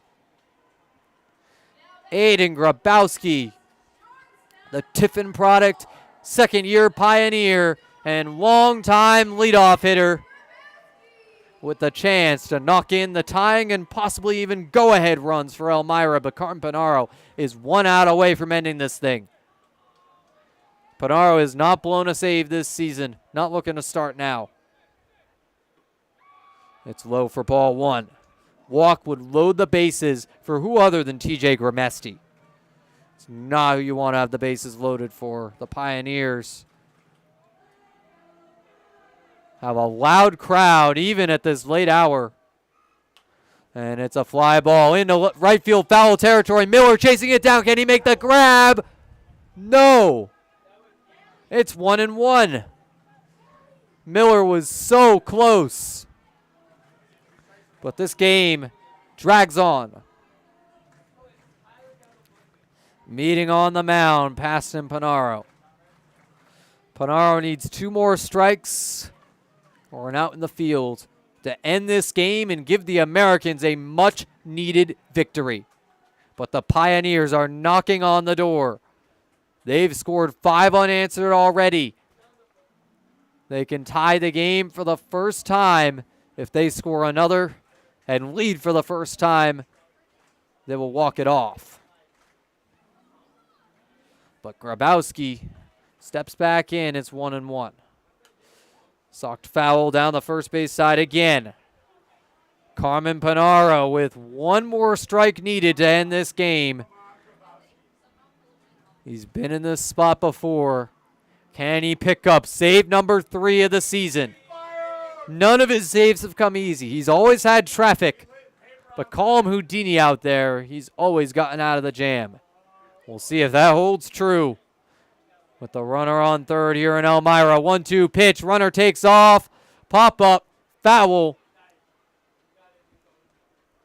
And Cam Levesque has to retreat to his base.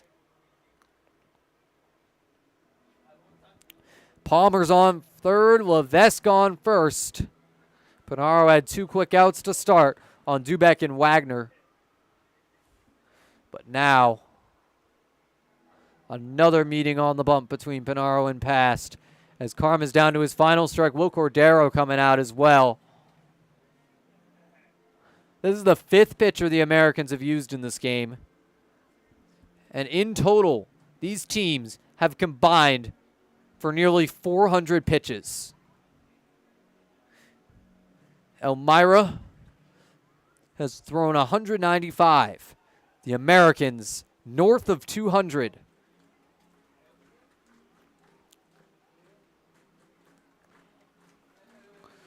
Panaro looking to end the madness right here, right now. But the Pioneers fan base is not going to make this easy. They have stuck it out into the late hours of the night.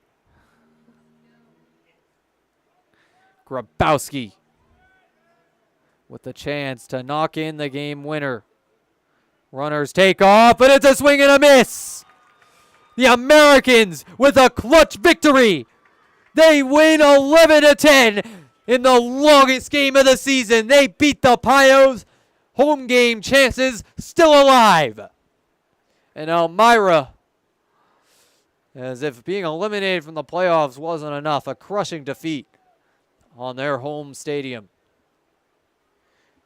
Live from Dunn Field, we thank you so much for tuning in. We're going to end it right here. It's been 4 hours. You've heard enough of my voice tonight. But final score, Americans 11, Pios 10. We will see you tomorrow night as the Americans take on the Geneva Red Wings. First pitch at 6:30. We'll have all the coverage right here